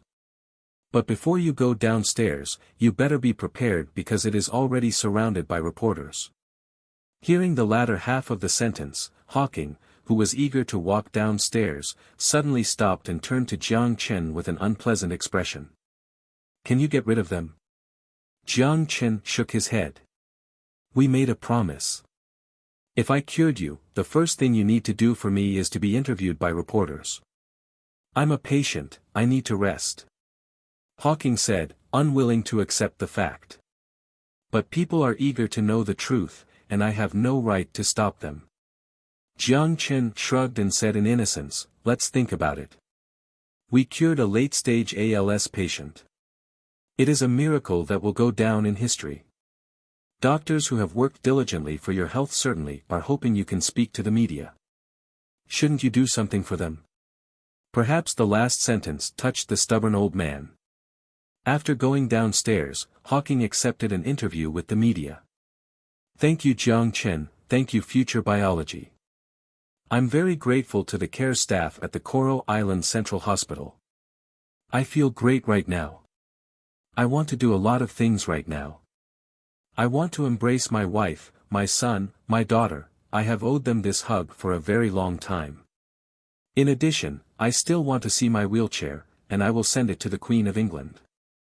I'm sorry I'm separated with Britain, but the Panu archipelago has historically been part of the Commonwealth. I am very fortunate that I did not have to betray my vows," Hawking said slowly, but no reporter showed impatience. Everyone felt the deepest emotion in his tone and the excitement of defeating the disease. His wife and children pushed through the crowd and embraced the old man. The Times reporter wiped the corner of his eyes and captured this warm picture. It became the cover of the Times the following day. At the same time, the fame of future biology and future medicine also spread to the world with the news of Hawking's recovery. The Beta 4 drone, which was originally unmarketable due to the economic crisis, was also digested by the North American market at an incredible pace. The original rumor that Future Group could not cure Hawking faded overnight.